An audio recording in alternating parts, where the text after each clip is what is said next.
Hi, welcome back guys.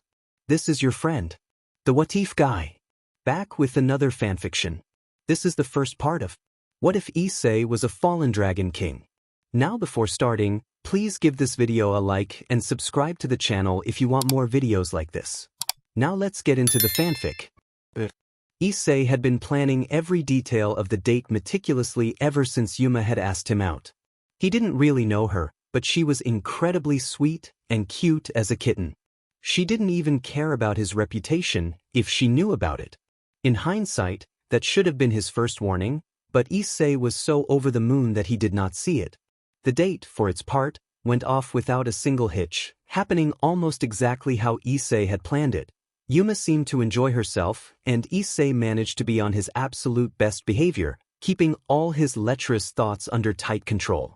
So there they stood, within the secluded courtyard, no one else in sight as the late afternoon sun laid a golden glow down on the two. Issei, Yuma said, her voice kind. Would you mind doing something for me? Issei felt a burst of excitement race through him at what he thought was coming. Yeah, sure. What is it? He asked, trying not to sound too eager. She turned to face him, smiling. Would you die for me?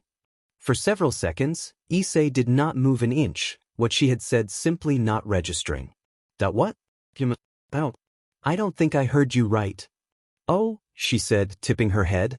I asked, would you please die for me? Then Issei saw the impossible. Two black wings erupted from Yuma's back. Issei was completely frozen. Whether it was shock or fear, he would never be able to say for sure. I had a lot of fun these last few days, she said, giggling. You're a real sucker, you know that? Made my job easier though. She raised her arm so that it was parallel to the ground, her palm facing down. Within the grasp of her palm, what could only be described as solid light began to appear. After a heartbeat, it began to change shape, taking the form of a spear. Only at that moment did Issei's legs unfreeze. He tried to turn, tried to run away. He made it no more than 3 steps before the impossible spear pierced him through the chest. For a moment, Issei stayed on his feet, his chest numbing. Then, the pain hit him in a wave of indescribable agony. And with that pain, Issei immediately fell to his knees. An instant later, his upper body followed, leaving him sprawled face down on the cobbled stones. His blood poured from the gaping wound, staining the paving a deep crimson. Ears ringing, he could only just make out Yuma's words to him. If you want to blame someone for this, blame God. After all, he gave you the sacred gear. Yuma's visage suddenly appeared before him, her adorable face twisted into a cruel sneer. Goodbye, Issei Hayadu. Then she was gone. For a moment, Issei's mind was so thoroughly lanced by the brilliant torment that he could not even begin to think. Only when his chest started to go numb did his mind begin to work correctly again. Issei was not a religious person by any means. His belief in any god was essentially nil, and he had never bothered attending a single service for any faith. Yet as he lay there, his mind began to give his own last apology. Just as with the pain, even years later, he could not explain why his mind had gone in that direction. If anyone's listening, I'm sorry. I don't ask for another chance. I've messed up too much in my life already, not that I wouldn't take one, but just know that I'm sorry. I never gave my thanks for what I had, just cared about being a lek. I'm so sorry. Even as the thoughts escaped his mind, Issei's vision began to fail him. Millimeter by millimeter, his eyesight began to turn completely black, willpower meaning nothing when faced with blood loss. It was only moments before his sight was swept into oblivion that he saw the light form a few meters away from him. As soon as the seraph called Gabriel stepped from the cross, she got a clear view of just what had caused the halting, somewhat stammered prayer she heard ringing within her mind. The one that had seemed louder than most. Gabriel was no stranger to bloodshed, and her stomach did not turn at all at the sight of the gutted young teen before her. Her heart, however, was washed in pure sympathy for him. Unflinchingly, she walked over to the poor boy's body, noting the enormous wound in his chest and storing the information in her mind.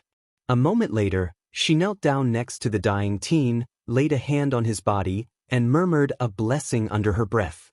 She did not bother to try to keep her white robes dry, and they ran scarlet with the boy's shed blood.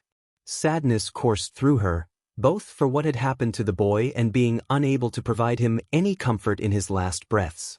Gabriel knew the brutality of the world better than most, but she still held deep convictions towards the suffering of innocence. And in her mind, there was nothing that the teen lying on the ground before her could possibly have done to deserve such a violent end. After finishing the blessing, she pulled her fingers back and slowly, very slowly, and moved to rise from her kneeling position. She was stopped, however, by the booming voice that crashed into her ears.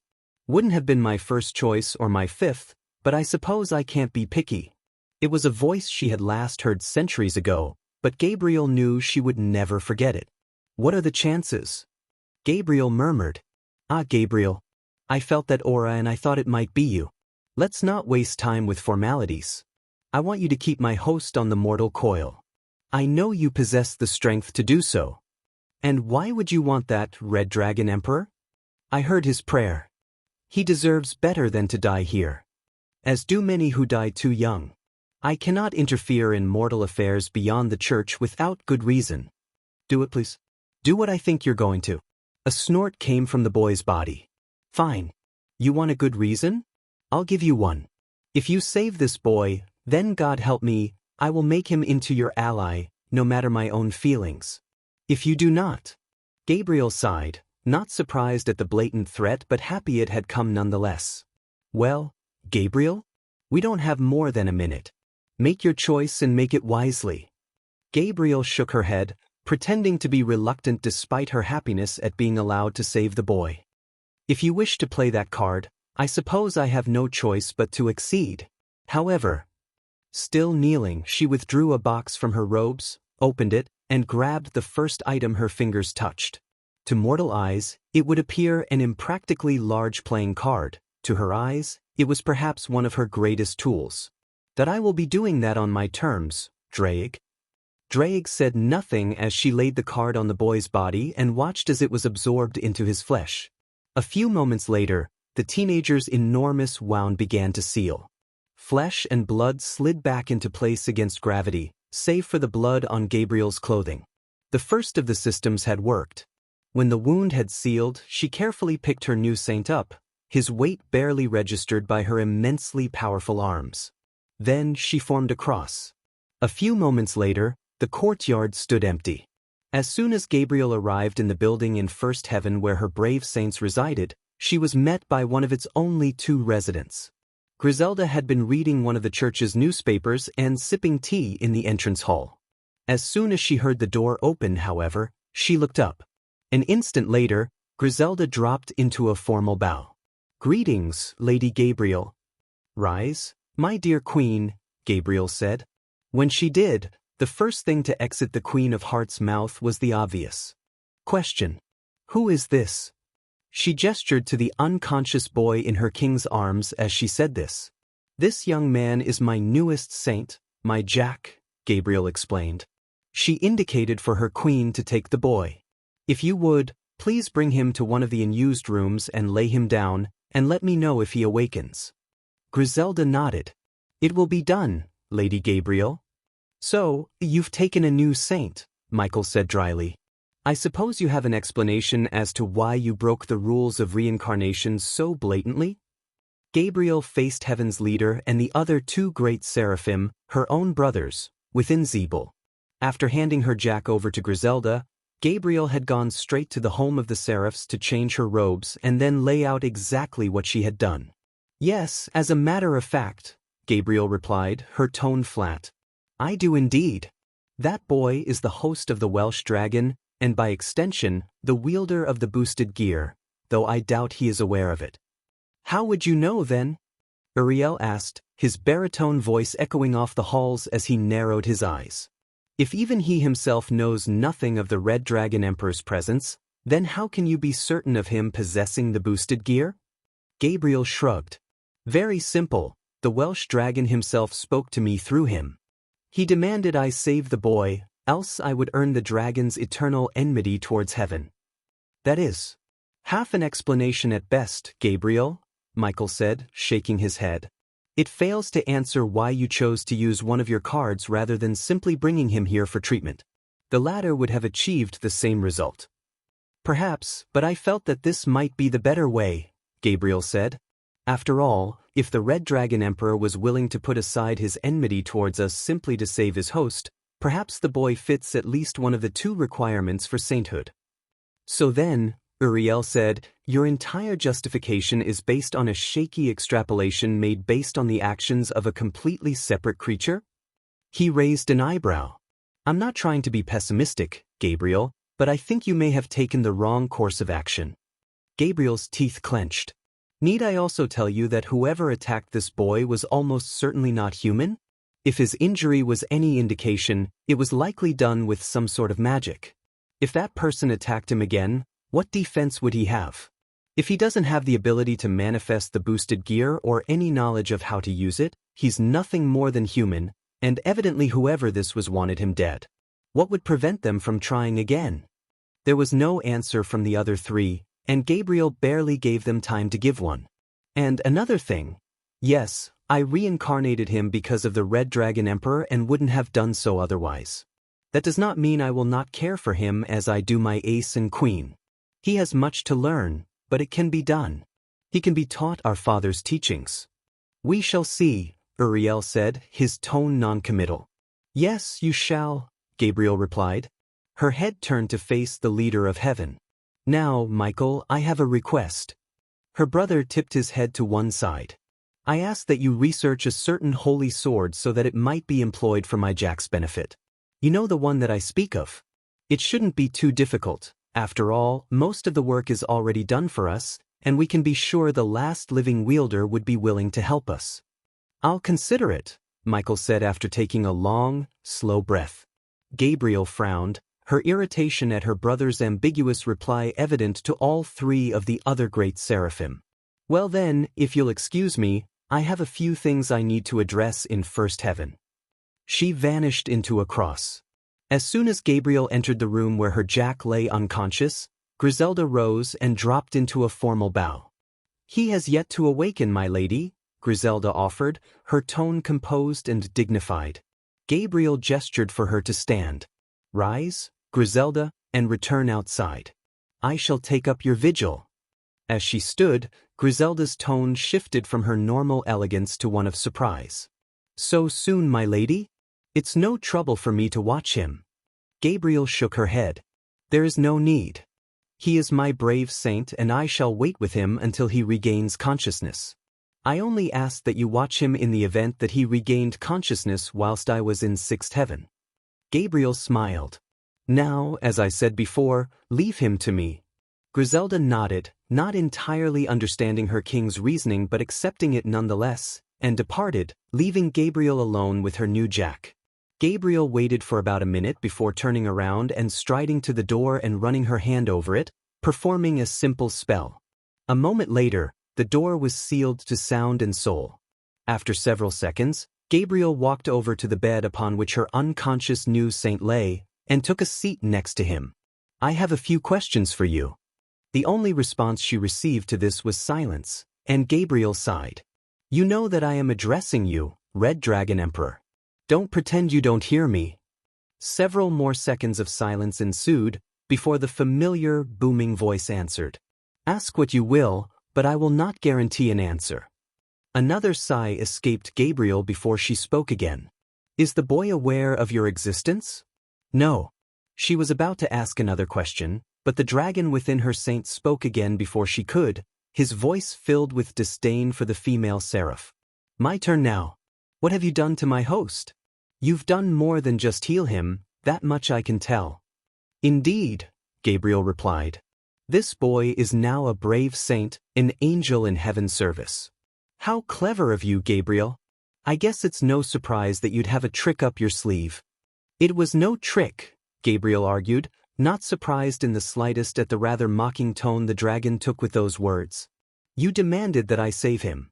You did not specify how you wanted me to do that. Draig offered no reply to that. Now then, my turn. How long have you been awake within this boy? Since the instant he was attacked. Now, being that you answered him, you must have heard his prayer. He was quite the lustful teen, that much I know for sure. How do you intend to keep that from making him fall? Gabriel shrugged. Consider this a test of the second of the brave saint systems. In theory, his mind should be purged of sinful thoughts and desires when he awakens. What is that but a form of brainwashing? It does not alter their memories, nor does it force them to be loyal to heaven, Gabriel snapped. If my Jack wishes to rediscover sin and dye his wings black, nothing is stopping him. Nothing except you. You speak as though I could stop him. I have neither the time nor the inclination to police his every thought and action, and neither do my other saints. There are many angels in heaven, and holding him prisoner would be a simple task for you. Despite her best efforts, Gabriel felt herself growing furious at the Welsh dragon's barbed comments, though she hid it masterfully. You speak as though I don't care for my Sadash. Spare me the lecture, Gabriel. You only saved him because of me. That's a fact and we both know it. I do hope you will care for him as you claim to care for your other so-called saints. But then again, I can't force you to do anything. Good day. Gabriel ground her teeth, forced to accept the incredibly rude dismissal of the dragon sealed within her saint. A few deep breaths as she stood. Once she did, she walked over to the bookshelf, pulled out a random volume, sat at the table and flipped it open. After a moment, her eyes began to scan the pages absent-mindedly. Whoever he was, her Jack could rest for now. She would stand vigil as long as was needed. Once Issei Hayaru's eyesight had gone black, he had never expected to awaken at all, let alone to wake up in the most comfortable bed he'd ever slept in. What was more, he felt as hale and hearty as he ever had been, save the exhaustion that was fast draining from his mind. Oh, and the splitting headache. That too. Just as Issei sat up and rubbed his eyes, a feminine voice reached his ears. Welcome back. When Issei looked up, his eyes were met by the most appealing woman he had ever laid eyes upon. Her frame was hidden beneath her robes, but her clothing did not hide her perfect face or her lengthy blonde hair. Yet, to his own shock, his next words were not comments about her figure or her looks. Instead, it was a simple, rather normal reaction. Where am I? Issei asked, his voice hesitant and uncertain. The woman smiled. You're in heaven, of course. Issei's eyes went wide for a moment before he buried his face in his hands, his perverse thoughts being replaced by despair. He bled out there. Yuma really had killed him. He didn't hear the footsteps until they were right next to the bed. The woman sat down on the bed next to him and laid a hand on his shoulder, a mischievous half-grin on her face. No need to look so downcast, brave saint. Issei turned bright red at having her this close to him, and his next words came out in a stammer. Brave saint? Is that what we're called when we die? The woman's smile grew as her arm slid around Issei's back, while her other hand cupped his cheek. Issei was certain that a new object would be visible from outer space, if it existed here. Dead, my dear saint? Oh no, not at all. You're very much alive. But... Issei spluttered, trying to keep his focus on her words and not her body. If I'm not dead, how am I in heaven? The woman chuckled. Isn't it obvious? I brought you here. Issei closed his eyes, trying and failing to make sense of the woman's words. Not following at all. The woman's hands left him, causing Issei to open his eyes as she stood and turned to face him. Perhaps, young saint, introductions are in order. With that, a dozen white wings erupted from her back. I am Gabriel, one of the 4 great seraphim of heaven. For a moment, Issei could only gape. Then he proceeded to make an incredibly awkward attempt at a bow whilst remaining on the bed. It's very nice to meet you, he stammered. Gabriel giggled. Issei could only assume it was his total lack of grace that amused her. As you were, young man. Issei returned to being seated cross-legged on the silken sheets, and proceeded to reply with his own name. Issei Hayu, he said, not really sure how to address the being before him. Luckily for him, she didn't seem to mind this. Issei Hayu? Gabriel replied, touching a finger to her lips. A wonderful name. It's nice to meet you as well. Gabriel's wings vanished from view. Now then say, I'm sure you're bursting with questions. Issei nodded mutely. Well then, Gabriel said, shrugging, ask away.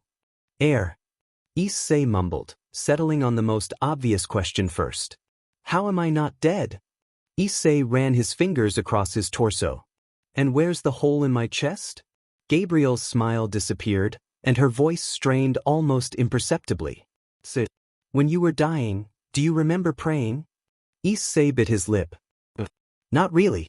Everything after I got stabbed is kind of blurry. Well, you did, Gabriel said, her eyes showing slight sadness. You began with, if anyone's listening, if I recall. To make a long story short, someone was me. While I normally would have sent a lower angel, I personally descended in an attempt to comfort you as you died. Ultimately, I was driven to intervene and save your life. The reincarnation process heals all wounds. So, Issei said, tone unsure, why did you come to me specifically? Gabriel's reply was quick, and her voice had returned to normal. I heard your prayer, Issei, and your words were rather interesting to me. You weren't begging for us to save you. Rather, you made an apology for your sins and showed regret for your actions in life before your soul would have been judged. I admit that perhaps I was too easily swayed, but I gave your soul a blessing. She grinned. If you must know, Issei, you can think of that as a stamp of approval. It would have let those who were to judge your soul know that I was vouching for your worthiness to enter heaven. Issei swallowed. You think I might have made it? The grin widened slightly. I think there's a good chance. She shrugged. Irrelevant now, of course. As a brave saint you have the run of the place. Issei nodded. You've called me that a couple of times. What's a brave saint, exactly? A brave saint is a human or other being who has been reincarnated as an angel in the service of the angel who reincarnated them, Gabriel explained. She held up a hand as he attempted to speak again. Allow me to elaborate. Think of being a brave saint as being a card in a deck. I, as an example, am ranked as a king, and command all of the saints I resurrect. They in turn all belong to my suit, which is hearts. As you would expect, the other cards commanded by the king rank from queen to ace, along with every card in between. There are also joker cards, but you needn't concern yourself with those, as you are not one. The obvious question didn't spring to mind. Rather, Issei's thoughts had snagged on something Gabriel had said before explaining the system. Evidently the shock showed on his face as Gabriel frowned, concerned. Is something wrong, Issei? Issei swallowed nervously. You said that you reincarnated me as a brave saint. And that brave saints are angels. Does that mean?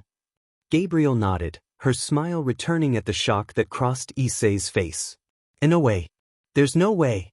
I can't be. This has to be a dream. Issei began muttering incoherently, more to himself than Gabriel. Gabriel shook her head, amused. Let me assure you, Issei, this is no dream. She snapped her fingers. Issei yelped as a sudden pain stabbed through his back. It vanished just as quickly, leaving him to focus entirely on what had just sprung from his back. Issei stammered, utterly lost for words as he stared at the pair of feathered white wings that now extended from behind his shoulder blades. He began to hyperventilate, utterly overwhelmed, able to do little more than shakily reach out to touch his own wings, to confirm they were real. Feeling his fingers touch his wing in both appendages was the confirmation he needed. This is awesome! Issei finally exclaimed, his voice quite happy. Issei then remembered that one of the great seraphim stood before him, and he was promptly overcome with utter mortification. Gabriel, for her part, was giggling behind her hand, a smile on her face. I'm glad you think so, my young saint. Gabriel? Issei stammered, trying to appear calm and detached and failing miserably. Yes, Issei? Gabriel replied, hands still hiding her mouth. You said that you command all the cards between Queen and Ace of Hearts. Right.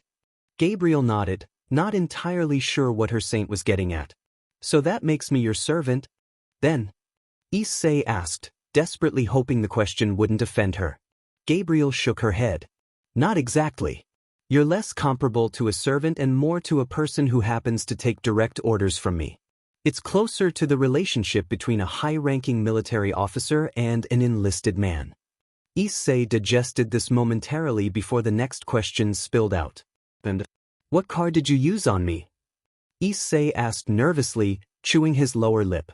Gabriel's hand returned to her side, but her smile remained. I was wondering how long you'd take to get to that question. Look at the back of your right hand. Only then did Issei notice the large red glowing J imprinted on the back of his palm. That letter on your hand, Issei, marks you as a jack. After several minutes of having Issei practice manifesting his wings and halo until he could do it with barely a thought, she let the questions flow out of him.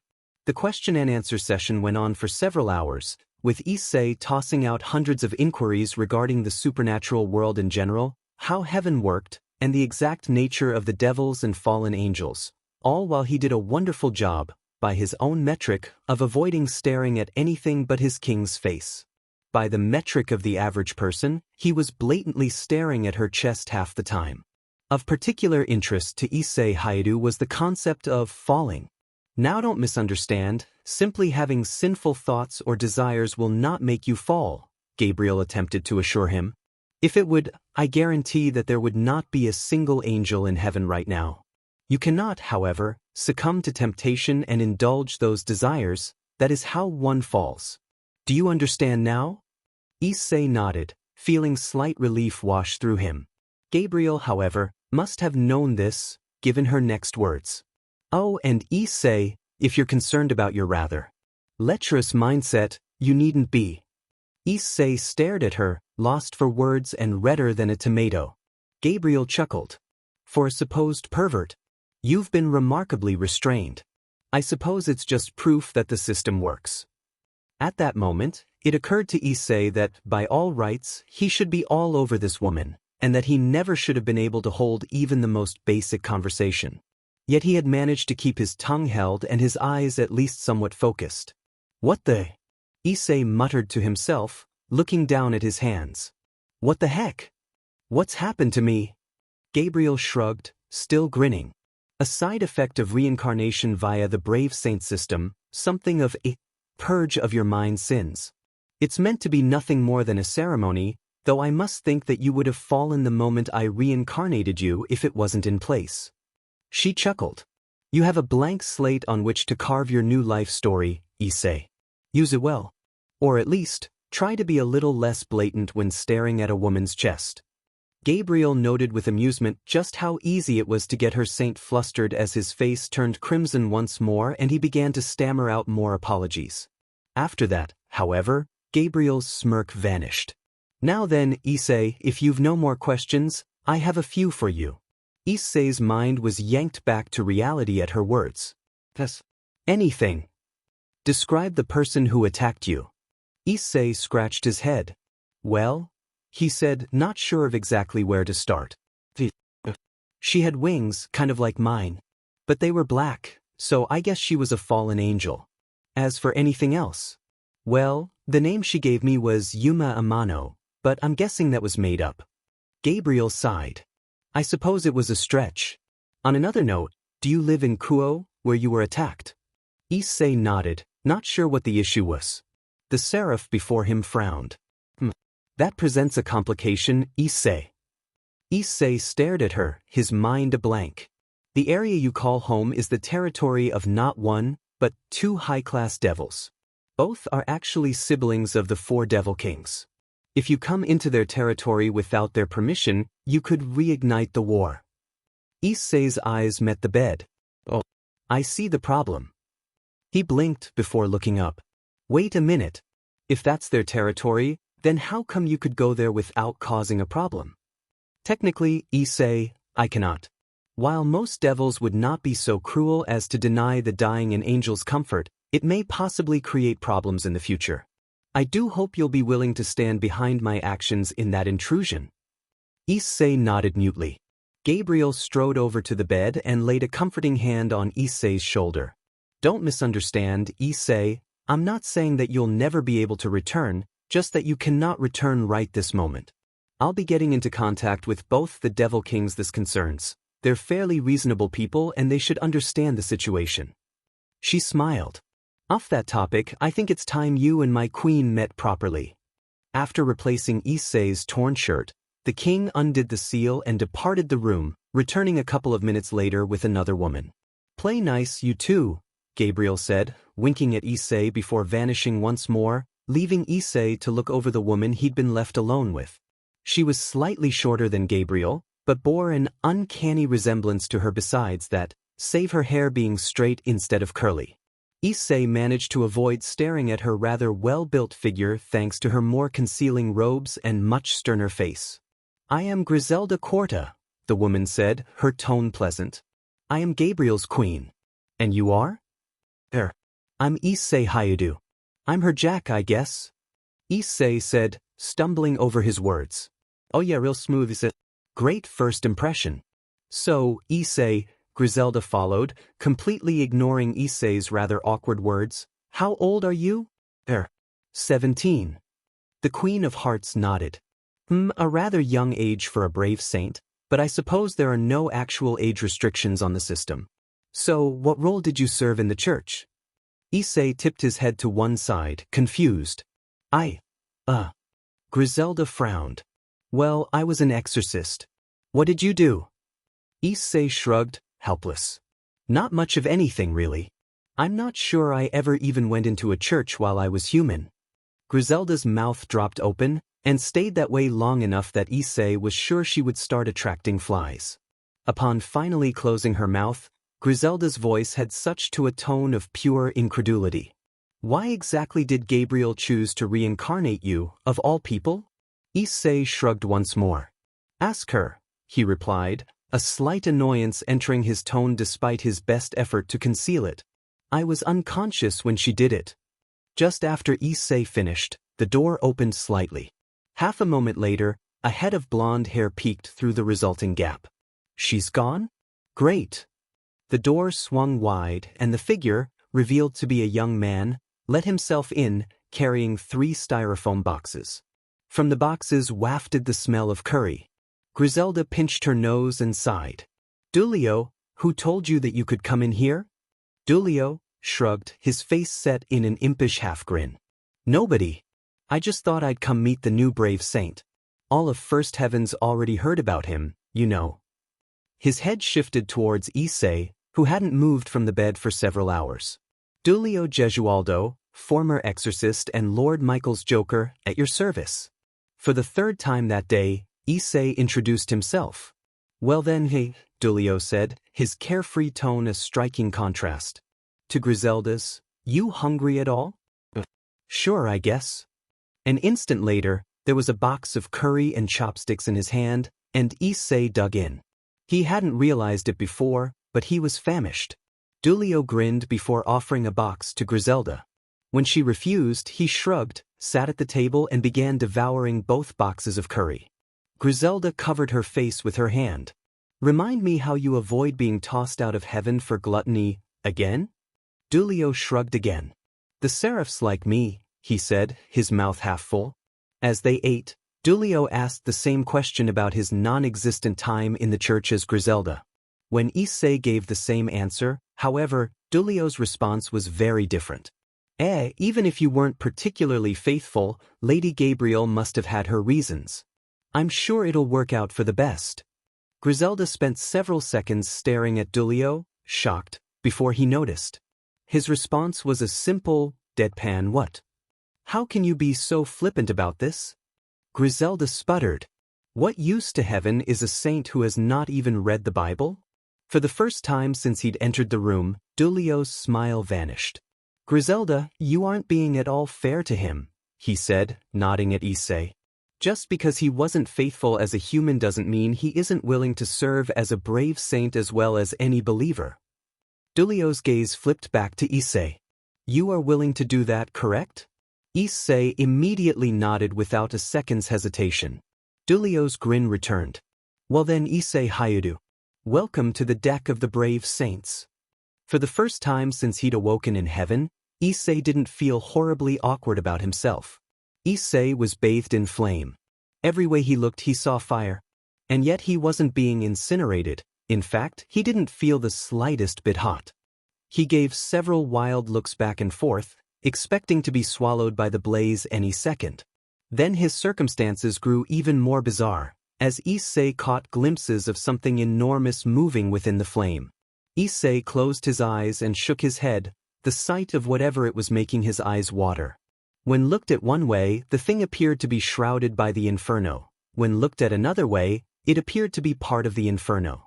Either way, the sight wasn't doing anything to help him understand what he perceived. As the angels said countless times to humans, fear not. Issei jumped back slightly, simultaneously knowing and refusing to believe that the deep, booming voice that had just blasted his ears was the fiery being before him. What are you? Who are you? I suppose you would not know, given that we have not spoken before now. But rest assured, Sehud, you have heard of me. With that, the flames surrounding the being dissipated and revealed the massive, scaled beast beneath, Issei's mouth dropping wide open. I am the heavenly dragon known as Drake. More formally, the Red Dragon Emperor. Out of pure instinct, Issei found himself taking several steps back across the flame-filled void as he gaped in utter awe of the beast before him. Drake, one of the heavenly dragons. Appearing to me. Issei murmured, only half aware he was doing so. Naturally, given that you are my host. If Issei had been shocked before, he was almost beyond comprehending the dragon's words now. Host of the Red Dragon Emperor. He was faintly aware of the Red Dragon Emperor giving a deep, reverberating laugh. Indeed, Issei Hayadu. You should be thankful for that. I am the only reason you still draw breath on this side of heaven. That snapped Issei out of his daze. Wait, what? What do you mean? Drake snorted. I'll let you in on a secret, Issei. Gabriel would probably have let you die on the pavement had I not spoken up. She reincarnated you because of me. Issei didn't reply, caught between refusing to believe it and realizing that Drake's words explained a lot. Evidently, however, his face communicated everything Drake needed to know. What? You don't believe me? Despite what you may have heard, angels are fully capable of working on the basis of simple pragmatism. Issei's fists clenched. Then what does that mean for me? Drake snorted again, the dragon's crimson-scaled face staring straight through him. It's cliché, Issei, but this changes only what you let it change. You're still Gabriel's Jack, and you're still an angel, whatever I might think of your king.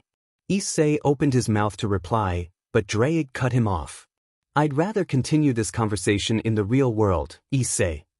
Issei snapped awake, his clothes drenched with sweat. What the hell?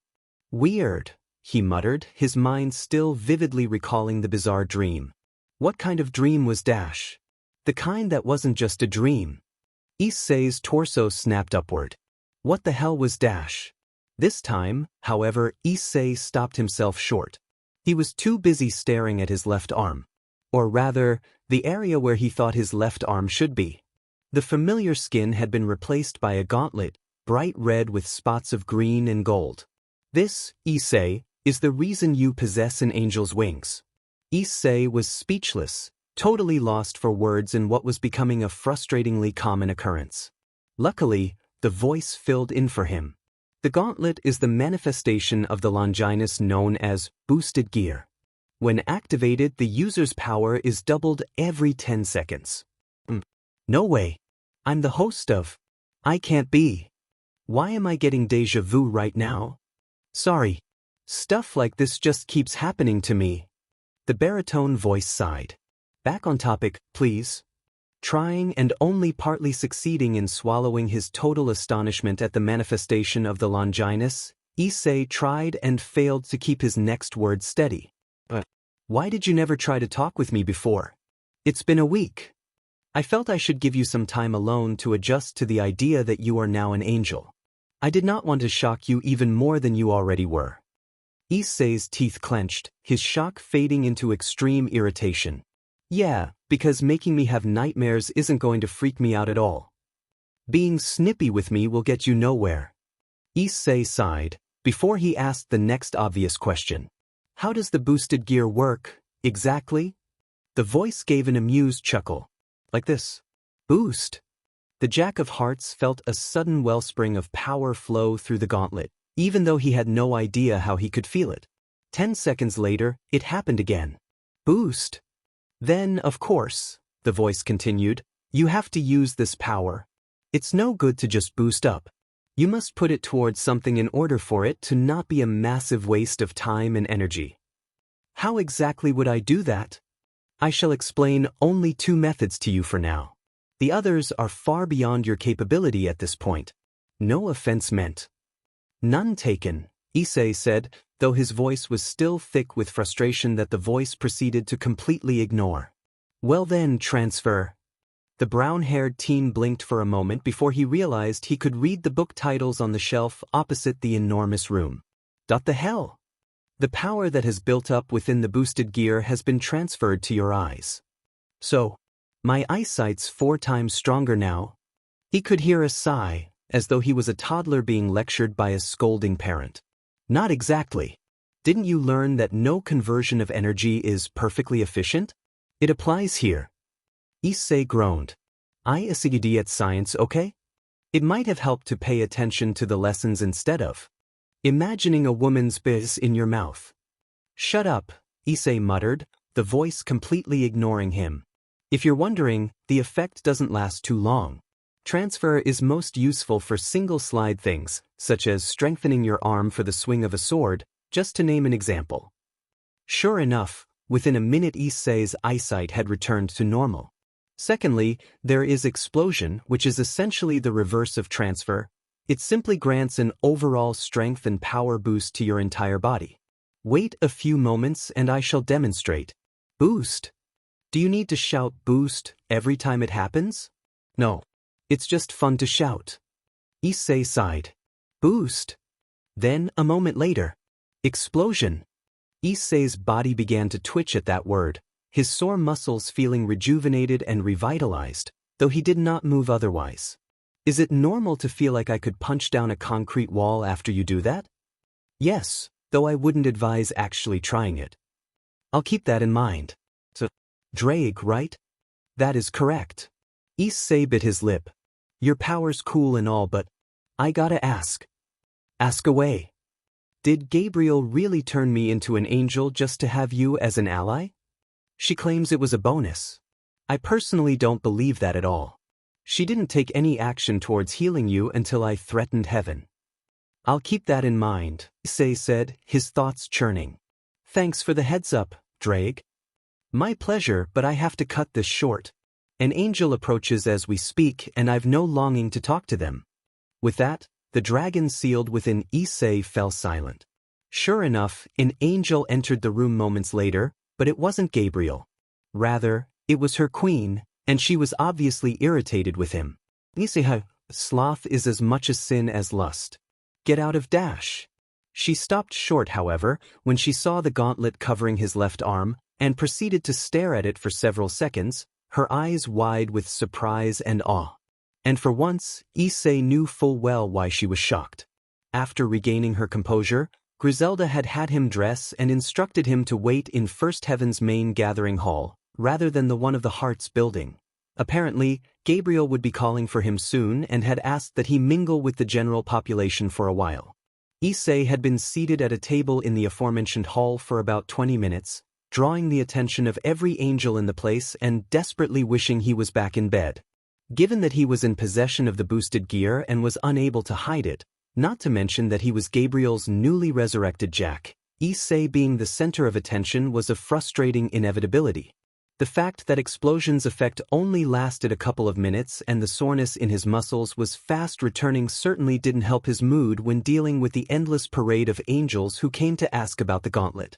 Most of the angels who talked to him, though, despite making no secret of their interest in the Longinus, were far more intrigued by his lack of faith as a human. Their ultimate opinions were divided sharply down the middle. Some were of Dulio's mindset of surprise but ultimately faith in him, while the others swung towards Griselda's more dismissive thought. So you literally never went in a church the entire time you were human? Asked some angel whose name he'd already forgotten. Issei sighed, having answered this question about 50 times in the last quarter of an hour and already knowing this angel's opinion just by his tone. Not that I know of. The angel's reply fell into Griselda's line of thinking. How are you going to be a brave saint, then? With no faith, what's the point? Might as well have become a devil.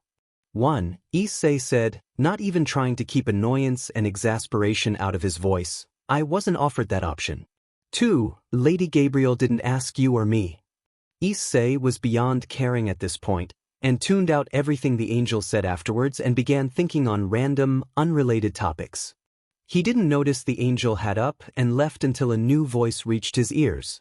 This voice, at least, was far more welcome. Morning, Issei. Issei's head turned, and a smile came over his face as Dulio approached, holding a bucket of fried chicken. Setting it down, Dulio slid into the seat across from Issei. Popping a piece of chicken in his mouth, Dulio casually nodded at the gauntlet on Issei's left arm. So, boosted gear, eh? He said as he chewed the fried meat. Issei nodded. Got a rundown of how it works from Drake. Or the basics, at least. There's probably a lot more to this thing. Issei flexed the fingers of the gauntlet thoughtfully. Dulio nodded appreciatively. No doubt. It wouldn't be a Longinus if there wasn't. Before Issei could get any deeper in conversation with Dulio, however, the entire hall fell silent, and Dulio sighed. Moments later, every angel in the hall dropped into a bow when Lady Gabriel entered. Please carry on, her voice rang out clearly, causing every angel to resume what they'd been doing previously. Dulio gestured towards Gabriel as she approached them. Think she's here for you, Issei? Issei nodded. Yeah, Griselda mentioned she was coming before. That's why I was out here. Hey, at least I can avoid answering the same questions another 50 times. Dulio grinned. Think positive, right? Issei returned the grin before looking towards Gabriel. I see you've manifested the boosted gear, Issei, Gabriel said. That's quite the accomplishment. Congratulations. Issei felt a blush creep onto his features. Thank you. His next words were a transparent attempt at changing the subject which Gabriel nevertheless indulged. So, is Sunday a day off in heaven? Gabriel nodded, a grin playing across her features. Naturally, Issei. It's the Lord's Day after all. The grin vanished as quickly as it had appeared. Now then, Issei, since you obviously have no other obligations today, I'd like you to see the mission of heaven for yourself. Issei's head tipped to one side. What does that involve? The seraph suddenly grabbed his hand. This, she said curtly, before pulling him bodily against her in a soft hug. Issei's mind told himself that he should not like the feeling of his king's body against his. His body, meanwhile, adored it. An instant later, the two had vanished into a cross of light, leaving Dulio alone at the table as he munched on fried chicken. When the seraph and her jack emerged from the circle, they stood upon a balcony. Above them was an appealing blue sky, free of clouds. But it was what lay beneath the sky that drew Issei's attention and enraptured his gaze, his breath fleeing his lungs. Beneath them lay an ethereally appealing, impossibly vast city of equally impossible construction, both in material and architecture. Columns blended into gardens, flowers surrounded fountains, and buildings coexisted in perfect union with trees. It was simultaneously bizarre and utterly logical in every sense of each term. The balcony upon which the angels stood was itself yet another building in the city. And among the plants and stone, they were there. The people. Groups of every age, race, sec, and view coexisted in perfect harmony. Talking, laughing, playing, and enjoying their eternity. Issei was so captivated by the sight that he didn't even notice Gabriel laying her hand on his shoulder. Issei, she whispered in Issei's ear, what do you believe this is? She gestured to the city below. Issei's response was slow and quiet. Barely an exhale. I'm guessing this is third heaven. The land of the souls of the dead who reside in heaven. Correct, his king whispered back. View it, understand it as best the living mind can, and come to an understanding within your own soul. About what? Issei replied after a long hesitation. About the mission of heaven, she breathed into his ear, her voice kind and encouraging. Something clicked in Issei's mind, and it seemed so obvious in hindsight that Issei couldn't believe he hadn't made the connection immediately. Third heaven is our mission, isn't it? We have to protect it. Protect the souls of the dead. He felt Gabriel's hand squeeze his shoulder. Precisely. Before the angels are loyal to the church, to the seraphs, or to each other, they are loyal to the protection of third heaven and the souls who reside within. Gabriel's hand released its grip on his flesh, and she stepped forward, gesturing out over the impossible city. From Lord Michael himself to you, the newest saint, every angel must be prepared to defend third heaven with their very beings, if necessary. She didn't mention God. Both angels knew he was already dead, something Issei had had little reaction to learning. Gabriel had confessed to being relieved by this response. Apparently the reaction of most believers was, at best, to break down crying. If ever you question why you train, why you fight, why you work to defend heaven, think of this place, she encouraged. Remember that the countless souls who reside here depend on you and all the angels of heaven to ensure their peace throughout eternity. I will, Issei replied instantly.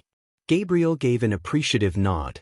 After this, the two continued to stand on the balcony, Gabriel insisting that he take in the sight and engrave it into his memory.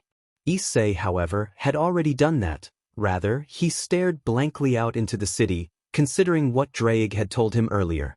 Issei so desperately wanted to know if it was true. The dragon's words made sense. Loath as he might have been to admit it, the brunette knew he had not been at all faithful prior to being reborn, nor did he possess any inherent skills or talents that would have been useful to heaven besides the mostly crimson gauntlet on his left arm. Griselda and Dulio were both having to take time out of their own duties to train him from square one, and according to one of the other saints, the facility Griselda ran was scrambling just to ensure her work would not go undone. His very presence had disrupted his fellow saints' lives. Yet there was another side that was desperately formulating any kind of excuse to not go through with it, to not ask.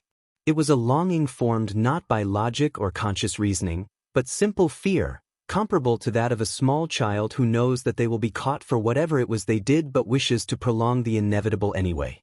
Two voices, each voicing one of these thoughts, began to argue back and forth in his mind, his own conscious thoughts arguing with themselves. You might as well ask now. You'll find out later either way. What if she gets offended? Then you can get the answer and then patch things up with her as best you can. What if she punishes you? Then I'll take it like a man. Seriously, I've died once. There's nothing she could possibly do that would be worse. What if she tries to humiliate you? I've been murdered already. I'm not going to care even if she does. What if she throws you out of heaven for it? If she'd do that, she's not worth following to begin with. And Gabriel doesn't seem like the type of person to do that, anyway. And Yuma didn't seem like the sort of person who'd stick a spear through your gut. How'd that work out for you? Issei? Gabriel said, breaking through the haze of his thoughts. Are you all right? You're trembling. Only then did Issei notice his twitching shoulders, and the fact that his hands were squeezing the balcony rail over which he was leaning slightly so hard that his knuckles had turned white. Issei? Gabriel asked again as she laid a hand on his shoulder, concern flooding through her tone. The slight squeeze she gave his shoulder was intended as a gesture of comfort. For Issei, however, it was the proverbial tipping of the scale, and he slowly released his hands and brought himself upright. He took a slow, deep breath, nerves rattling as he slowly turned to look at his king. Issei? Gabriel asked for a third time. One final breath, and Issei spilled his guts. Lady Gabriel, why did you save me? Why'd you take me as your jack? She blinked, and for a moment she did not respond. Was it because of Dreig? Issei asked, his voice emotionless. Gabriel closed her eyes as she laid both of her hands on his shoulders, sighing. Another long, slow breath passed out of her lungs before she answered. It was because of Dreig. The confirmation did not shatter Issei the way both he had been afraid it would. There was no emotion at all, really. No terror, no sadness, nothing. There was simple acceptance, devoid of any feeling. Well, Issei said, I guess that makes sense. I wouldn't have been worth Savi dash. No, Issei, Gabriel said, cutting him off. Issei, to me, nearly everyone is worth saving. He blinked. Then why didn't you save me until Drake made you?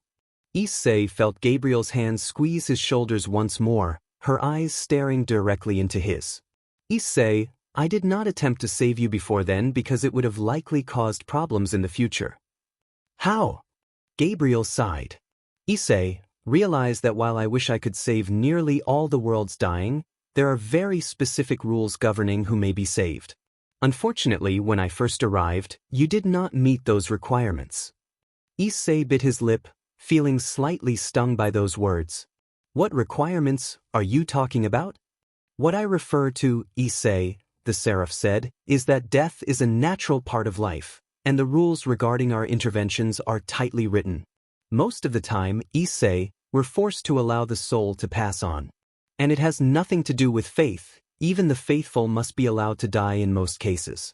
If we prevented your death and not others without reason, it would set a very poor precedent. The primary exception comes when the death of a person will likely cause danger to heaven or to the church's well-being. Issei raised an eyebrow. How would that work? I mean, it's not like any church would notice or care if I died. Gabriel shook her head. You're forgetting, Issei, about Drake's threat. Having the Red Dragon Emperor and all of his future hosts set against you for the rest of eternity is not a desirable outcome for any faction, not just heaven. If that gauntlet were to get into the hands of just one particularly powerful individual, the results could be catastrophic. Issei swallowed once more.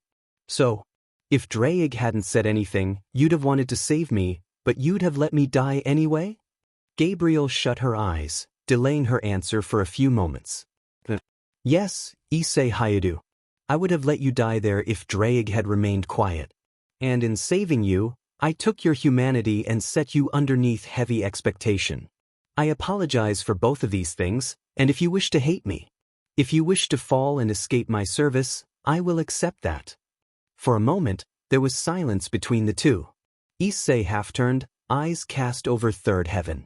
Nah, wasn't going to do that, he said, his tone casual. I'll stick around.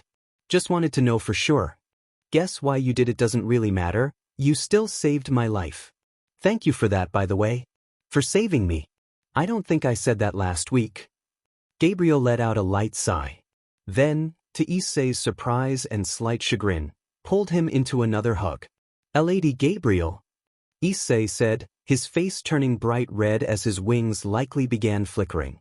Gabriel just hugged him tighter, a smile on her face. You're welcome, Issei.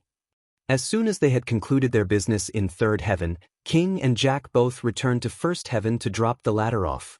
Both agreed not to speak of what they had said on the balcony.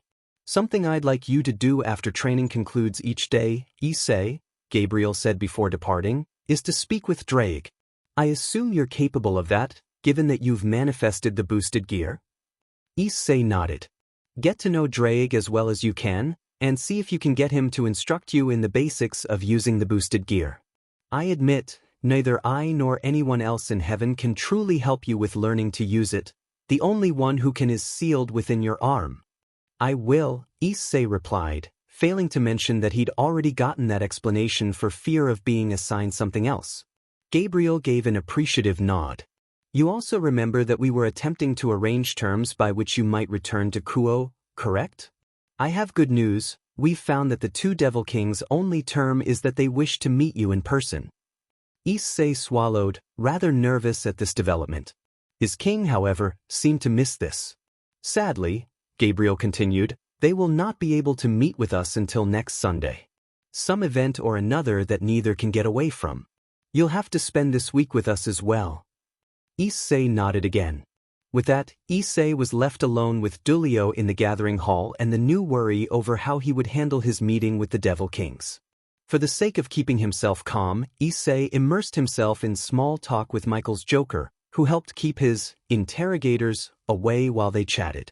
The next week proceeded near identically to how the previous one had. In the morning, he would spend a few hours doing physical training with the Queen of Hearts, which to Issei's mind would be more accurately termed having the living sheet beaten out of him, followed by sword combat training with the same. While not enjoying physical training one bit, Issei actually disliked sword combat training far more. Even as the days passed, physical training got slightly easier. With sword combat, however, he was constantly reminded of just how far he had to go before he would even be considered competent, and that was without getting into Griselda's attempts to desensitize him. When he had demanded to know why she was forcing him to kill uncannily realistic magical dummies, who were capable of begging for their lives and bled profusely when a sword was shoved into their flesh, she'd acted as though it was blindingly obvious. In the service of heaven, you may well find yourself on the battlefield and forced to kill those who might feign surrender. There must be no hesitance or mercy in your strikes or your actions. It is very rare that we take prisoners, Issei. And as the days dragged by, it became easier and easier, and that sickened Issei more than anything else. About 1 in the afternoon, he would switch over to Dulio, who taught him how to utilize his magic-related abilities. Issei far preferred Dulio's company, both for his more relaxed demeanor and his seemingly infinite patience for Issei's many screw-ups. It also helped that Issei found the subject matter Dulio taught him to be much more enjoyable. By the end of Saturday, Issei could make a few decent weapons from light. Then, after dinner, Issei would relax and chat with Dreig until he fell asleep, though after the first night, very little actual training went on, for a simple reason that the Welsh dragon had given him. Until you grow much stronger, there is little I can actually teach you beyond how to manifest the boosted gear at will. That had taken all of 15 minutes. One other thing, Issei. You remember boost, explosion, and transfer, correct? Yeah, of course. There's a couple of details about those abilities that I didn't tell you before, one good and one bad. Which do you want to hear first? Issei thought about this for a moment before settling on bad. The bad news is that those abilities only work as far as the host's body can handle the energy. I'll not mince words with you. In your current state, you would only be able to handle just over a dozen or so iterations of it before I would be forced to cut it off for your safety. Issei frowned at that. So I've got to get into way better shape, is that it? It isn't anywhere near that simple, but it certainly will not hurt your ability to handle my energy in any way if you are more physically fit. Issei sighed.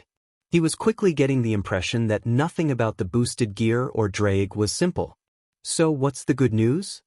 The good news is that transfer isn't limited to your own body. You could transfer it to a fire in order to make it burn more fiercely. You could transfer it to a spell to make the spell more powerful. Are you beginning to understand? Issei nodded. So boosted gear's real strength is that it lets you be pretty creative with your battle tactics? Dreig chuckled. Indeed. Every night after that, Dreig had told him of abilities still far beyond his reach, such as the Balance Breaker and the awe-inspiring Juggernaut Drive, abilities Dreig readily admitted that most of his prior hosts could never hope to unlock, and he put very little stock in Issei obtaining anytime soon. He told him of his rivalry with the Vanishing Dragon, Albion, and of the countless times they had clashed. He told Issei stories of his legendary exploits throughout thousands of years of battle, winning the admiration and fear of the entire supernatural world. In exchange, Issei had relayed his life story, such that there was earning near-constant smart remarks from the Red Dragon Emperor. The week passed very quickly, each day one step closer to Issei meeting the Devil Kings.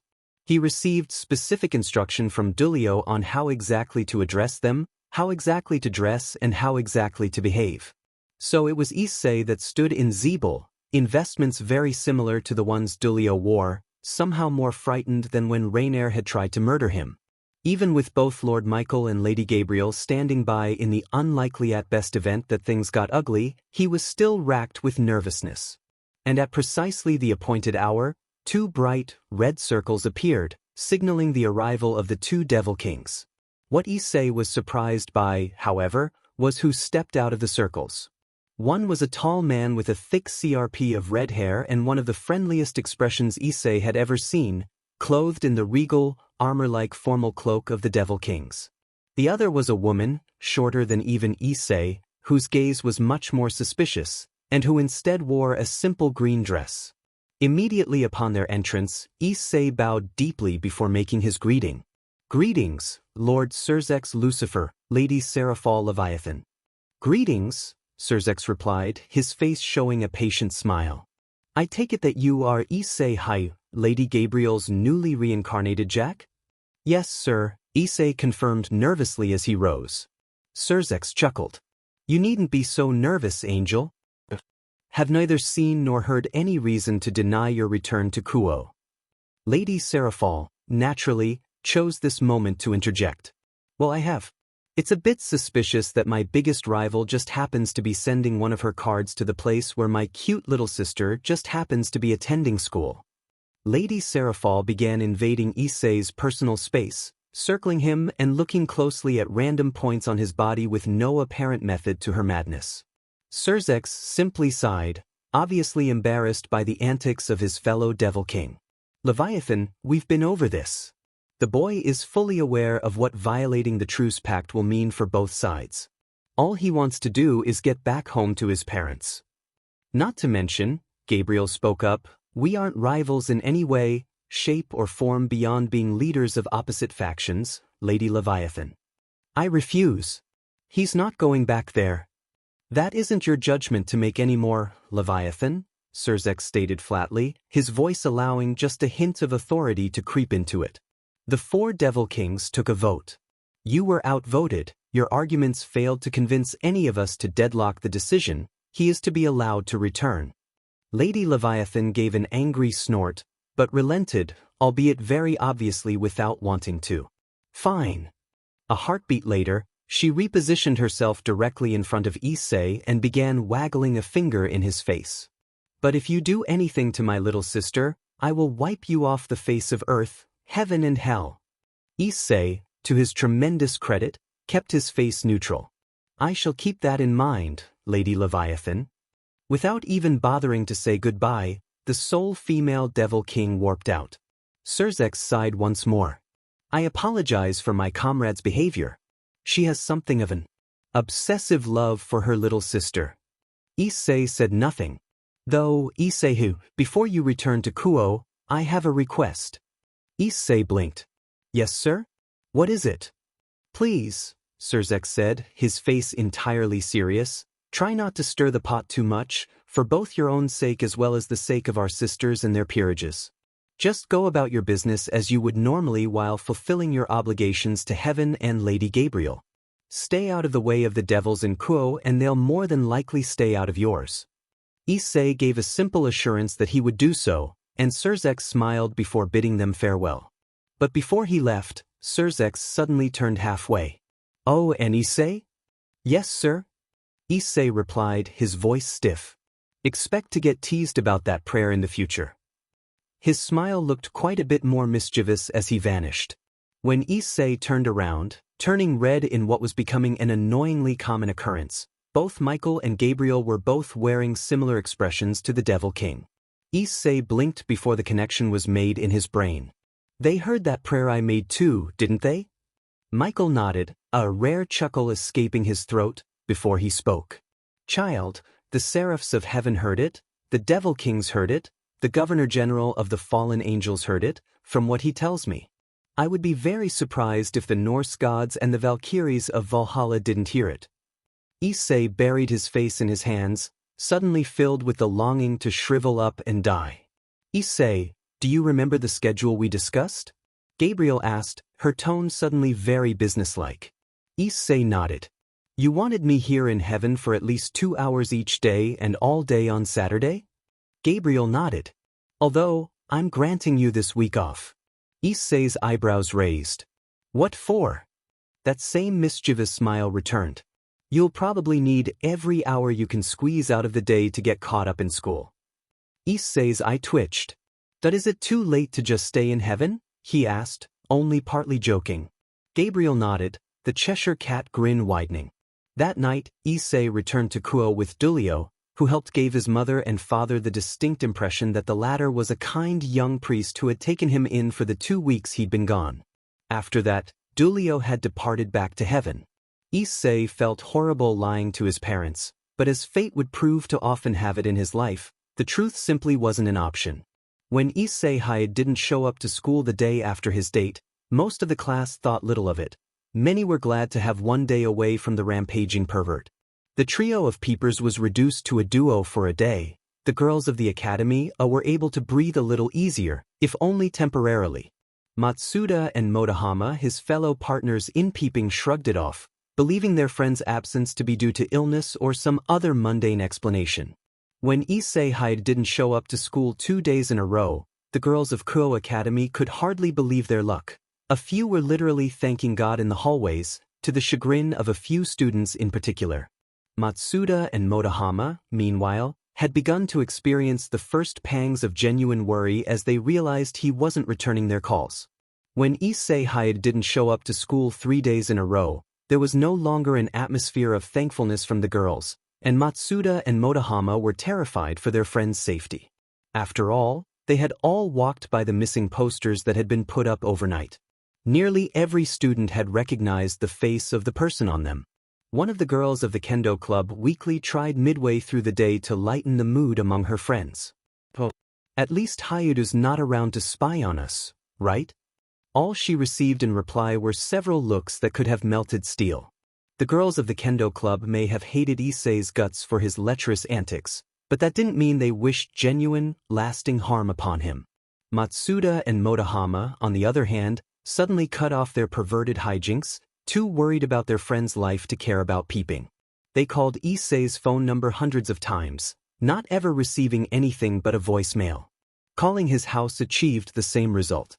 Going there themselves proved equally fruitless, as no one would answer the door, not even his parents. Whether student or teacher, barely anyone in Kuo Academy had a flicker of a clue as to what had happened to Issei. There was, however, one group of students that proved an exception. Rias Gremory had checked with Issei's teachers the very first day he was absent, and when she found out he had not been in class, her heart had sunk so far she was half surprised her chest hadn't deformed. That afternoon, at the Occult Research Club building, all 3 members of her peerage had quickly realized that something was wrong with their dear king. Akino Himejima was the first to speak up. "President? What's wrong?" The red-haired devil shook her head and offered a paper-thin smile that didn't fool her queen for an instant. "I'm fine, Akino." Her queen frowned. "President, please. We know what your fake smiles look like." Rias offered an even weaker smile. "I'm fine, Akino, really?" Sighing, Akino sat down next to her king and placed a hand on her shoulder, while staring Rias in the face, her purple eyes just a few inches away. "President, it's our job to help you. Please just tell us the truth. We know you, President. We know something's wrong. What is it?" Rias Gremory's poor facade cracked at those words, and she buried her face in her hand. "President." Kaneko Tuju, her rook, asked hesitantly. "Does this have to do with?" Rias nodded behind her hand. Pulling her hand away, the king appeared as though she just had a pallet of bricks broken over her skull. Issei was absent from all his classes today. Her rook shrugged. "So what? He's probably just sick or something. He'll be back soon enough." The red-haired devil's head gave a sad shake, eyes tightly shut. "Somehow, Kaneko. I doubt it." The Nikomata tipped her head to one side. "Why?" Rias took a deep sigh, stood, and strode over to the window, staring out into the late afternoon sunlight. "Kaneko, you know he went on a date with a fallen angel. Then the very next day he's absent. You expect me to think that's a coincidence?"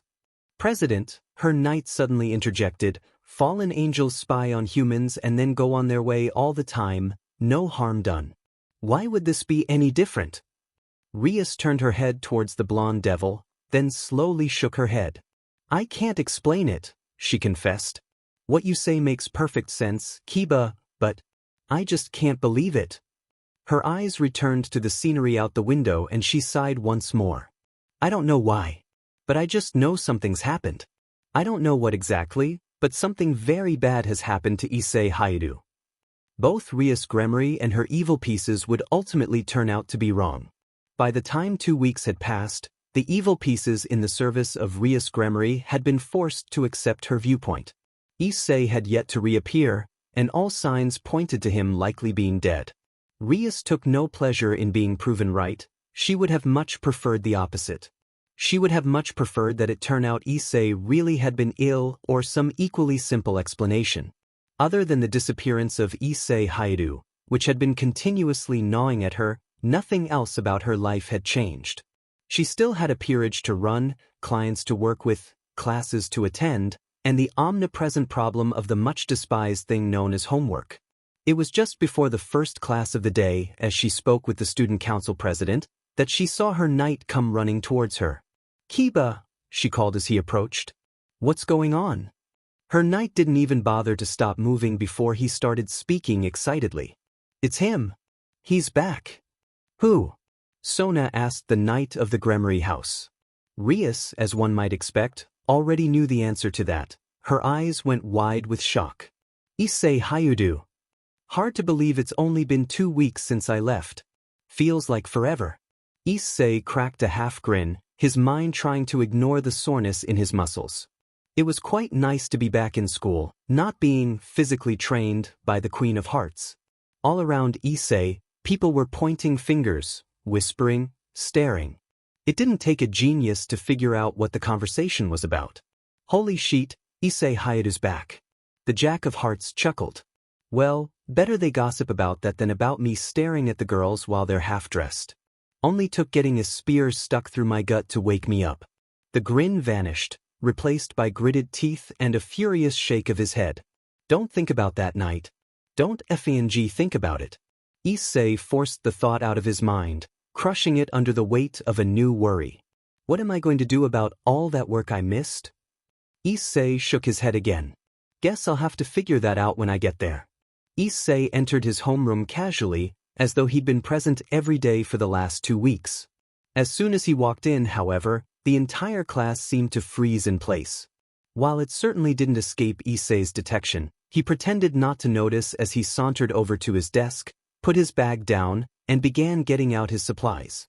This didn't last long, naturally. "Issei!" The target of the shout sighed as he quickly found himself surrounded by the other members of the perverted trio. "Dude, where the hell have you been?" Matsuda shouted. "Are you okay? What happened to you?" Motohama yelled before Issei could respond to the first question.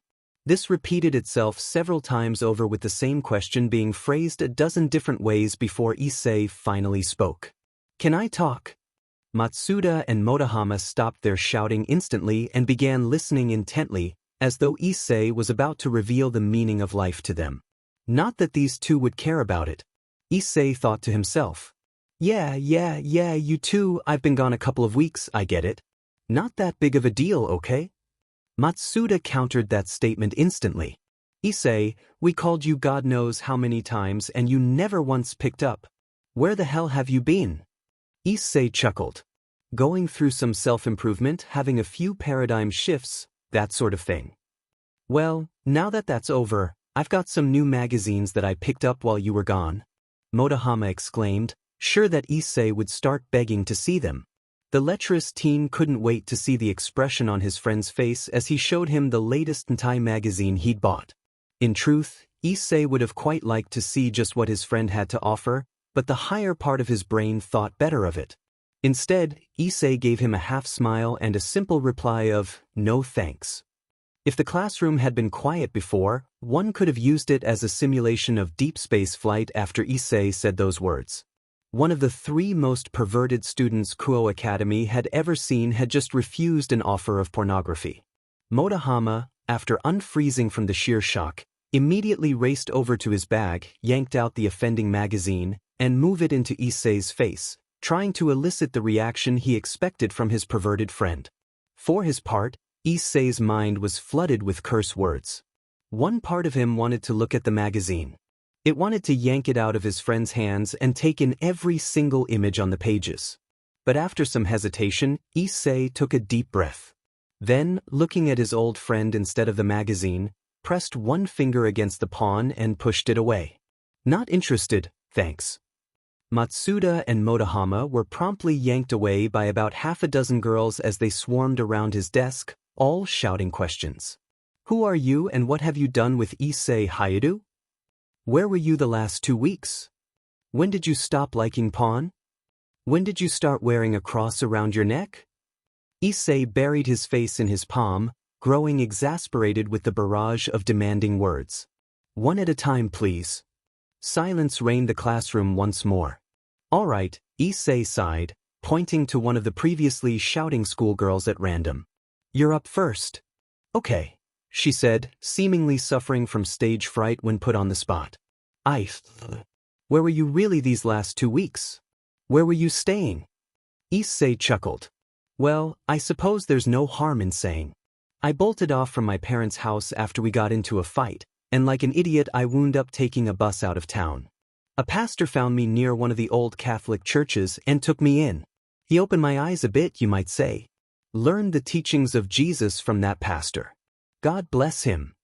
There was a collective gasp from the assembled girls around his desk. Issei pointed to another girl. Your turn. Are you actually Issei Hayudu? You sure as hell don't act like him, she spouted, looking sure he was going to suddenly slide a peek underneath her skirt at any moment. Issei rolled his eyes.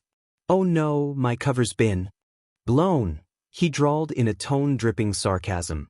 You're right, I'm not him. I'm an alien wearing his flayed skin as a disguise. Yes, I'm Issei Hayudu. So you're not going to peep at us anymore? Came a hopeful question. Never again. You have my word. One could practically hear loud thwacks from jaws hitting the floor. Before any of the girls could get another question out, however, another female voice rang into the room. Issei Hayudu?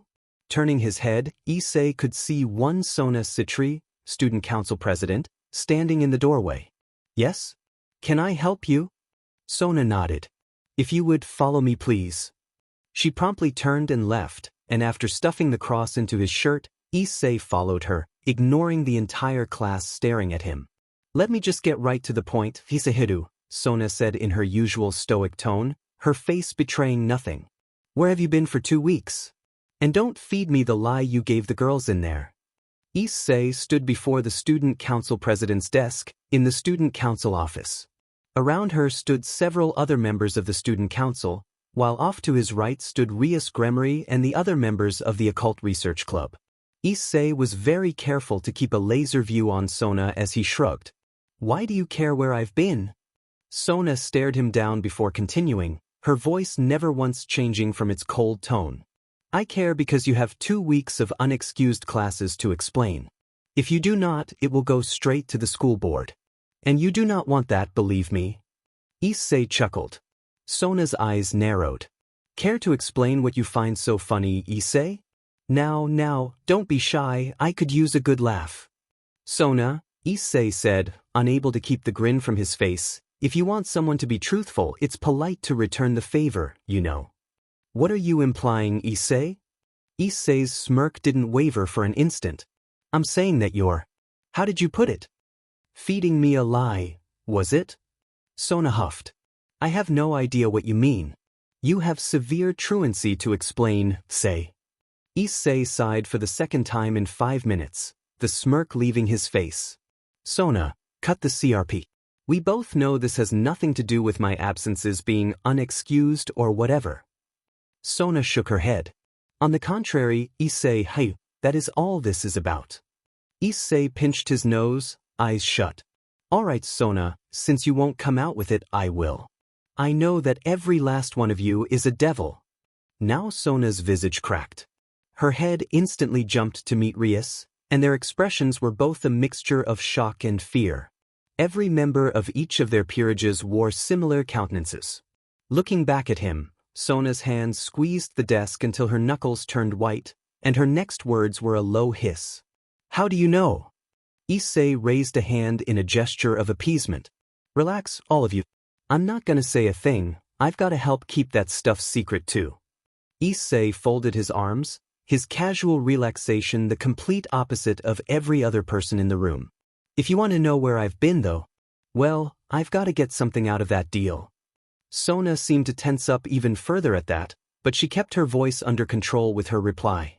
What is it you want, then? Issei gave an appreciative nod.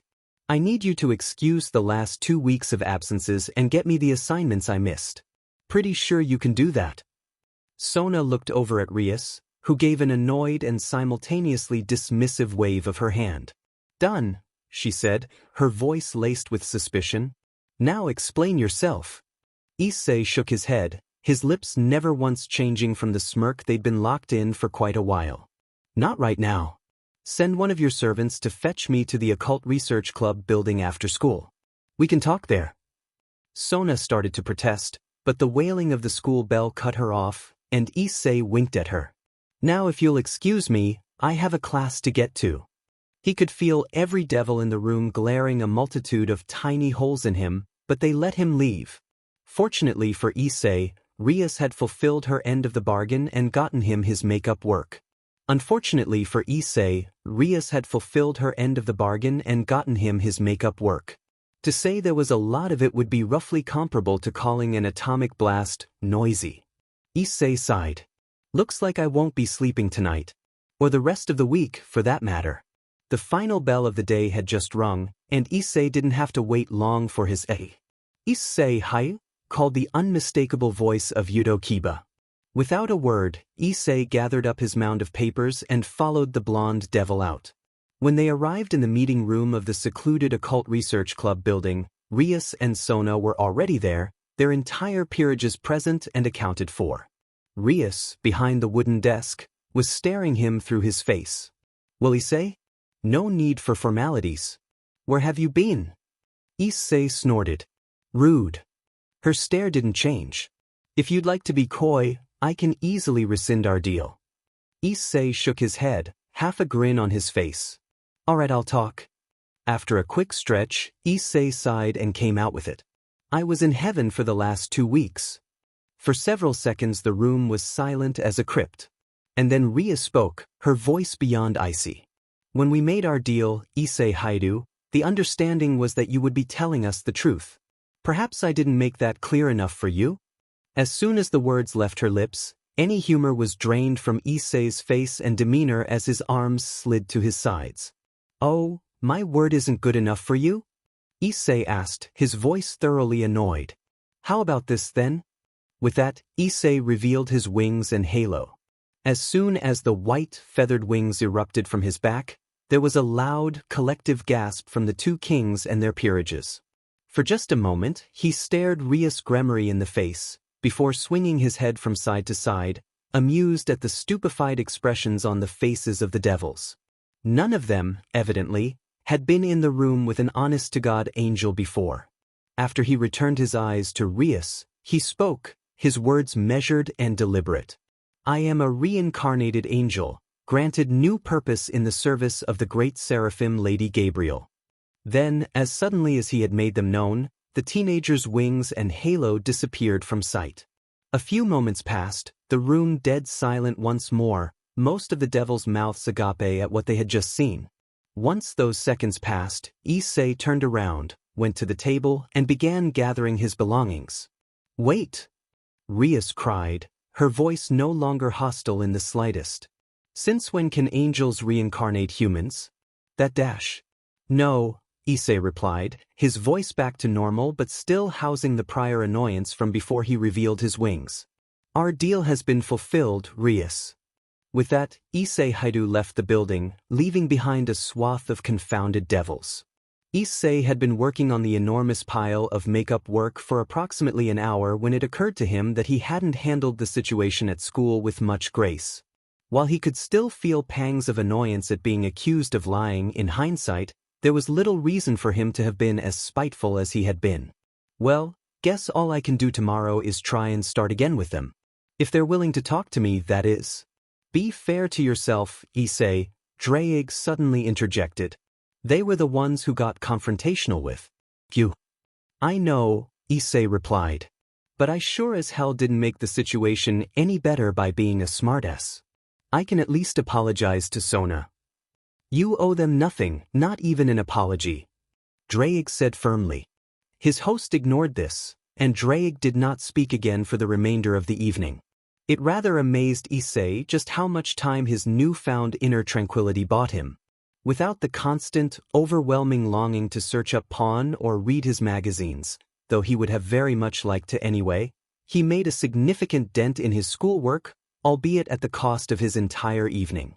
Calling it quits around 10 in the evening, Issei looked at the remaining stack and allowed himself a smile. If I keep this up, I could have it all done in 3 days. Issei sighed happily at that. He would rather have spent the evening doing almost anything else. Somehow even sword training was more enjoyable than doing homework. After undressing, Issei went to bed and fell asleep almost immediately, not bothering to converse with Dreig any further. At that moment, in the underworld, a certain brother and sister were having something of an argument. "So you let that angel into my territory without bothering to ask me how I felt about it?" Reineer demanded, her tone annoyed. "Yes," Serzex replied, his voice not that of an older brother, but of an authority who demanded instant, willing obedience. "If we'd consulted you, Reineer, heaven would never have allowed the deal to go through, regardless of how the angel himself felt about it, because you probably would have demanded something in exchange, rather than allowing it to be a simple display of friendliness." But Reineer tried, attempting to get a word in edgewise, only to wither under her brother's gaze. "If you had been negotiating, Reineer, the only result would have been a broken family and a very angry saint. Your own words prove that much." Reineer blinked, genuinely hurt by her brother's cutting reply but refusing to show it. "I still think there was better way." "If anything," Serzex replied, his tone steadily easing back to the familiar inflections of an older brother scolding their younger sibling, "he has more right to that territory than you do, Reineer. He's lived there much longer and grew up there, whereas you only arrived on the scene fairly recently." "Who cares?" Reineer shot back. "He was human then. That's not the case anymore." Reineer regretted those words as soon as she saw the look in her brother's eyes shift. His tone even harder than prior, he gave a cold response. "Reineer, I may be your brother and I deeply love you, but I will not argue this any further. You will accept our decision, and you will stay out of his way as long as he stays out of yours. Do I make myself clear?" Reineer scowled, but she nodded. "I understand. If the Devil King Lucifer orders it, I must comply. I will, however, be keeping an eye on him." Her brother's face relaxed as he nodded in kind. "If you feel that's necessary, Reineer, then so be it. If he moves against yourself, Sona, or either of your peerages, then I will happily deal with him myself." In another part of the underworld, another conversation between a Devil King and their sibling had happened about an hour earlier. The roles, however, were completely reversed. "How can you be okay with that angel hanging around Kuo, Sona?" Seraphal shrieked. "What if he tries to hurt you? What if he tries to kill your clients? What if he dash?" Sona sighed, not particularly surprised by her older sister's reaction. "There's no reason to think he'll do any of that. If he was going to, he never would have come to school and he definitely wouldn't reveal himself the way he did." Seraphal wasn't convinced at all. "He's a danger to your whole peerage. Why won't you listen to me?" "Because you're unhealthily obsessed with your own sister to the point that it blanks out all logic," Sona thought dismissively as she covered her face with a palm. "I'll let you know if he does anything to hurt me or my servants. In the meantime, please don't attack heaven just because you're aggravated." Sona proceeded to warp away to try and prevent her obsessed older sister from following her. The next morning, as soon as he arrived at school, Issei kept his eyes open, searching for any of the members of the student council or the occult research club. Despite Dreig's words, Issei wished to apologize and try and get off on a better foot with both groups, if only for the sake of not leaving the devils tense about his presence. Issei knew full well that if he couldn't, it was going to be a long couple of years for both sides.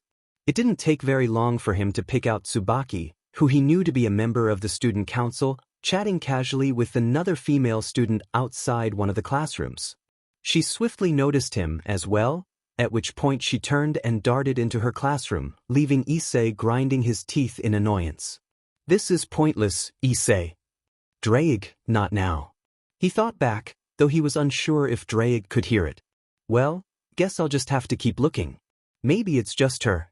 This game proceeded to repeat itself several times throughout the day, with Saji, Kiba and Kaneko all making no secret of the fact they were avoiding him. Not helping matters was the constant barrage of questions Issei was getting slammed with from every angle by the human students of the school. He could barely walk down a hallway without someone calling out, "Where you been, Hayuru?" or "What happened to you, Issei?" or some other variation upon the exact same question. It reminded him of the angels in First Heaven, and the repetitive parade of demanding inquiries was only a touch less annoying. Then of course, there were the rumors.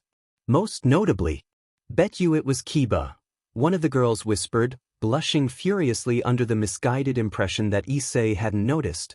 He probably taught Issei how wrong his life was. "You think?" Another shot back conspiratorially. "What else could it have been?" came a third. "We saw Kiba come for Hayudu yesterday even. Kiba's so amazing. Turned a pervert into a normal guy." Blushes came over all three of their cheeks as Issei buried his face in his hands. "You know I can hear you, right?" That just riled the trio of soon-to-be rumor mills even further. "Ah, look at that.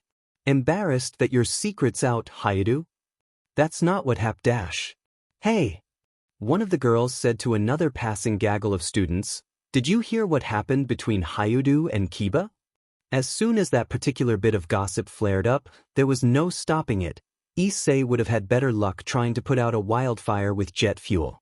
By the end of the next PRD, he and Kiba had apparently been screwing behind everybody's backs for months on end. It had probably mutated into something even worse by the end of the day. "Seems I'm doomed to be the school laughingstock forever. Not sure what else I expected." Issei sighed as the last bell rang. The day had been long and incredibly irritating, from the rumors to the endless questioning to his utter inability to get one of the devils to talk to him. "Well, at least there's not much extra homework for me to do." That was when he saw, out of the corner of his eye, a familiar figure passed. The Jack's head whipped around towards the door just in time to catch a glimpse the student council president pass by the door, off to places unknown. Without hesitating, Issei jumped out of his chair and bolted after her. "Sona!" The black-haired devil stopped as soon as he heard her name, but it took a second or two for her to turn around. When she did, her expression was somewhat guarded, and her words were the same way. "What is it, Issei Hayudu?" "Well, that air," Issei said, stumbling over his words. I'm sorry about yesterday." Sona's head tipped to one side. "What do you mean?" We didn't get off on the right foot," Issei said, kicking himself over his lack of planning. Sona, however, raised a hand, cutting him off. "On the contrary, Issei, you have nothing to apologize for. Both Rias and I were unjustifiably hostile with you. If it's not too much trouble, could you meet with the devils of the academy again? Perhaps we could start over?" Issei shrugged. "Sure. When?" Sona blinked, clearly not expecting the relaxed answer, though her tone did not waver. "Right now, potentially?" Issei nodded, and Sona wordlessly instructed Issei to follow her. What did he want to discuss, Sona? All of the evil pieces under both Sona and Ria's command had gathered in the Occult Research Club building's meeting room at a frankly astonishing speed. Issei sat on one of the couches, across from Kiba and Kaneko. Rias, on the other hand, sat behind her desk, a frown carved on her lovely features. "Simply put, Rias, he and I both would like to try and foster tolerance between our groups," Sona explained flatly. "If he's going to be here anyway, we might as well try and get along." "Start over," Rias said, her tone somewhat questioning. Sona nodded. "Apparently he thinks we ought to start from the beginning, without interrogation." All right, then," Rias said, mildly interested. "Akino, would you mind getting us all some tea?" After Rias Queen had served the tea, the student council president took a seat in one of the unoccupied chairs. She offered Issei a rare smile as she asked, "So, Issei, I suppose we can start off with the question everybody here has been asking themselves since yesterday. How exactly did you become an angel?" Issei playfully rolled his eyes at that. "What happened to not interrogating me?" Before Sona could answer, Issei felt a hand touch and begin to massage his shoulder, sending a pleasant shiver down his spine. Looking up, he saw Akino Himajima's teasing grin. "You might as well tell us right now, silly, because we'll all just ask later if you don't." Issei blushed at this and her touch. He might have been an angel, but he could still appreciate a woman's fi. "No, bad Issei. Focus." Turning away, the reincarnated angel spilled the truth. "Well, I was reincarnated as an angel by Lady Gabriel. Didn't I tell you that yesterday?" Sona shook her head. You told us that, but you didn't tell us how. As Rias asked before, how exactly does that work? I wasn't aware angels could reincarnate humans. Issei sipped a bit of tea before answering. Well, I'm what's called a brave saint. We're resurrected in the service of another angel at that angel's discretion. His arms slipped behind his head. And before you ask, yeah, it's a lot like the evil pieces system. Sona's gave an appreciative hum. How exactly does the angel's equivalent work? What piece are you? The angel's face turned into a half grin. Well, equivalent and piece aren't really the right words. See, where you guys are a chessboard, the brave saints are a deck of cards. So, Sona intuited, each brave saint is a specific card value? Issei nodded, the grin getting wider. Now you're getting it. Any angel who commands brave saints is ranked as a king, just like a devil with a peerage, and that angel commands one of every card from queen to ace. Surprisingly, Genshuru Saji was the next one to speak up. This might seem like a dumb question, Issei, but do the saints have a suit for their cards? Issei shrugged. I know the seraphim each have a set suit. Lord Michael has spades, Lady Gabriel has hearts, Lord Raphael has clubs, and Lord Uriel has diamonds. I'm not too sure about the other angels who can use the system. So, Rias suddenly cut in, making every head in the room turn towards her. Her voice was flat, unchanging, and revealing neither anger nor friendliness. What card are you then? I'm ranked as Gabriel's Jack, Issei replied. The Jack of Hearts. For a moment, the club was quiet, and Issei took this as an opportunity to get out a question of his own. My turn. Why exactly were you guys avoiding me all day? Kiba took the question, his voice a formal tone. I can't speak for anyone else, Issei, but I can say that I was personally a bit freaked out after what happened yesterday. Being alone with an angel runs counter to my instincts.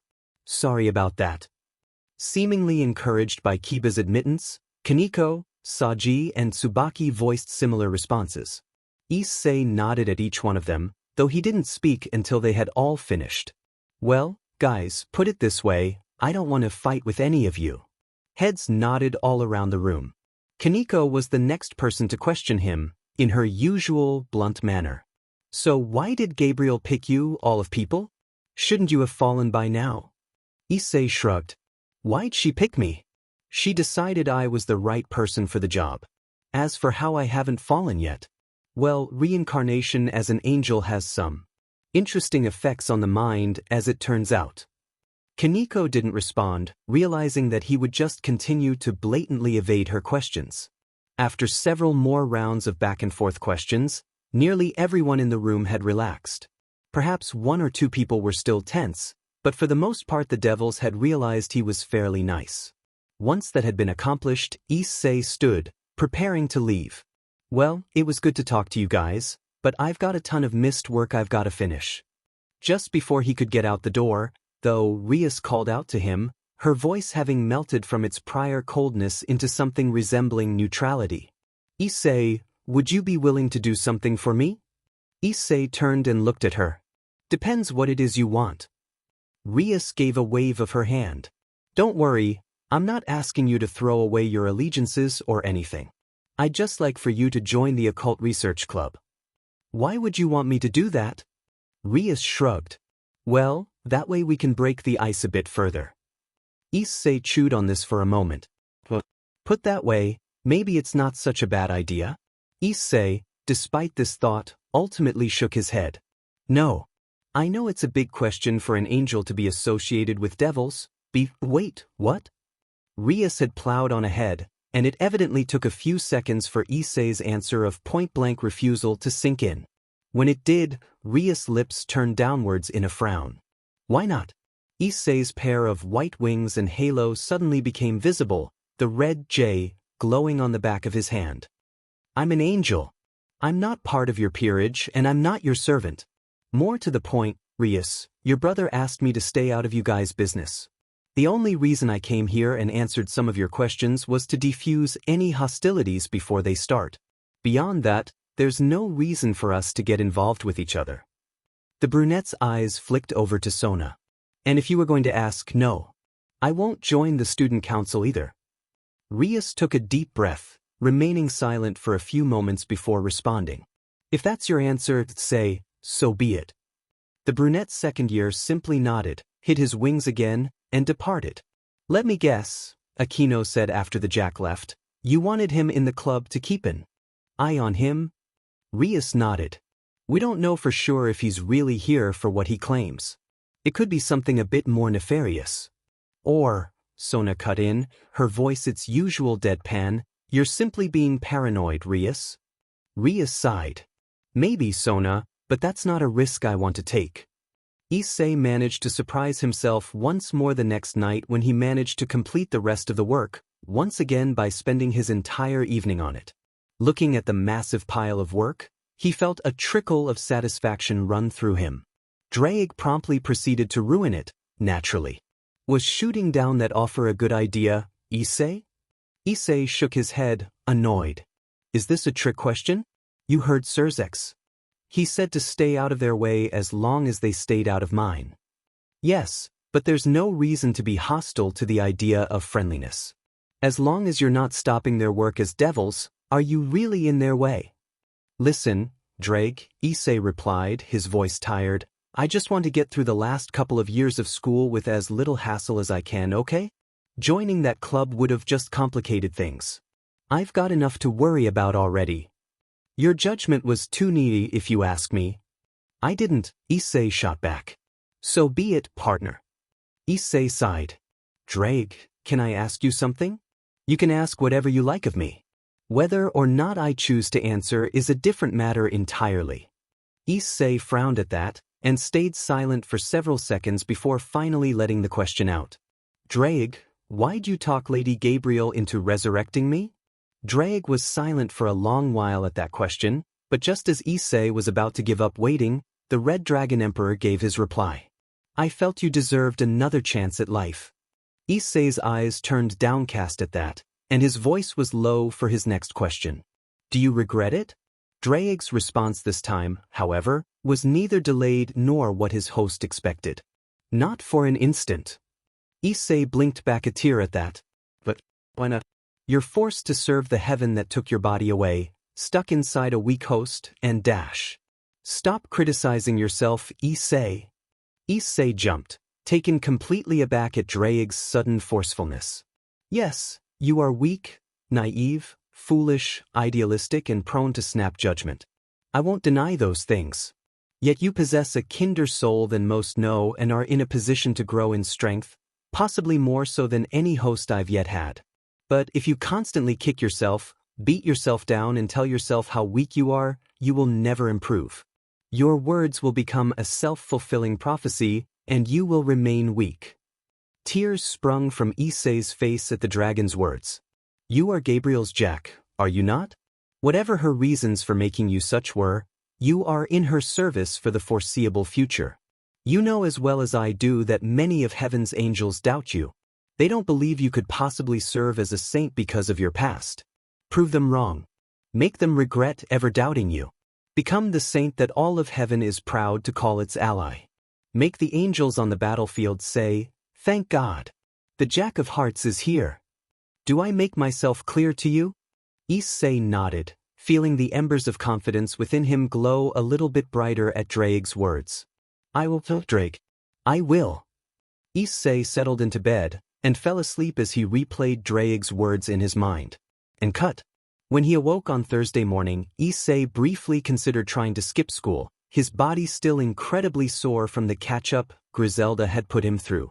As one might expect, however, Issei entertained the notion for no more than a few moments before reluctantly dragging himself from the comfort of his sheets.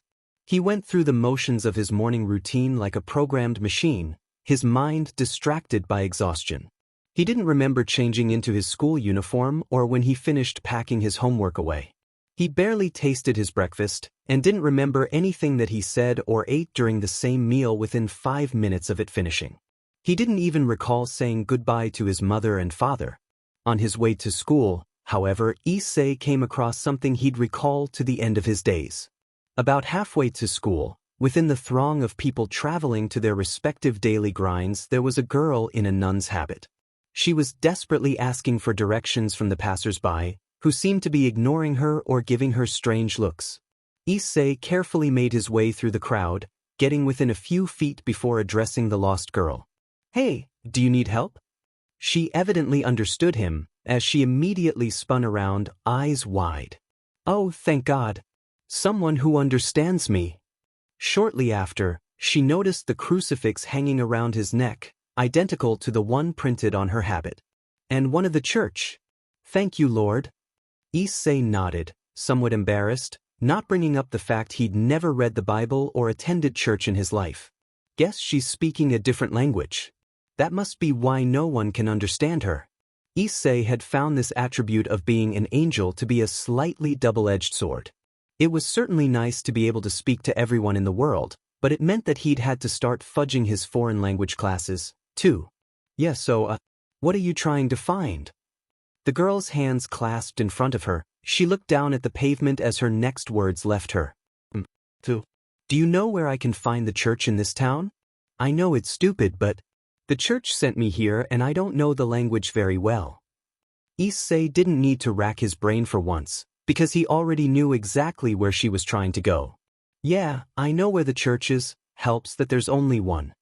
Issei pulled out his phone and checked the clock. "I've got just enough time to show you how to get there, but we'll have to walk fast." The nun nodded and agreed with no argument. A few moments later, Issei and the nun had vanished from the crowd. "So, what's your name?" Issei asked, trying to make conversation through the quick strides. "I'm Asia," the nun replied happily. "Asia Argento." Issei nodded, a half-smile coming across his face. "Good to meet you, Asia." "Issei Hayudu." "Thank God you appear to guide me. I don't know what I would have done if you hadn't come along. You're like an angel sent by the Lord himself." Issei couldn't help but widen his grin at Asia's words. She had no idea how close to the truth she really was. Then, however, a realization came crashing down on him, and the grin disappeared. Asia didn't know the truth, and as life so often had it, telling the truth simply wasn't an option. Just as the thought crossed his mind, however, a sound all humans understood reached his ears, that of a child crying. Looking to his side, Issei saw the source. A boy, no older than 8, sat next to a tree, his arms scratched up and tears streaming down his face. Before Issei could do anything, however, Asia had already darted over to the boy. Now. Asia whispered kindly to the young boy, "There's no need to cry. Let me see if I can't fix this." The boy clearly didn't comprehend what she was saying.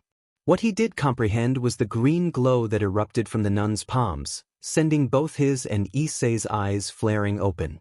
Seconds later, the boy's skin was smooth, the minor wound healed completely. The boy sat frozen for a moment before he thanked her, though Asia could not understand his words.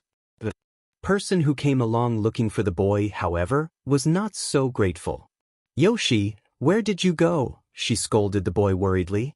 "Oh," the boy said happily, pointing at Asia. "I got myself scratched, but that girl fixed me right up." His older sister stared at the nun for a moment. "You should know better than to talk to strange people," she scolded the boy further, glaring at Asia, whose face fell at the look. "Hey!" Issei snapped. "She just helped your little brother. You dash." Issei was cut off by Asia.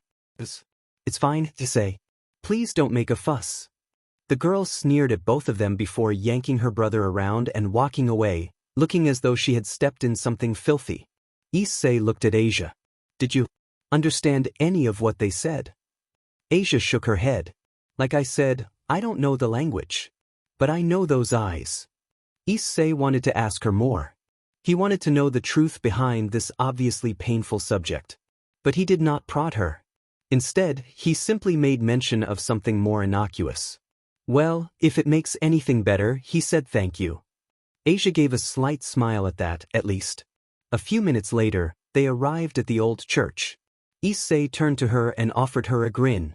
"Well, Asia, here we are," he said, pointing up at the ancient building. "You can take it from here, I guess?" Asia nodded, her face happy. "If you'd like, I can put on some tea." Issei shook his head. "I'm sorry, Asia, but I just don't have time. I've got to get to school." Asia didn't change expression. It's okay, I understand. But would you be willing to come visit me sometime? Issei assured her he would, but before he departed, one last question exited his lips. By the way, Asia, what was that? That thing you used to heal that kid? Asia looked up at him. It's a special power, she said, her hands clasping together as though she was about to pray. One granted to me by God himself. I can use it to heal anyone. Oh, Issei said before forcing himself to smile. Hope you work miracles with it, Asia. Issei turned and left, trying not to let Asia see his face. He had promised Asia he'd visit her, but Issei knew even as the words left his lips they were a lie. He was an angel. He should have felt at home near a Christian church. That was what Dulio and Griselda had said. But as soon as he had drawn near, Issei had felt a horrific sensation all over, one he was barely able to keep himself from cringing at, as though he'd been about to walk barefoot into hell. What the hell was wrong with that place? Almost immediately, Issei had regretted taking Asia there. But there was nothing he could do about it now. As soon as he arrived in First Heaven's main gathering hall that afternoon, he spotted Griselda seated at one of the tables, speaking with another angel he didn't recognize over a cup of coffee. When she noticed him, however, she dismissed the angel and waved him over. "Good afternoon, Issei," she casually greeted him as he took a seat. "How are you?" Issei cracked his knuckles. "I'm fine. Yourself?" "Fine, thank you." Resting his head in his hand, Issei cracked a slight grin. "What, going easy on me today?" Griselda's face twisted into an excellent imitation of Gabriel's mischievous grin. "Perhaps my intention is to make you feel at ease to make the training that much worse." Issei chortled slightly. "That would be just like you. But seriously, what's going on? Normally you'd have me pushing heaven down to hell by now." Griselda leaned back, her relaxed demeanor a sharp contrast to its normal, unflappably serious persona. "Dulio asked to have you to himself for the afternoon and tomorrow. He thinks I have been monopolizing you for the last few days." Issei gave her a sarcastic look. "He thinks." "Well," Griselda admitted, more like states as ironclad fact, "but I'm trying to be polite." Griselda's took a sip of her coffee. "So, Issei, I have been meaning to ask but it kept slipping my mind. How have things been for you in your hometown?" The humor on Issei's face disappeared, replaced by a contemplative expression. "Issei?" Issei shrugged. "Depends what you mean. On the one hand, after we got to know each other, the devils have been pretty relaxed with me. On the other, our relationship's pretty distant, if you get what I mean. I'm trying to keep as far out of their business as possible so they'll keep out of mine." Griselda's nodded at this. Issei bit his lip. "Griselda? Can I ask you something?" "Of course," she replied. Issei said, trying not to stumble over his words, "Is there any reason I wouldn't feel welcome near a church?" Griselda raised an eyebrow. "What do you mean?" Issei bit his lip. "Oh, there's this old church in my town. When I got near it, I felt horrible. And I don't mean awkward or nervous, I mean I literally felt like I was going to throw up right then and there. The place just felt evil." Griselda's eyes widened. "What?" She shook her head. "There are only one or two reasons that you might have felt that way." Griselda rested her fist against her mouth. Are there any fallen angels in your town? Do you know?" "There was one at least. Don't know if she's still there." Griselda nodded. "Do you know who this fallen angel was?" Issei shook his head. "I only know the name she gave me. Yuma Mano, I think? When did you last see this fallen angel?" Issei's face darkened. "When she rammed a spear through my gut." "I see," Griselda sighed. "I think that fallen angel may be using that church as a base." She raised her hand. "Do not make any moves against the church until you confirm one way or another." "I can't do that." Issei suddenly snapped, leaving Griselda surprised. "A couple of days ago, I brought a lost nun to that church. I thought I was just being paranoid, but dash." Griselda shook her head. "My stance does not change. If you cannot confirm she is in danger, moving against the church is not advisable." Issei had hoped Dulio would see his side and agree, But when he arrived, the Joker sided with Griselda. The lady's right. If that church isn't actually a base and is in use by the faithful, getting involved is a bad idea. Dulio, you're not helping, Issei said, frustration coming through quite strongly. The young man shrugged. Not my job to do that, Issei. My job's to defend heaven's levels and the church. A grin split his features. Now, I think it's time we catch up on your magic training, don't you? Issei's face was downcast. Fine, let's go. Never let it be said that the brave saints couldn't see what was directly in front of their noses. Both Griselda and Dulio could tell that their junior saint was distracted during that day's training session, the next one and the one after that, and it didn't take a genius to figure out why. He's still worried about that nun. Dulio had said to Griselda after Issei left Saturday afternoon. Little we can do about it, the queen had replied. All we can realistically do is hope he refrains from doing anything rash. Dulio raised an eyebrow at that. Maybe you haven't noticed, but he hasn't quite internalized the virtue of temperance. Glass houses, Griselda responded, her voice deadpan. Michael's Joker just chuckled at that. Issei slept fitfully Saturday night, his rest plagued by nightmares of black, feathered wings and bloodied corpses. He awoke several times in cold sweats, until around 5 in the morning he simply could not get back to sleep again, not that he really wanted to. After his awful night, the teenager was not in much of a mood to do anything, and spent most of the morning reading or playing video games. Only in the afternoon did he venture out, towards the church. I've got to check on Asia. Please be okay. He didn't bother praying, but if he had, he might have thought his prayers had been answered. Issei was walking near the mall he had to pass to reach the church when he heard the voice call out to him. Issei! His head whipped around. There, seated on a park bench like it was the most normal thing in the world, was the person he sought to find. Asia! The poor nun suddenly found herself being crushed in a tight hug, only able to get out a muffled greeting. Asia! Issei mumbled. Thank God. More muffled words escaped her, and Issei let go, suddenly feeling self-conscious at his own display of extreme affection. So, Issei said awkwardly, not having thought beyond the embrace, how have things been with you? Fine, Issei. Asia replied, her voice still laced with surprise. Good going, idiot. Care to make her feel even more awkward? Great. The teenager desperately racked his brain, trying to find a way to make the conversation into more than hesitant stuttering. That was when he remembered the nearby mall, and lacking anything else, the Jack pounced on it. Hey Asia? Have you ever been in a mall? Asia shook her head, her eyes turning to the pavement. No. I don't have any money, and even if I did, I don't speak the language. Issei shrugged. Well, I'm here now. Want to find out what it's like? Asia's eyes leaped to him. You mean it? Issei let a half-grin creep onto his face. Of course. Let's go. Asia leaped off the bench and followed him towards the building. The next few hours were quite a pure bliss, indeed. Issei had to explain exactly how to eat a hamburger to her, given that eating without utensils was a completely foreign concept to Asia. Once she had wrapped her head around the concept of eating with her hands and nothing else, she had quite enjoyed the greasy slab of beef on bread. Issei hadn't minded dropping half his money winning a stuffed animal for Asia. The happiness in her eyes and on her face was more than worth the cash he had enriched the machine with, even if he was still sure the DMN thing was rigged. Even when her nun's habit suddenly got not so voluntarily swapped for a catgirl outfit, she had, after overcoming her initial and completely understandable embarrassment, quite enjoyed taking photos with him in the photo booth, though she had very quickly begun to insist she get her clothes back. As with everything in the world, however, it simply could not last forever. Today was fantastic, Issei.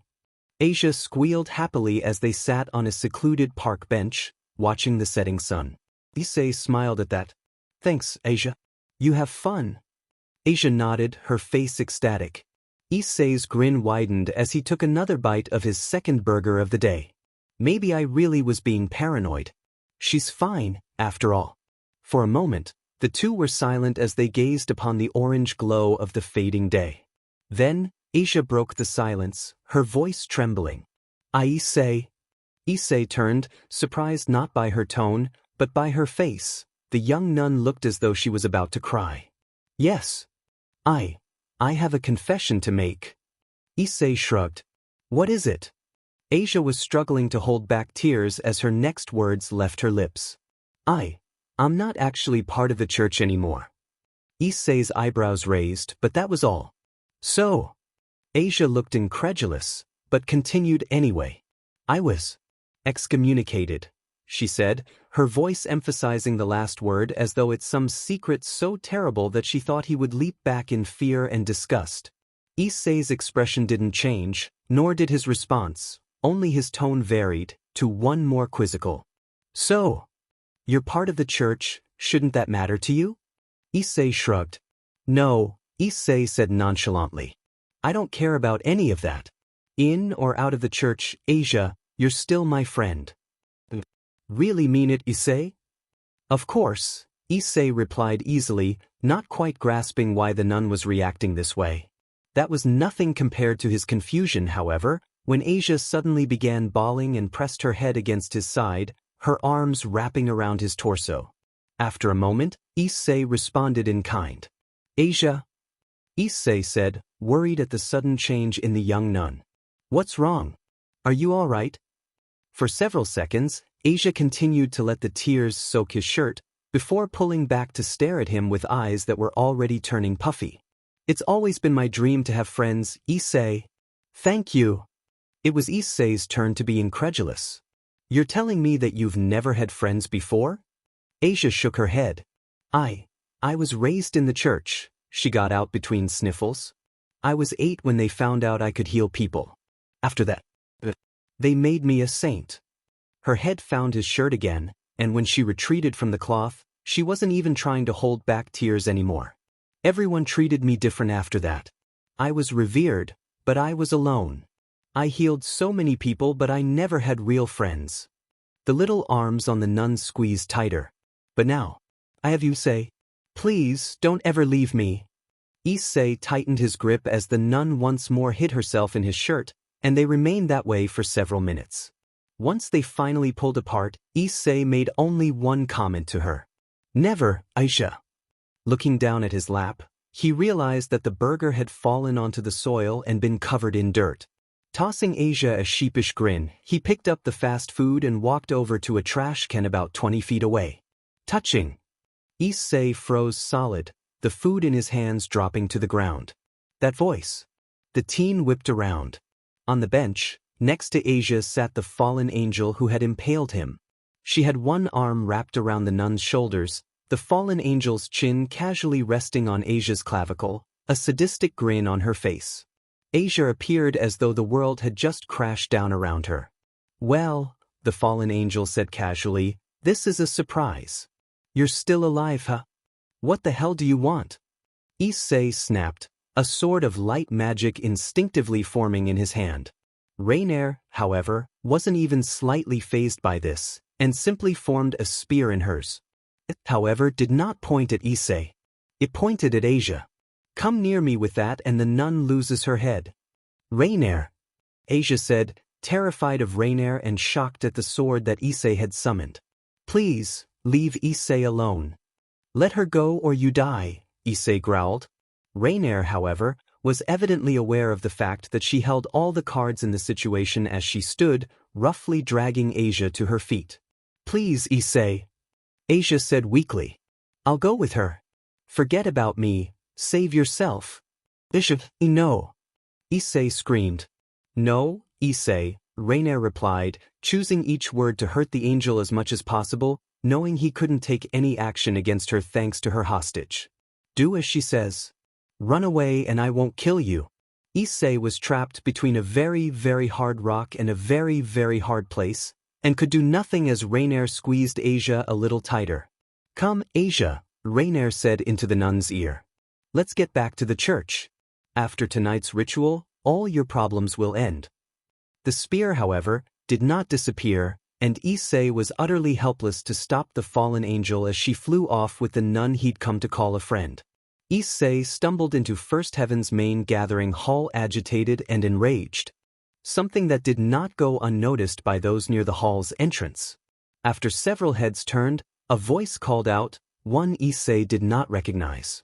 Well, the Jack returns. Where's Griselda? Issei called, not bothering with a greeting as he struggled mightily to keep his voice calm. What? Not going to even say he dash.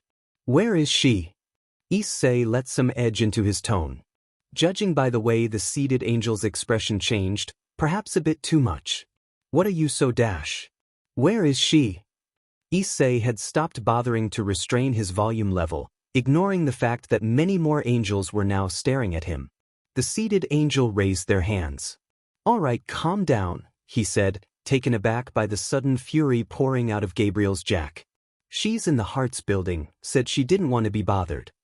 Issei didn't spare a reply as he bolted back out of the hall, spread his wings, and took off towards the abode of Gabriel's saints. In just a few minutes, Issei's wings had propelled him to the building in which the Hearts deck was located, barely avoiding crashing into several other angels in flight along the way. He yanked open the door and rushed in, tearing towards Griselda's door with as much speed as he'd ever squeezed from his legs. After a minute or so that, to Issei, felt like an eternity, he arrived at Griselda's room.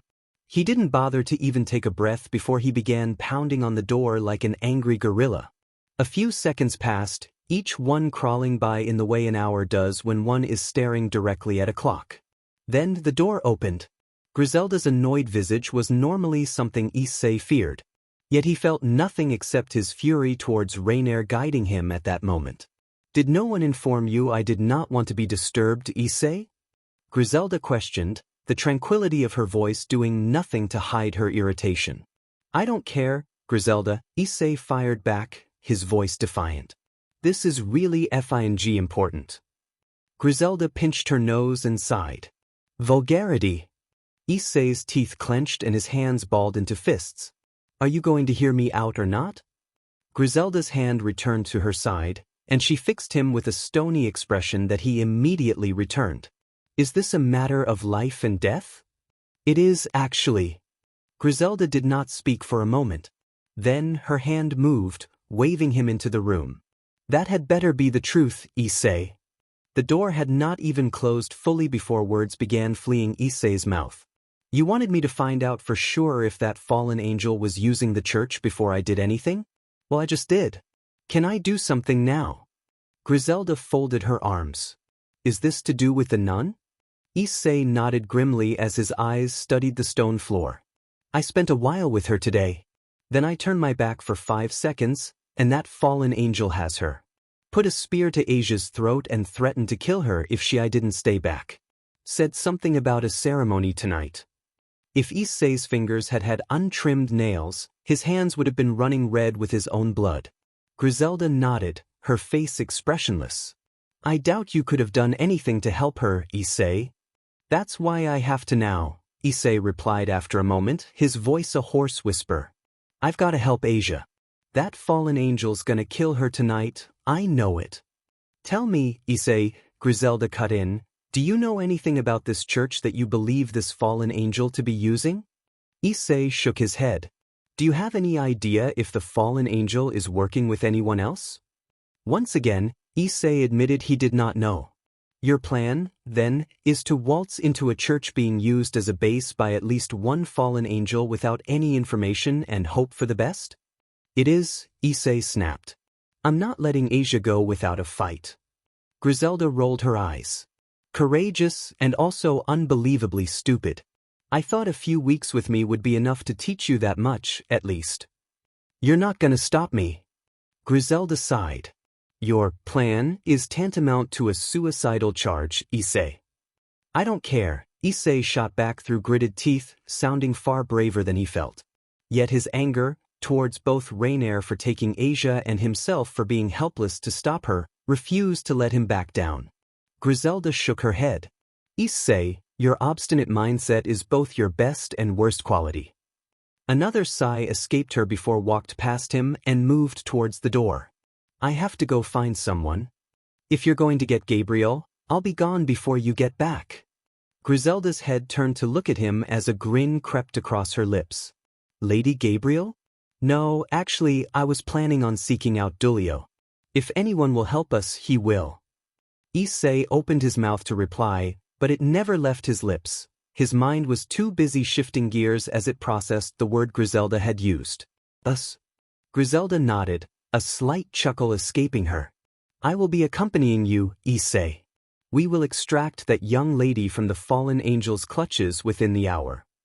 Griselda was unprepared for Issei's reaction. Issei, Griselda said awkwardly as his arms squeezed her ribs. I appreciate the affection, but please let go. Issei paced back and forth, checking the clock every few seconds. It's only been a few minutes, Issei. Yeah, I know, Issei said. But every second we wait, the more likely it is Asia's going to die before we get there. Drake sighed. Noted, but any ceremony this fallen angel has planned will likely take a large amount of time to set up. You should be fine. Maybe you're right, Issei sighed. But what if we take too long? What if we can't dash? Those sorts of thoughts will do nothing but put doubt in your mind, Issei. Think in terms of when, not if, at least with regards to things you can influence. Easier said than done. Undeniably true, but your mind will be the calmer for it. Am I interrupting anything? Issei jumped at Dulio's voice suddenly entering the room. Spinning around, Issei saw Dulio leaning against the wall, his normally jovial face set in a frown. Will Issei? Done talking with your soulmate? If I weren't sealed up right now. Dulio barely raised an eyebrow at that. But you are, Drake, so you're not going to do anything. Dulio didn't seem the slightest bit surprised that the Red Dragon Emperor was speaking to him. Griselda, who was standing in the doorway meanwhile, had her eyes wide enough that she wouldn't have looked out of place in a cartoon. Anyway, Dulio continued, waving his hand, Issei, count me in on this little raid. Anyone raised in the church is a friend of mine. Issei nodded, feeling a slight boost in his confidence at knowing that he at least had a little support. Thanks, you too. Dulio shook his head. Don't thank us yet. The fallen angels still have that none. Issei frowned. Then what the hell are we waiting for? Good question. A moment later, all three saints had vanished. As soon as they appeared near the old church, they were all swamped by the same feeling Issei had been drenched by when he had brought Asia there. Yeah, Dulio said, his voice tense. Fallen angels, all right. With this kind of aura, there's probably more than one. Keep your eyes open. Dulio's head turned to Issei and pointed at the latter's left arm. I'd start charging up right now. You never know when you might need it. Issei nodded, mentally kicking himself for needing to be told that. The familiar gauntlet appeared, and an incantation of boost was soon heard. Okay, Dulio continued. Any idea where she might be? Issei shook his head. Somewhere in or near this church. I don't have anything more specific than that, sorry. Dulio shrugged. Well, I guess we'll just have to check the old-fashioned way. With that, Griselda walked up to the shut church doors and kicked them open. As soon as the doors yawned open, the aura seemed to grow even thicker, as though the aura itself was a physical miasma enveloping the three angels. All three, however, ignored it as best they could, pushing forward into the church as the second incantation from Drake was heard. Somehow, Issei commented to his fellow saints, I don't think anyone's worshipping here. The church had clearly not been used for that purpose in a very long time. The old building's interior lay in decay, a rank scent drifting over the three. The old pews no soul had prayed in for years were coated by a thick layer of dust. The once appealing stained glass windows had become host to a layer of grime. A once proud set of banners behind the pulpit now hung moth-eaten and neglected, the few books in the hall rotting away to oblivion. Oh, how wonderful! We have guests. Issei and Dulio exchanged confused looks at the obviously crazed sing-song that crashed against their ears. Griselda, meanwhile, tensed. Not him. Not here. At that moment, a man stepped out from behind the pulpit. He wore clothes that would mark him as a priest if he stood before a congregation rather than rows of empty pews, his head topped with a mop of silver hair. The man rolled his eyes around, tipping his head in a manner that left no doubts as to his sanity, and continued ranting as the third incantation was heard. "Oh, the big bad exorcist who chased me out of the Vatican's come calling. Gone from a shitty exorcist to a shitty angel, I see. And you even brought friends. Well, honey, if you want to pick up where we left off, I'm game. It's a lot more interesting than what's happening downstairs." Griselda cracked her knuckles, and without turning her head, she spoke to her fellow angels. "Issei Dulio, you heard the lunatic. Find wherever, downstairs, is and save the nun. I will handle this one." Dulio grabbed Issei by the arm and began running down the aisle, Issei struggling to not get pulled along. "You heard the lady, Issei. Let's go." "Oh no you don't," the crazed priest cackled as he dove towards the duo, holding a sword. He never reached his targets. Just feet from the two, his arm was caught by Griselda. "I am your opponent, Fried Selzen." With that, she cracked him hard enough across the face to send him crashing into the pews. Dulio had barely let go of Issei's arm before he pressed himself against the pulpit, the fourth incantation ringing in both of their ears. "Issei," he grunted, voice straining from the effort. "Help me with this." "What do you do dash?" Dulio gave an agitated shake of his head. "No time. Just help me." Issei didn't ask any more questions and submitted to Dulio's request. Moments later, a loud series of scraping sounds began to be heard as the pulpit was unwillingly pushed across the floor by the unnaturally strong pair of angels, revealing a staircase leading down. The two wasted no time darting down it. "How'd you even know that was there?" Issei demanded as the two sprinted down the staircase into the basement. Dulio shrugged as he ran. "Just a hunch. Lots of churches have something like this." The fifth incantation came through. Within seconds, the two reached the foot of the descent, which opened into an enormous chamber lit by candles. On the opposite end from the entrance was a raised platform. Atop the platform, her back turned to the intruders, was Reineer, standing next to a large cross. On the cross, chained in place, was Asia. The nun picked her head up, but a reply did not come. At the same time, the fallen angel turned and noticed them. Whoa. I see you didn't listen, Issei. It's really too bad." When she caught sight of Dulio, her reaction was equally dismissive. "Brought some help?" She chuckled coldly. "Won't do you any good, I'm afraid. You're still outnumbered." It was only at that moment that Issei noticed that the space between the rise and the entrance was populated by a mob of armed men. Judging by their robes, they were all former exorcists. Incantation 6 was announced. Issei's mind was a blank.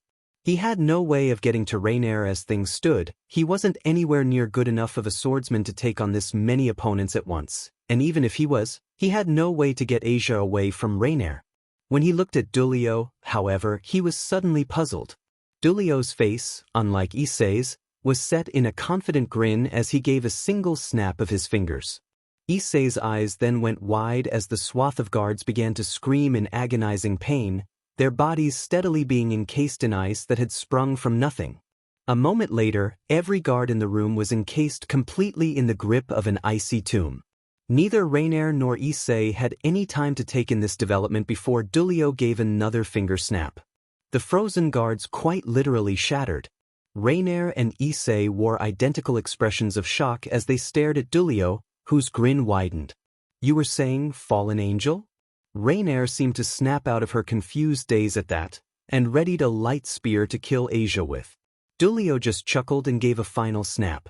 A bellowing roar washed over the room, drowning out the seventh incantation as Reineer was suddenly catapulted off the stand and straight into the field of shattered bodies, landing on her side without an ounce of grace about 10 feet from Issei.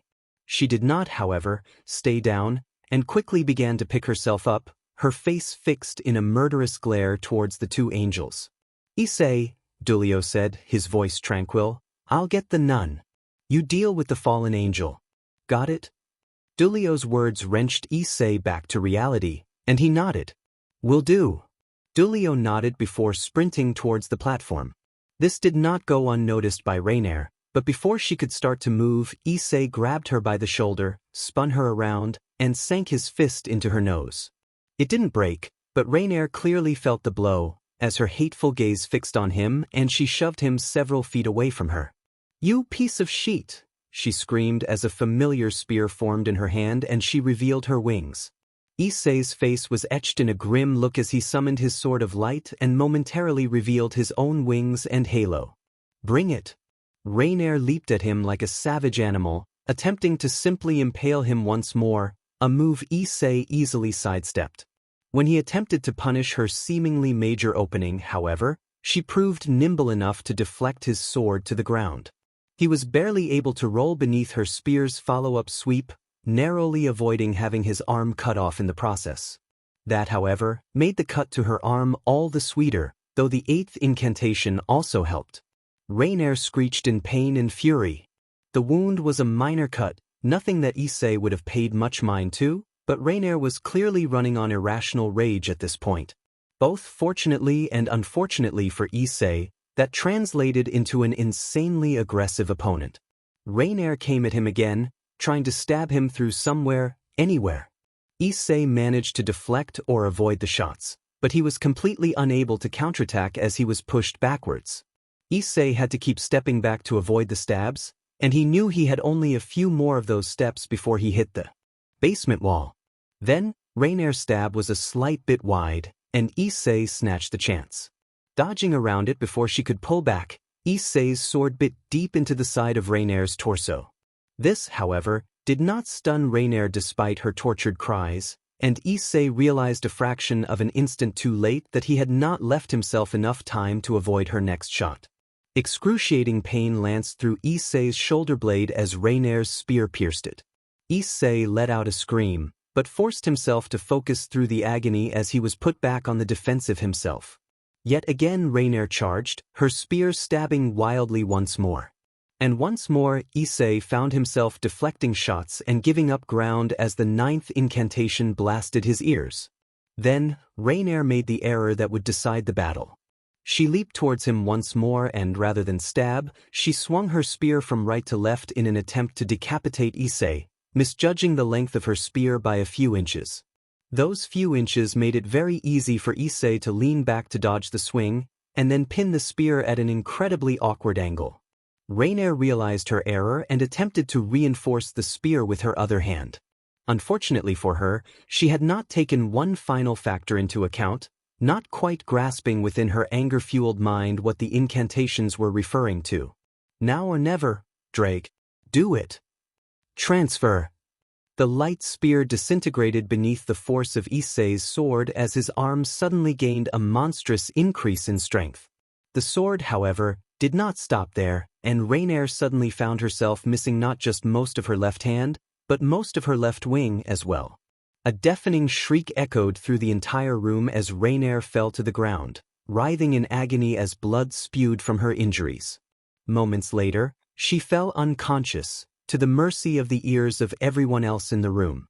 Issei's mind did not fully comprehend that the battle was over until he heard the slow applause. Turning his head to face the sound of the noise, he saw Dulio clapping, the Joker's face a wide grin. Asia stood directly behind him, obviously frightened out of her wits. Issei hadn't even noticed Dulio freeing her. A very good showing if I do say so myself, Issei. Issei, you're hurt. Issei's eyes drifted to see Asia sprinting towards him, grasping at his shoulder. A few moments of her powers later, and it was as though the spear had never pierced him at all, which was especially good, given that the adrenaline that had made the pain tolerable was fast draining from Issei's blood. Thanks, Asia, Issei said after a deep breath. I owe you one. Asia shook her head. No, I owe you way more, Issei. You saved me. Thank you. Well, Dulio here did most of the work. I don't care. You beat Reineer. Asia, was it? Dulio said suddenly. Why, sir, Asia said. No need to call me sir, Asia. We're your friends here. I hate to ask, but could you do what you did with Issei and try to stop the bleeding on that one?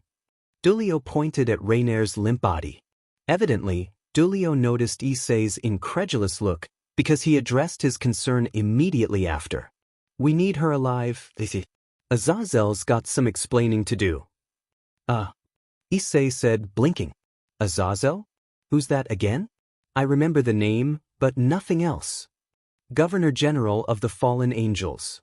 Holy dash, Issei started to say, before remembering who he was in front of. Hey. Dulio nodded back, eyes still fixed on Reineer's body. Asia had been able to stop the blood from flowing out of Reineer, but the crippled wing and hand were more permanent injuries. Dulio did not waste any more time. After obtaining Asia's full name, he snatched up Reineer's body like a sack of potatoes and returned to heaven. Griselda?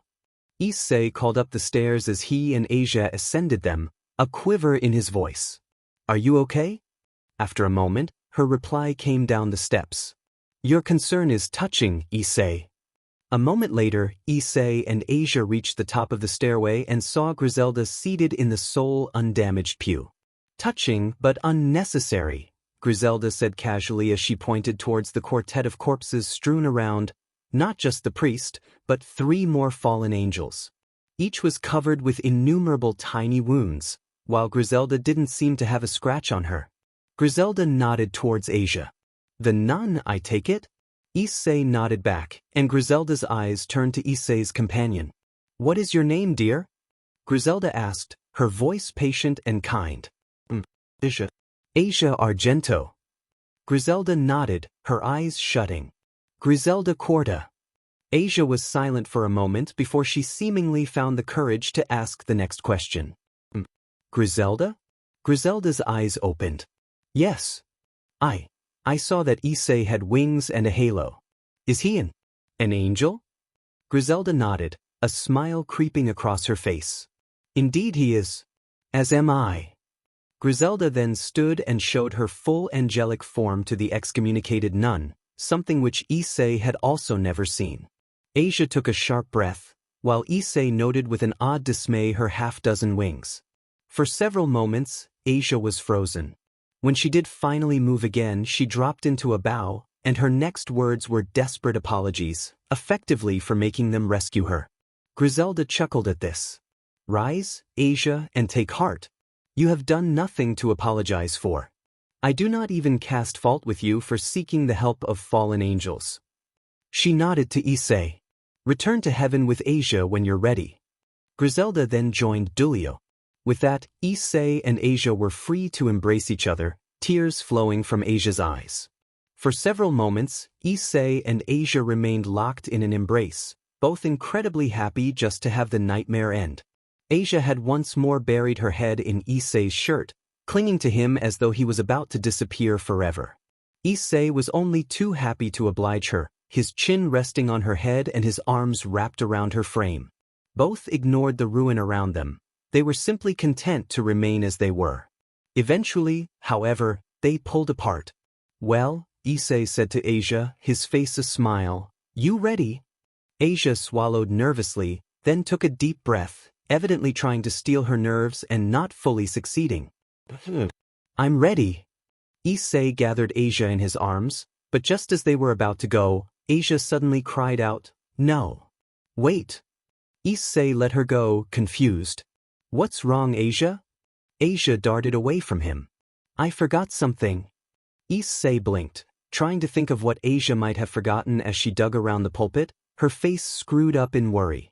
A heartbeat later, it shifted to an expression of relief. When she stood again, she held the stuffed animal he had won for her not 12 hours earlier. Issei's smile widened at that as she ran back to him. Now I'm ready, she said, her face nervously excited as she looked up at him. With that, Issei threw his arms around her and began the process of ascending them both. As soon as they arrived in first heaven and entered the central gathering hall, Issei noticed Griselda seated at one of the tables near the entrance. When she noticed them, she immediately waved both of them over. This was an excellent thing, as throughout the hall, angels were turning to stare at the young nun who had arrived with Issei. Asia had not missed this, and was wilting underneath the weight of the gazes of the dozens of holy beings. The nun and the jack each took a seat at the table where Griselda sat. So, Griselda said, immediately opening the conversation, welcome to First Heaven, Asia Argento. Very nice. Asia offered in reply, her focus on the stairs and not the Queen of Hearts' words, something Griselda picked up on instantly. Ignore them, Aisha. Issei and I should be able to keep them off of you until the seraphs figure out how to handle your situation. She flashed her eyes over to Issei, who nodded. What she said, Asia. Issei knew how Asia felt. He remembered all too clearly the first time he had been alone in the gathering hall that first weekend. He remembered the stares and the obnoxious, repetitive questions that had not stopped until he became old news. He was happy to help keep Asia from being subjected to that. Were there any problems with the guards? Griselda asked. Issei shook his head. They said you'd already come by and let them know the situation. They let us in, no issues. Thanks for that, by the way. Griselda shrugged. My pleasure, Issei. Curious, Issei said casually, what did Dulio do with the fallen angel? Throw her in second heaven? Fallen angel? Well, Issei explained, we took the fallen angel that I mentioned before prisoner after we rescued Asia. Dulio apparently came to heaven with her. Griselda shrugged. Then in all likelihood, you are correct, Issei. She nodded to Asia. Second heaven is where angels who have sinned are imprisoned, and where any prisoners taken by heaven are kept. Issei nodded. He mentioned that Azazel had some explaining to do, too. Griselda leaned back in her chair, a hint of anger entering her tone. Indeed he does. I would especially like to know why his subordinates decided that killing an innocent person and trying to kill another was acceptable. Issei winced at that. Lady Griselda? Came Asia's timid voice from across the table. Griselda smiled. You do not need to address me so formally, Asia, she replied gently. What is it? I don't mean to sound selfish. But what's going to happen to me? Asia choked out, fear drenching her tone. The warm smile vanished as a frown crossed Griselda's features. I do not know, Asia. It will come down to whatever our leadership decides. I'm not too worried, Asia, Issei said, attempting to reassure her. They're pretty reasonable. An awkward silence ensued, which Issei was unable to tolerate for more than a few seconds before he tried to break it. Griselda, when Dulio and I were down in the basement. Griselda looked up. What about it? Well, Issei said, drumming his fingers on the table absent-mindedly, when we got down there was a huge pack of armed men. Rogue exorcists, I think. But anyway, Dulio just snapped his fingers. And then bam, they're all frozen solid. Snapped them again, they shattered. One more, and that fallen angel's flying through the air. Seriously, what did he do? Oh, Issei, Griselda said, chuckling. If you think that was impressive, just realize that what Dulio did down there was barely a party trick compared to his full strength. Oh, I'm sure, but still, what was that? Griselda gave a half-smirk. Dulio is the possessor of the second strongest Longinus in existence, Zenith Tempest. Issei blinked, disbelieving. You're kidding me. Griselda shook her head. Not at all. He's not called Heaven's trump card for nothing, Issei. He is easily the strongest brave saint we have and is more powerful than the vast majority of born angels. I would say to not envy him, but I despise hypocrites. Issei's hands gripped his bowing head, pulling at fistfuls of hair. Diamen. And I barely beat that fallen angel. It was Griselda's turn to be surprised. You beat her and not Dulio? Excellent work, Issei. Issei snorted. You call beating her by the skin of my teeth excellent work? I do indeed, Griselda countered. I have trained numerous exorcists, of all ages, Issei. The vast majority of them, even if they were angels, would not have had the courage to stare down a fallen angel after just 3 weeks of training, let alone the skill to fight one and win. Issei blinked before summoning his sacred gear and pointing at it. I only won because of this. Griselda shrugged. And? You won. Contrary to popular belief, Issei, it does not matter if you struggled to defeat an opponent or if you had to counter your own weaknesses with other techniques. What matters is that you defeated her without getting any innocents hurt. Yeah, and you or Dulio could have dealt with her easily. Griselda's voice became stern. Yes, and we were both exorcists for years before we became angels. We are not a fair comparison for yourself, Issei. Griselda narrowed her eyes at him. We can finish this conversation later, Issei. Why? The queen did not reply, only pointing past both Issei and Asia. When they turned around, they both caught sight of Dulio walking towards them, looking a bit disarrayed for lack of a better term. His voice, however, was still jovial, despite its subject matter. So apparently, Lady Gabriel wants to talk to her queen and Jack in Zeeble. Immediately. I can guess why. Lord Michael already practically chewed my ears off. Guess it's you two's turn. Issei sighed as he and Griselda stood. He supposed he'd know that this was coming, but he still wasn't looking forward to it. Griselda's expression seemed to indicate similar feelings. Hey Dulio, Issei said to Dulio as they turned to leave. Could you sit with Asia until we get back, at least? Sure, Dulio replied as he took a chair. Was planning to do that anyway. As he was walking away, Issei could already hear Dulio begin to strike up a conversation. When Issei and Griselda arrived in Sixth Heaven, they saw that Gabriel was drinking a cup of tea and dropped to their knees in the traditional expression of respect. Gabriel, for her part, very pointedly did not address them as she forced them to remain with their heads bowed as she casually sipped her drink. Gabriel took her time with this, savoring the flavor as she paced this way and that, as though she did not have two of her saints waiting on her. When she finished, she placed her cup down on a table and faced her queen and Jack with a tranquil expression.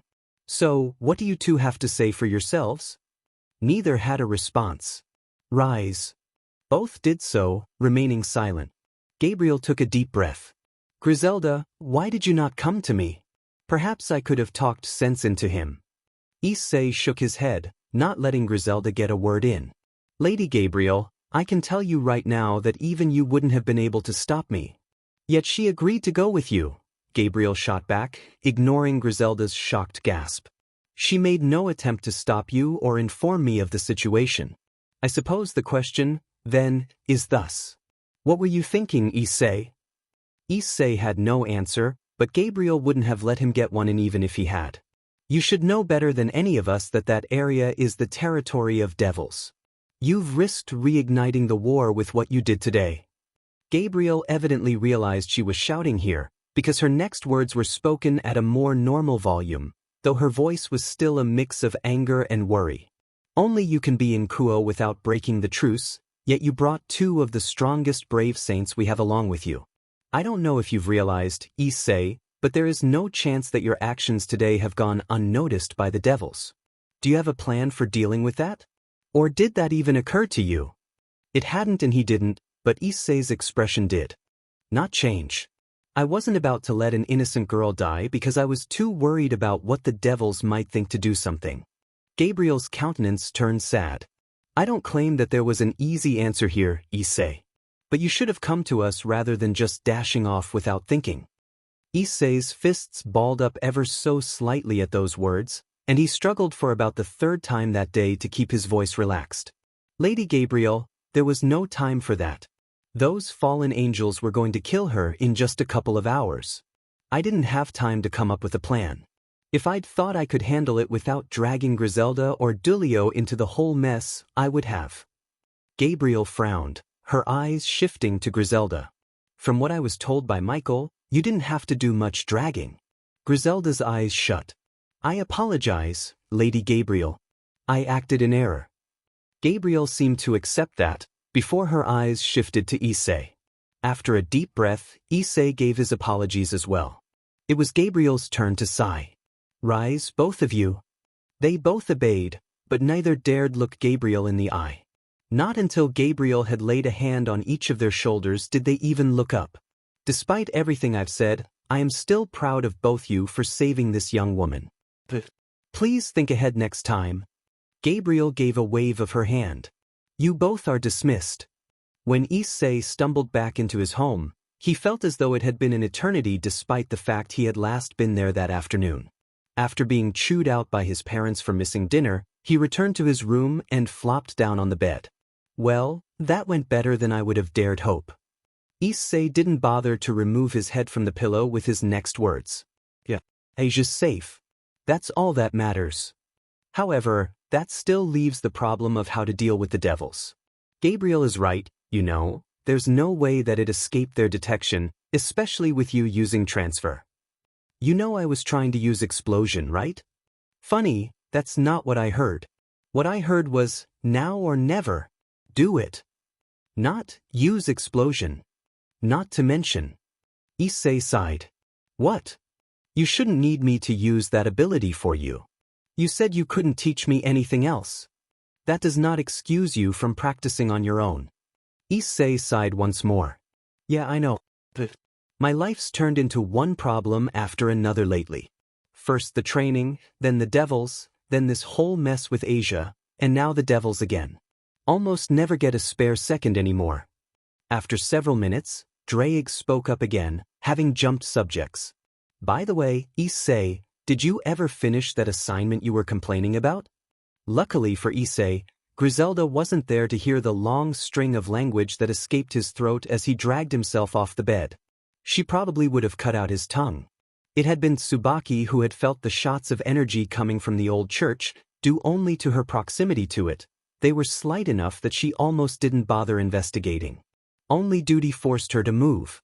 And almost immediately after arriving, she had called to inform Sona and the remainder of her peerage of what she had found. As soon as they arrived, they moved in the church to take full note of what had happened. The old church was in ruins, only a single pew had not been demolished. A window had been busted down, and the figures of religious figures had been destroyed one and all. Amid the destruction lay the bodies. I count 3 fallen angels, Saji said after a moment. And somebody else over there.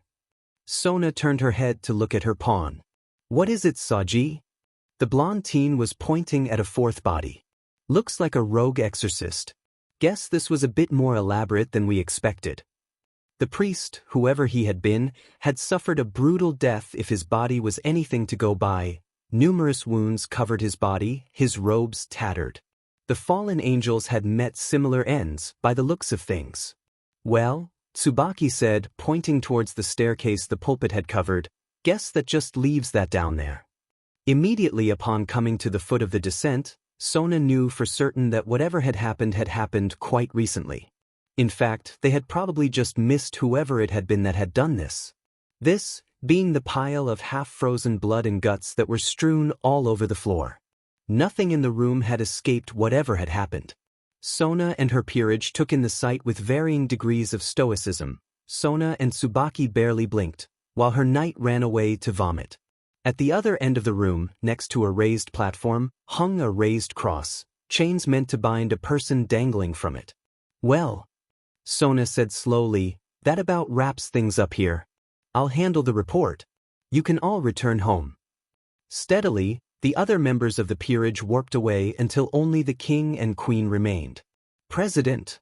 Tsubaki asked. Any idea who did this? I can't think of anyone besides your sister who can manipulate ice. Sona nodded. That's true.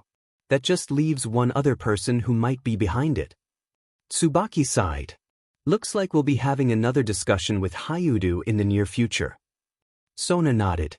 After the raid on the church and his horrible sleep the prior evening, Issei felt as though he could sleep for days.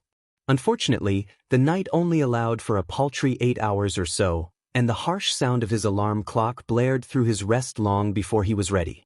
As he tiredly pulled the sheets off of himself and went through his morning routine, Issei could only wonder when the devils would come calling for him. He didn't have to wait long. Issei wasn't out of the first hour of the school day when the announcement he had been dreading blasted over the intercom, demanding he come to the student council office immediately. Reluctantly, he pushed himself out of his desk and wordlessly left the room. Sona and Rias were the only ones present when he arrived. Issei wasn't surprised to find either of them. Both probably wanted to hear it from Issei himself. So, what do you need? Issei asked tiredly, already knowing the answer. To know what happened at the old church, Rias replied. Sona told me what she and her peerage found there. We know you were involved, don't bother denying it. For a moment, Issei quite considered lying anyway. He knew the truth was not a welcome thing. Yet he also knew that no false explanation he could come up with would adequately explain the utter chaos the devils had seen. I went in there with a couple other brave saints, he sighed. to rescue a nun who'd been taken prisoner by fallen angels. Both devils were, for a moment, silent once more. Then, Sona broke it. Issei Hayadu. Was there no better way to do that? Did you consider trying to contact one of us to help you? Issei sighed again. Sona, I don't have your phone numbers, and I didn't have time to scour Kuo to find any of you, especially when I wasn't sure if you'd even help me to begin with. Sona looked almost offended at the last point. We may be devils, Issei, but that doesn't mean we want to see innocent people hurt, even if they're from the church. We would certainly have tried to help you. Even then, like I said, I had no way of even trying to get your help. All three of the students could see that this conversation was going nowhere. I'll let it slide, Reineer said, her voice revealing nothing. While you did bring a couple of other angels here without our consent, you did have a good reason behind your actions, and you got rid of some intruders in our territory in the meantime. I think we can just forget this little incident, though, do not make a habit of these sorts of antics, Issei Hayadu. Issei felt relief wash over him at those words. All right, Issei, Sona said, before taking a pen and scribbling something on a piece of paper. Upon handing it to Issei, Draig's host saw that it was a pair of phone numbers. If you need help with a supernatural problem, you can call either of those numbers. The top is mine, the bottom is Reis's. Please do that before you get other angels involved, at least if time permits. Issei looked the numbers over, before he folded the paper and put it into his pocket. Thanks. Can I get back to class now? Sona sighed. You may leave. And leave he did, post-haste. Your skill is increasing day by day, Griselda complimented Issei as she disarmed him for the 15th time that practice session. Issei snorted dryly. Yeah, he said, picking up his sword, but I'm still down. How many? You only improve through practice, Griselda said sharply. Issei cricked his neck. Practice can only get you so far. Griselda's response was even sharper than it had been previously. True, but you will go nowhere without it. As they crossed blades again, Issei blurted out a question. How'd you manage to get 6 wings, anyhow? As their blades rung, Griselda gave a slight shrug, and her tone shifted to one more casual. I was one of the strongest female exorcists, Issei. To Issei's surprise, she offered him a grin. Recall that envy is a sin. With that, she disarmed him once more.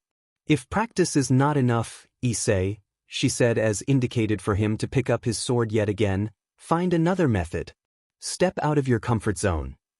As the next 2 hours blurred together into a string of homework assignments, Issei was only partly focused on the work. The other part of his mind was concerned with his longing to grow his strength.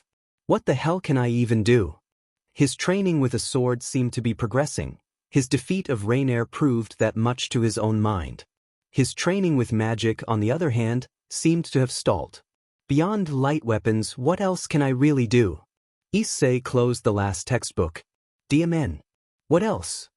Why do you need anything else? Issei jumped, despite knowing the voice. Angels are known for manipulating light. Why not just put your energy into that? Well, Issei mumbled, his thoughts jumbled. But what if I end up fighting someone who isn't affected by it? What if it gets shut down or something? That's quite unlikely, Issei. Who cares? Issei shot back. It can't hurt to have access to different techniques. Admittedly true. You wish to be a jack of all trades, then? Literally. I guess, but I'm kind of running short on things I can learn.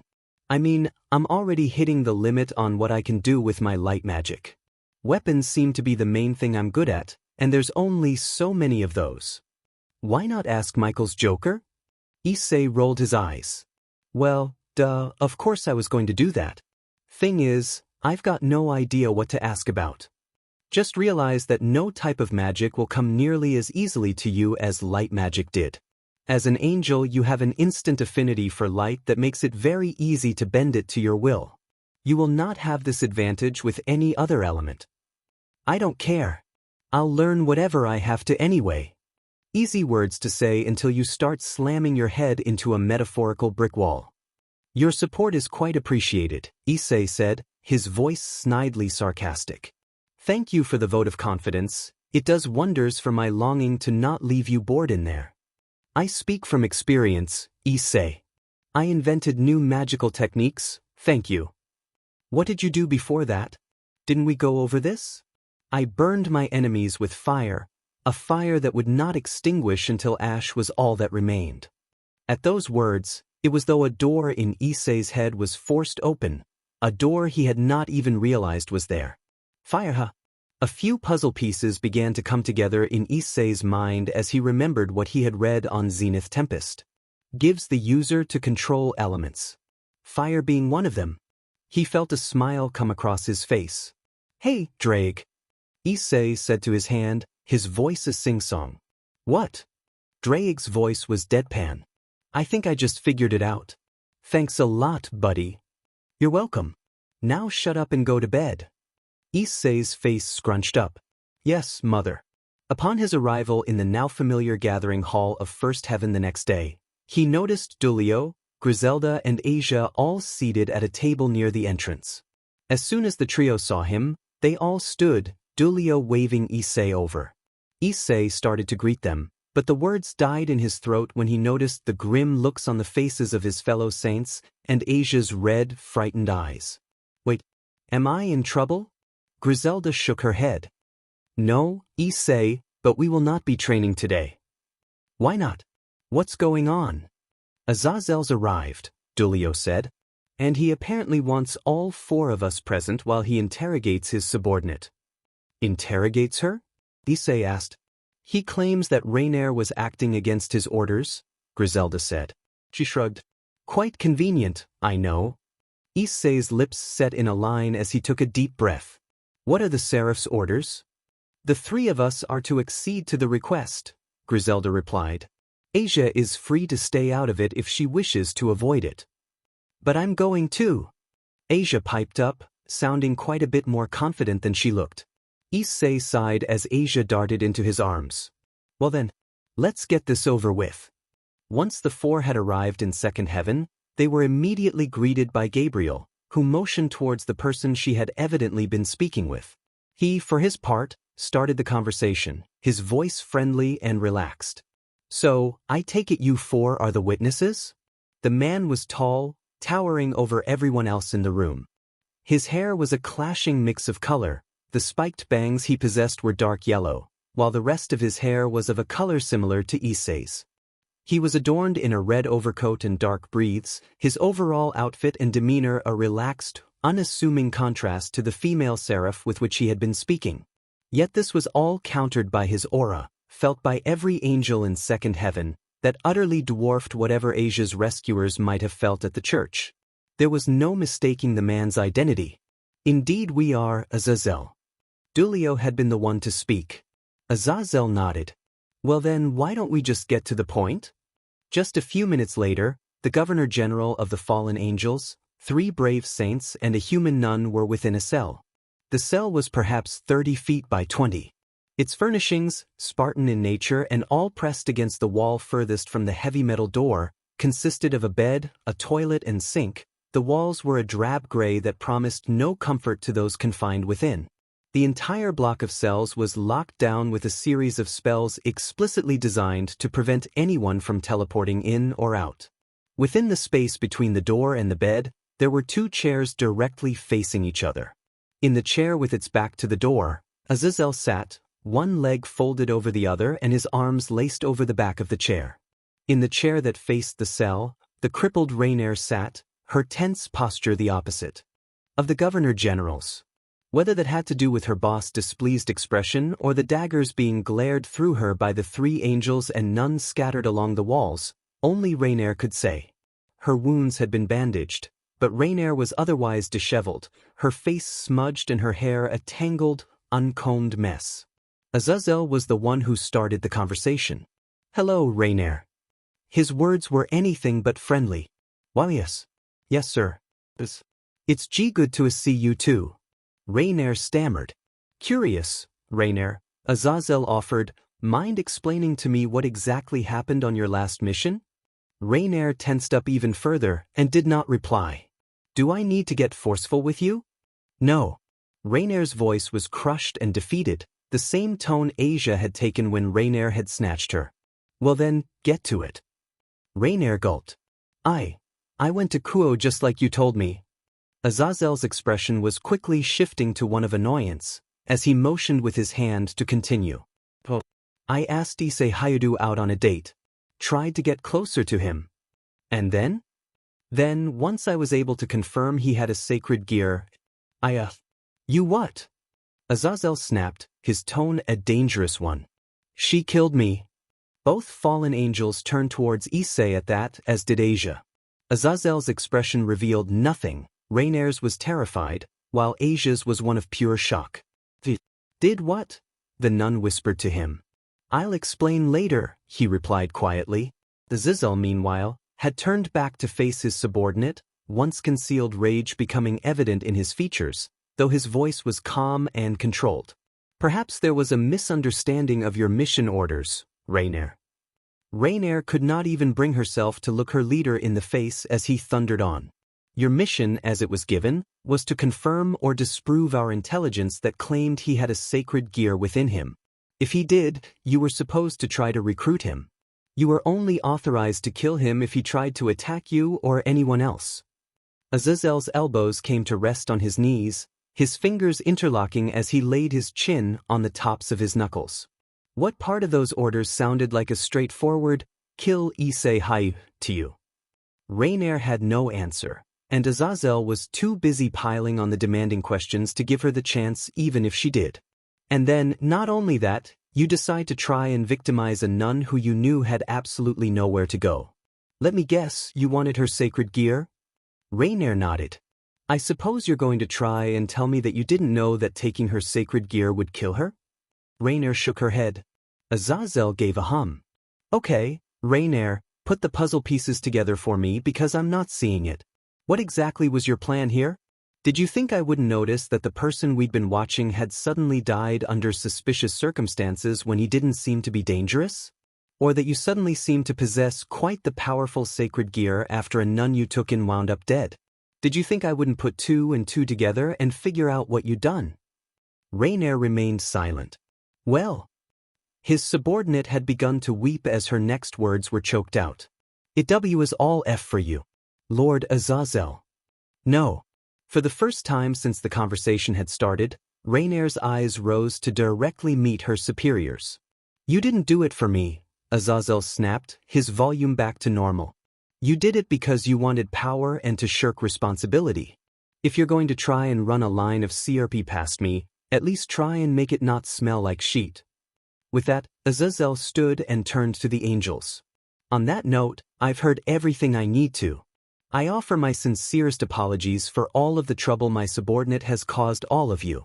Naturally, as the presiding Governor General of the Fallen Angels, I take full blame and responsibility for her actions. Azazel's eyes flicked to Issei. I also want to offer my personal apologies to you, Issei Hayudu. My subordinate's attack on you was inexcusable, and for that I'm sorry. Issei nodded. I accept your apology, Lord Azazel, he replied, his tone and words formal, neatly hiding his quiet longing to strangle the man. Azazel returned the nod before facing Asia. I wish to extend the same apology to you, Asia Argento.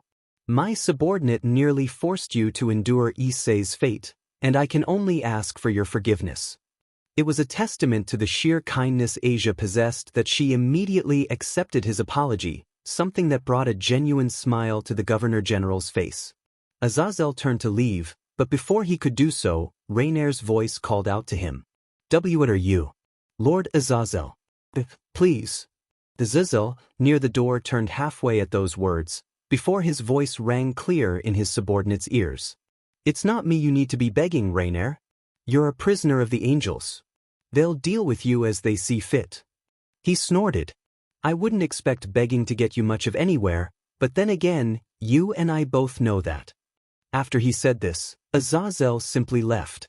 Azazel had not been gone more than 10 seconds before Griselda moved from the wall and centered herself to the right of the fallen angel curled up on the chair. Rise. Reineer did as ordered, albeit very, very slowly. Face me. Reineer again obeyed the order with excruciating slowness.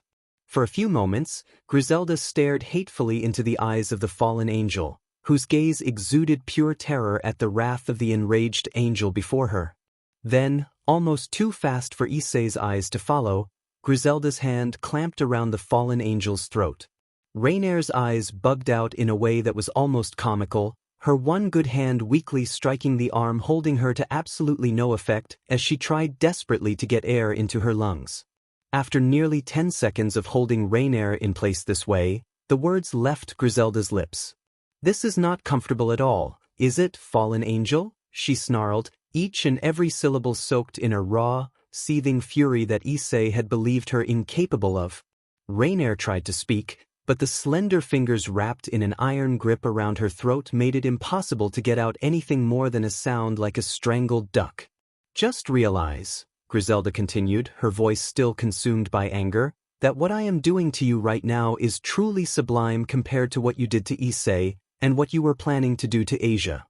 Reineer's eyes weakly met Griselda's, the former's face beginning to turn bright red from the lack of oxygen as tears slid down her face. "If you are trying to gain sympathy from me with that bawling, you are failing horribly."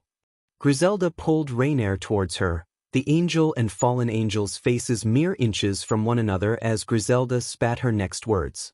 "If it would not cost me my place in heaven, fallen angel, I would tear you into a bloody mess right here and now." With that, Griselda tossed Reineer away from her, sending the fallen angel sprawling onto the ground, wheezing. Griselda then turned to view her fellows in the room, and the rage seemed to leave her almost instantly when she saw their expressions. Asia's face was frozen in stupefied horror. Issei was clearly unnerved at the very least, his attempts to hide it not fooling the Queen of Hearts. Dulio, for his part, merely had his eyebrows raised, a disapproving look in his eyes, and was the only one to speak. "Feel better now?" Griselda gave a small shake of her head. "You never do after that sort of thing." Griselda nodded, her expression becoming sad. She took the moment to embrace Asia, whispering words neither Issei nor Dulio could hear into her ears. Steadily, they could see Asia relax, evidently finding some kind of reassurance. Issei wasn't sure if it was the hug or the words. After a minute or two, Griselda released Asia, whose face had assumed a greater tranquility, though Issei could still see traces of the fear. Distracted by Asia, Issei didn't notice Griselda walking up to him until she stood a foot or so away, her limbs reaching for him. Slowly, she wrapped her arms around him and pulled him close. Issei did not quite know how to react, and began hugging her back out of reflex more than anything else. "I'm sorry, Issei," she whispered in Issei's ear, her tone having shifted to one filled simultaneously with warmth and sorrow. "I'm sorry that I said what I did when we first met." Issei's arms squeezed a little harder at those words, and accepted. The three angels and single nun were quiet as they exited Reineer's cell, and it was only once they had left the magically sealed area that anyone spoke. "Issei," Dulio said, his voice a flat tone, "take Asia, go to Zeeble and wait there for us. Let the seraphs know that Griselda and I will be along shortly, once we get a little." His eyes flashed to the Griselda. Discussion over and done with. Dulio had never struck Issei as the type to command him, but there was no question that his words were not a request. It was an order Issei did not hesitate to obey. "Come here, Asia," Issei said, opening his arms, which Asia darted into without hesitating. A moment later, the two disappeared into the cross of light that had become a fixture in the lives of all four. With Issei and Asia gone, Dulio rounded on Griselda. "That wasn't necessary, Griselda." Griselda's eyes narrowed. "You speak as though you would not have liked to do it yourself." "Oh, I'd have liked to do much worse," Dulio shot back. "But I thought better of actually doing it, unlike you." "Then why do you care so much about this?" Griselda demanded. "We both have killed numerous fallen angels, if you would so kindly recall." Dulio's eyes narrowed. "Yes, but I've never choked a prisoner until they were practically blue in the face just because I was angry. She was no threat to any of us and you know it. It doesn't matter what injuries you leave, none should have been left in the first place." Griselda did not have a response to that. "Not only that," Dulio continued, "but consider who you did that in front of. We all know that you scared Asia half to death when you did that. Is that the image we want her to have of us? Is that how you want her to remember you? The woman who's friendly one moment, spitting fire the next. She has already been excommunicated from the church, Griselda replied, slightly irritated. The reason for it was plainly idiotic, but it does not change the fact that it happened. What she thinks is, whether we like it or not, ultimately irrelevant. Dulio snorted. If that's the way you want to think of it, fine. What about Issei? Griselda blinked. What about him? We, Dulio said, pointing to himself and then to Griselda, need to be setting an example for him to follow. What do you mean, set an example? Griselda questioned, tipping her head to one side. He already has more courage and spine than I would have dared imagine. Okay, Dulio sighed as he rubbed his forehead with his hand, let me explain it this way. You and I were both raised in the church, and we were both exorcists trained from a very young age. Issei wasn't. He didn't know that a single bit of this world existed until less than a month ago. He's made a lot of progress in that time, yes, but he's still a fish out of water in a lot of ways. Dulio barely paused for a breath. I don't know if you've realized, Griselda, but Issei looks up to you. He looks up to me. We're his examples among angels. He barely interacts with any others. We're not just his instructors, we're his role models, at least where heaven's concerned. He watches how we act and what we do. He's learning from us whether he realizes it or not. Griselda blinked again before she realized the truth of Dulio's words. Dulio nodded, understanding the expression that Griselda's face flashed through. We set the example for him to follow whether we like it or not. I think we can both agree strangling prisoners out of rage is not a good example to set. Griselda nodded, shame coming onto her face. You're right, of course. I suppose I will have to redouble the effort. Dulio gave an appreciative hum. Well then, since we're in agreement, I think we have a saint and a nun waiting for us. His finger pointed upward. As soon as Issei and Asia had arrived in Zeeble, the former had dropped to one knee at the sight of both Michael and Gabriel waiting there. Asia awkwardly followed suit, doing her best imitation of Issei's motion. Michael was the one to break the silence, his voice its normal, warm tone. Rise, both of you. The two did as instructed. I take it then that you are Asia Argento? Michael said to the nun. Asia tensed up, evidently unprepared to be addressed. Why yes. Yes, sir, she stammered, almost terrified. Michael gave her a kind smile as he strode over to her. There's no need to be nervous, child. I am Michael. It's a pleasure to meet you. He gestured to Gabriel and introduced her as well. The pleasure is all mine. Asia replied. Evidently Michael's words had done nothing to reassure her. A moment later, all three angels had pieced together why, and Michael immediately switched his focus to Issei. Issei, where are Dulio and Griselda? Issei swallowed. Despite himself, he still found speaking with Heaven's leader to be somewhat nerve-wracking. Lord Michael, Dulio said he and Griselda needed to talk about something, and they'd be here right after. I see, Michael said, nodding as he turned to face Gabriel. You both were present for Azazel's interrogation of our prisoner, correct? Yes, Lord Michael. What was the outcome? Michael asked, frowning slightly. Azazel basically left her for us to deal with after he'd heard what happened. Michael nodded at this. I expected little else from him. He probably believes that no punishment he could inflict would be as awful as what we would do to her. If it's not too forward, Lord Michael, Issei responded, what do you have planned for her? Michael gave a slight shrug at this. Do you have any longing to protect her? None, Issei said, burying a sarcastic reply. He hated that his mind had even had it ready. Do you, Asia? I think. I don't. Michael shrugged once more. I see. Then she may be executed. Issei felt nothing at this news. Asia, on the other hand, immediately cried out. Sir, isn't that a bit much? Michael's frown returned, much deeper than before, but it was Gabriel who spoke up.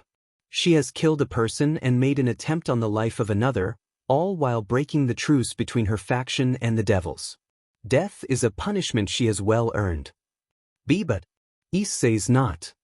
Gabriel cut Asia off at those words, though the seraph's words did not contain even the slightest hint of irritation. Asia, my Jack was lying on the ground, unconscious with an enormous hole blasted through his chest. He had all but bled out when I arrived. Asia gasped at that. Issei, meanwhile, shuddered at the forcible recall of the awful memory. Simply put, he was dead for all intents and purposes before he was resurrected as my saint. By our definition, Asia, this fallen angel is a murderer. She has written her own death warrant in my saint's blood. That being said, Michael cut in, none of that is yet set in stone. We still wish to consult the others in this matter. An execution is never a pleasant business, and I may decide that total banishment may be punishment enough. Asia looked to Issei at that, clearly confused. He shrugged, equally clueless as to what this entailed, something Michael clearly saw. Effectively, Michael explained, she would be turned as close to human as we can manage.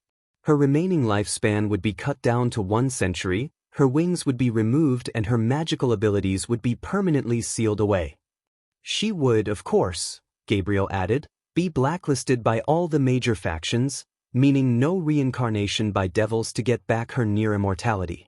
And if she were to step foot into church territory, her life would be forfeit. Issei gave a nod.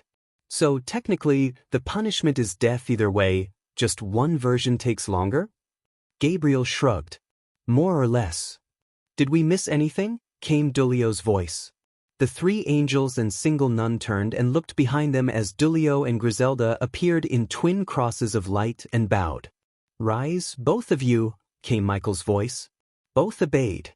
In response to your question, Michael continued, you have only missed me explaining to Issei and Asia our current situation regarding the fallen angel. Neither has any intent of speaking in her defense. So, Griselda said, that makes 4 of us. I personally believe she does not deserve the chance to live out life as a human, given the fact she was so willing to take human life. Dulio nodded. I'd have to agree with that. After this, Michael raised a hand. That is enough on this grim subject.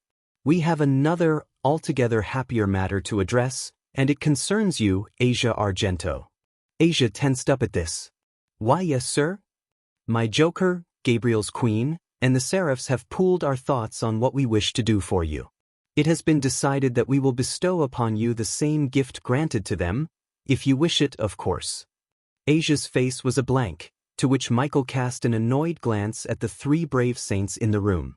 It seems our subordinates neglected to explain this system to you. For shame, you 3.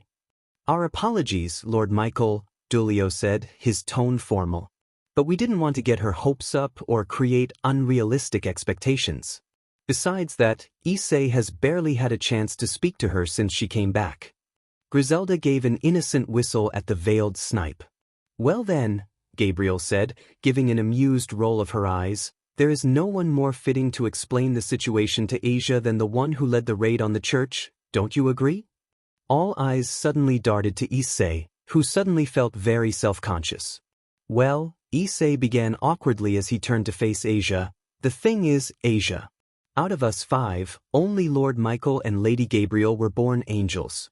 Me, Dulio and Griselda were all made angels after we were born. Are you saying what I think you are? Asia gasped. If you're thinking that they're offering to make you an angel, then yeah, that's exactly what I'm saying. Asia was silent, too stunned to speak.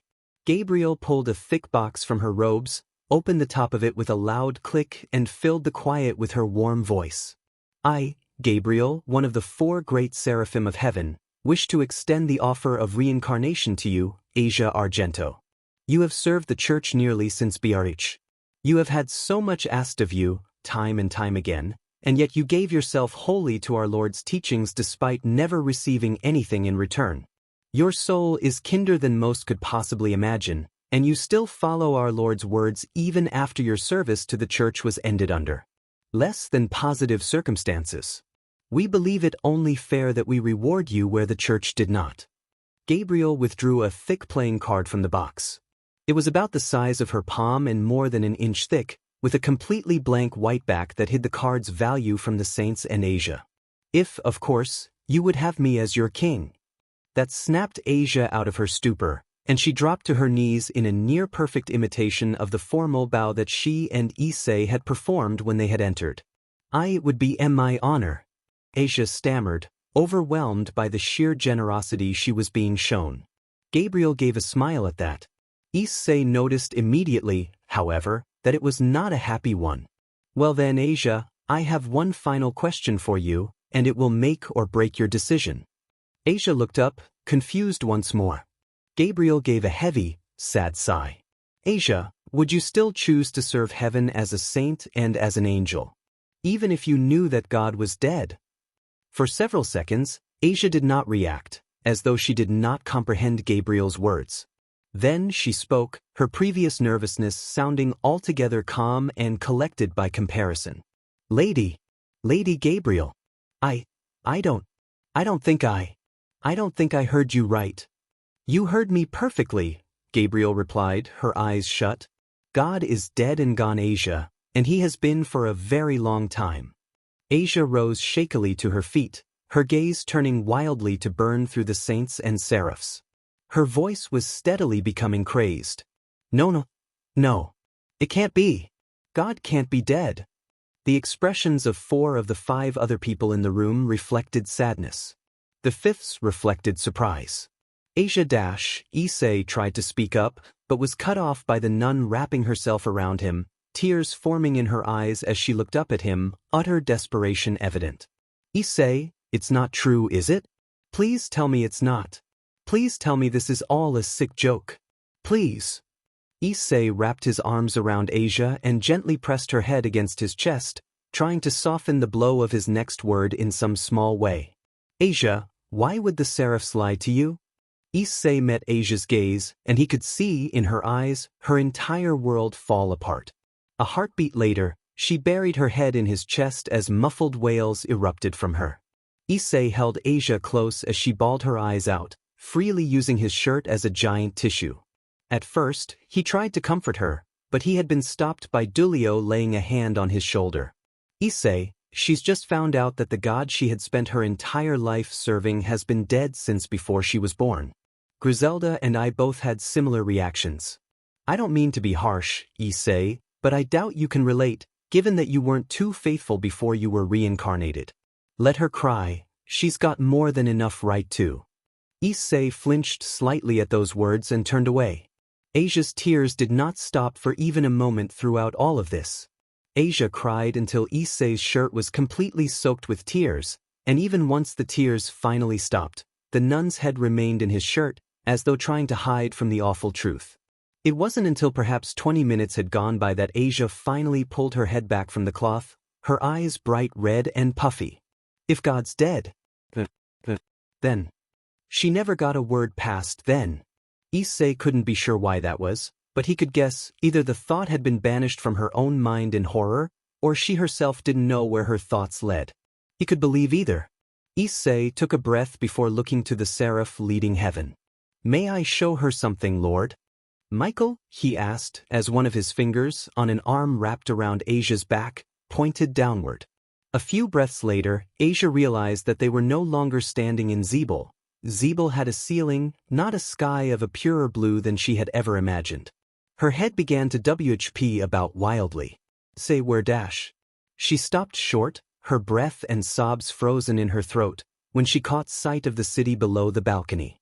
"Welcome to third heaven," Issei murmured to her as she extracted herself from his arms to face the city below. Asia did not reply, too enraptured by the sight of the city below to notice that the Jack of Hearts had even spoken. For several minutes, Asia simply stared down at the ethereal, near-limitless home of the souls of the dead. She was fascinated. The buildings, made of materials totally foreign to her world and constructed in ways that all her knowledge of physics dictated impossible. She was awed by the trunks of the trees that curled around the buildings, larger and thicker than any tree on earth, and the grass that grew through the glittering streets. Flowers and fountains, trees and towers, an orderly chaos of the most appealing kind. But more than anything else, she was captivated by the people that lived in this appealing landscape. They were unmissable as they moved among the natural and unnatural constructions, yet not one seemed out of place. Some were old, some young. All, however, seemed to be perfectly content as they played, talked, slept, or otherwise enjoyed company, whether their own or that of others. A few took notice of Issei and Asia standing upon the balcony with no door, but aside from a few looks and children pointing fingers, most paid them no mind. Finally, Asia managed to pull her eyes from the beauty below and looked to Issei. He noticed she was no longer sobbing with her next words. What is this place?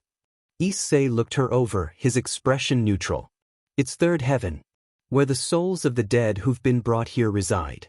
He gestured out over the city. You want to know what the point of our existence is, if God is dead? Well, here it is, guarding this place and letting the souls of the dead rest in peace. Guiding the church with God's teachings, maintaining faith, that's all secondary to defending this place. These people have earned their eternity and it's our job to make sure they get to enjoy it. Asia nodded, her eyes drying before Issei's eyes. So then, she whispered, is it too late? Issei turned and looked at her, an eyebrow raised. Too late for what? She turned to meet his gaze, her reddened eyes now filled with determination. Is it too late to return to the Seraphs and accept their offer? Well, Issei said, chuckling, that was a quick SW. Think I'm getting whiplash over here. I didn't know about third heaven. I didn't know heaven's real mission.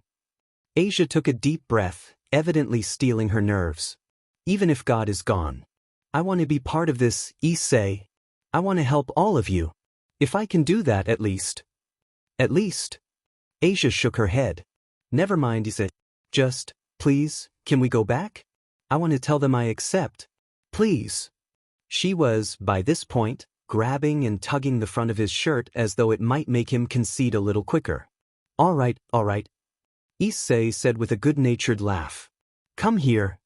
A few moments later, the balcony stood empty once more. As soon as Issei and Asia returned to Zeeble, Asia had dropped into a formal bow. After being permitted to rise, Asia spoke, her voice now more confident than Issei had yet heard it. Lady Gabriel, I wish to accept your generous offer. It would be my honor to call you my king and join the ranks of those angels serving heaven. I do not care if God is dead, I will still follow his teachings and fulfill his mission to the best of my ability. Gabriel's face split into a wide, kind smile.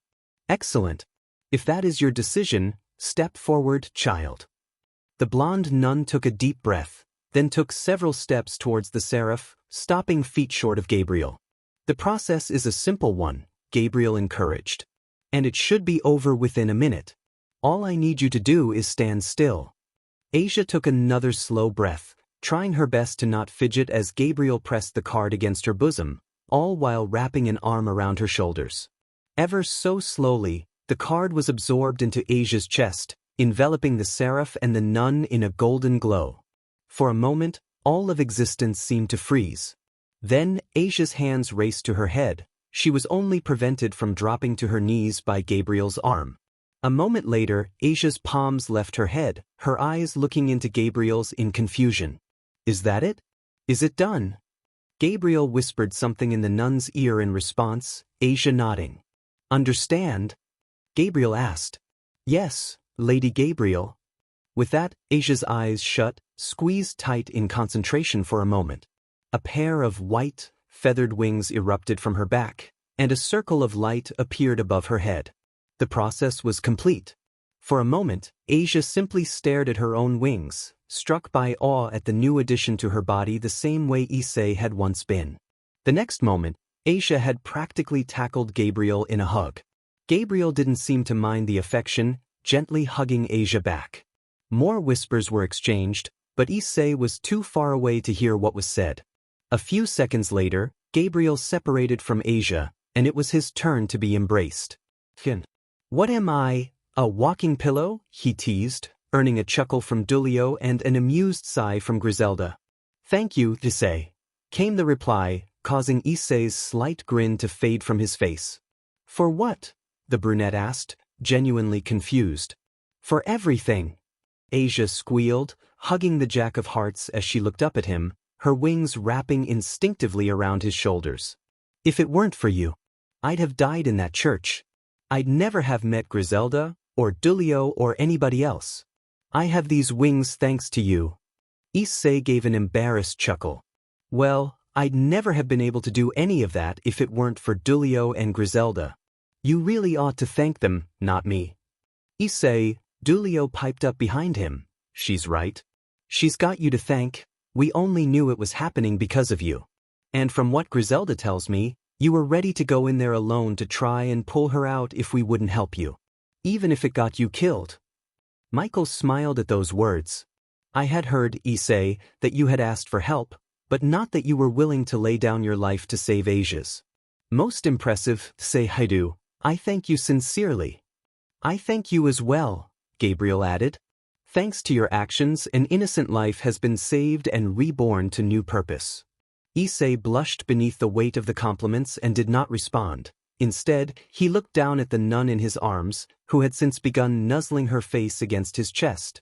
Asia, he asked, his tone friendly, what card were you offered? A happy smile crept onto the nun's face, after which she proceeded to unwind one of her arms from around Issei's torso and display the back of her right hand to him. On it, glowing proudly, was a bright, red so, the 9 of hearts. Yep. Asia squealed, nodding and hugging him tighter. For a few breaths more, they remained embraced, then pulled apart. Well, Dulio called, Asia Argento, 9 of hearts. Welcome to the deck of the brave saints. Griselda shot him a sarcastic look. Do you have to say that awful pun to every new saint? No. An impish grin. But I'm going to do it anyway. All Dulio received for an answer was a groan. Once Issei and Asia finally pulled apart, Gabriel began to speak. Asia, I was informed by my queen that you possess extremely powerful healing abilities. Would you accompany me to 5th heaven, please? Asia looked to her king and then to Issei, renewed nervousness in her eyes. Don't worry, Asia, Issei attempted to reassure her. Nothing bad's going to happen to you. They probably just want to figure out what sacred gear lets you do that. Well, Asia volunteered. Reineer called it twilight healing, I think. Gabriel's eyebrows raised. Twilight healing? She asked, slight surprise entering her voice. Quite the rare gift, Asia, though I must still insist you accompany me to 5th heaven to confirm it for the sake of our records. Asia gulped. What's in 5th heaven exactly? Gabriel shrugged. Our research facilities. The King of Hearts raised a hand. Don't be alarmed, we have no intention of vivisecting you or anything of the sort. A few tests will confirm it. You will not be harmed in any way, I promise you. Her 9 stood a little straighter, clearly trying to steal her own confidence. As you wish, Lady Gabriel. Gabriel stepped forward and embraced her newest saint. I shall handle the descent to 5th heaven, my saint. I will instruct you in the use of your ascent and descent abilities once the tests have concluded. Asia nodded, and a moment later, both had vanished into a cross of light. And thus, Griselda said, smiling as the two departed, heaven has another saint added to its ranks. She turned to face the remaining seraph in the room. If I may be excused, Lord Michael? I have several bits of work I must finish on the ground floor. Michael nodded. You may depart. Once Griselda had vanished, Michael turned to look at his joker. Dulio, if you would? I wish to speak to the Jack of Hearts alone. Dulio nodded. As you wish, Lord Michael. A moment later, Dulio was gone as well. Issei tensed up as he was left alone with Heaven's leader, suddenly swamped by nervousness extensive enough to make him almost miss Michael's question. I have been curious, Issei, how is the situation regarding your raid on the church? The situation's been resolved, Lord Michael, Issei replied. I was called to talk to both Lady Leviathan and Lord Lucifer's sisters the day after the raid. Rias Gremory said she'd ignore the situation. We did get rid of several fallen angels and a pack of rogue exorcists in their territory, after all. I see, Michael said. How have your relations been with the devils in your town? Well, Issei started without much idea of how exactly to phrase things. Well, the first day didn't go so well. I got called into the student council office and I ended up revealing I knew they were devils. Yeah, not too smart, I know.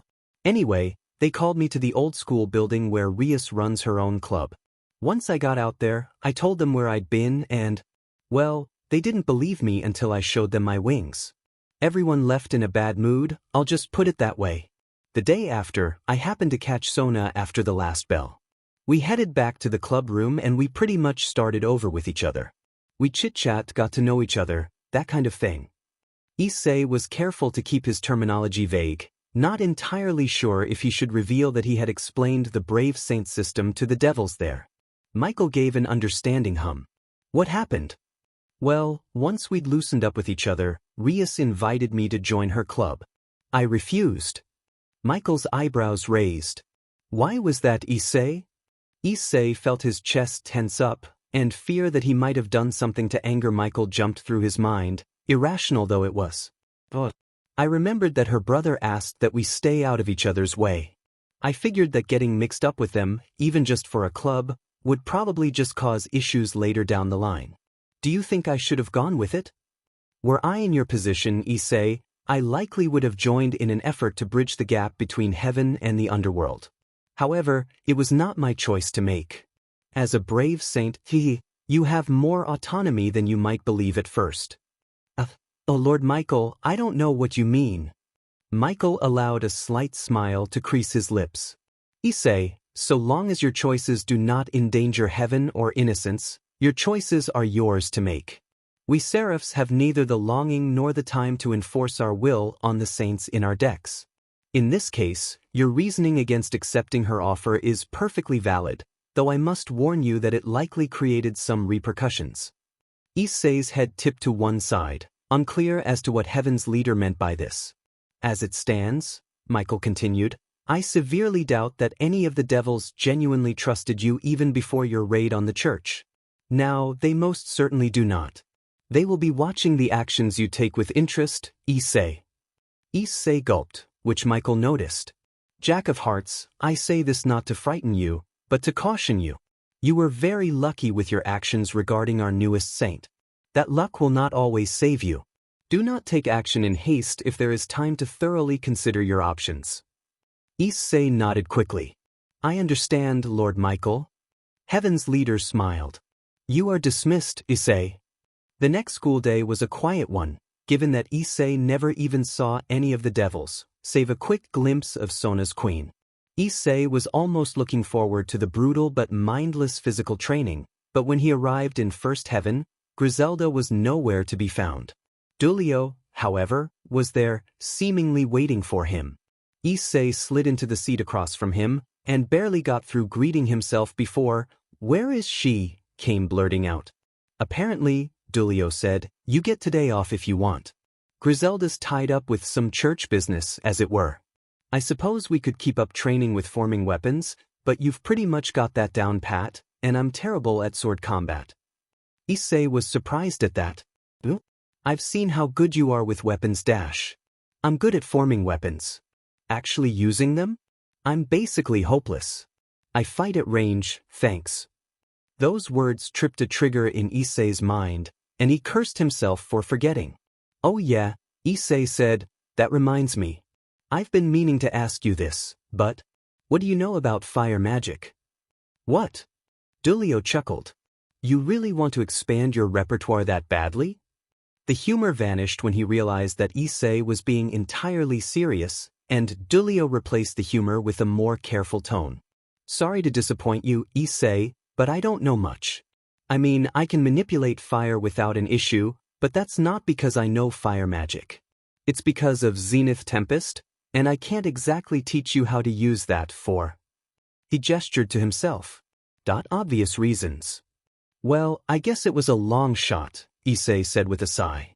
Thanks anyway. Dulio's lips curled upward in a grin. Oh, don't make that face. I don't know much myself, but let's just say I know a guy who might be able to help you. Issei blinked. Who? The smile slid off of Dulio's face. Before I tell you that, I want you to tell me something, Issei. Issei tipped his head to one side, his indication clear. Why do you want to learn it? Dulio asked, the one word hanging in the air between them for several seconds before. Issei gave an answer. Issei shot the Joker a sarcastic look. I want to get stronger. You could do that just by improving your swordsmanship. Issei began to become exasperated. A mix of abilities can't hurt, can it? Dulio shook his head. No, it can't. What I'm really asking, Issei, is why you seem to have this obsession with getting stronger. What's your goal in all this? Issei looked at Dulio, his expression showing his irritation quite clearly. So I can defend heaven better. Dulio shook his head again. Not really a goal, Issei. That's your job description. Can't they be the same? Dulio leaned back in his chair. No, they can't.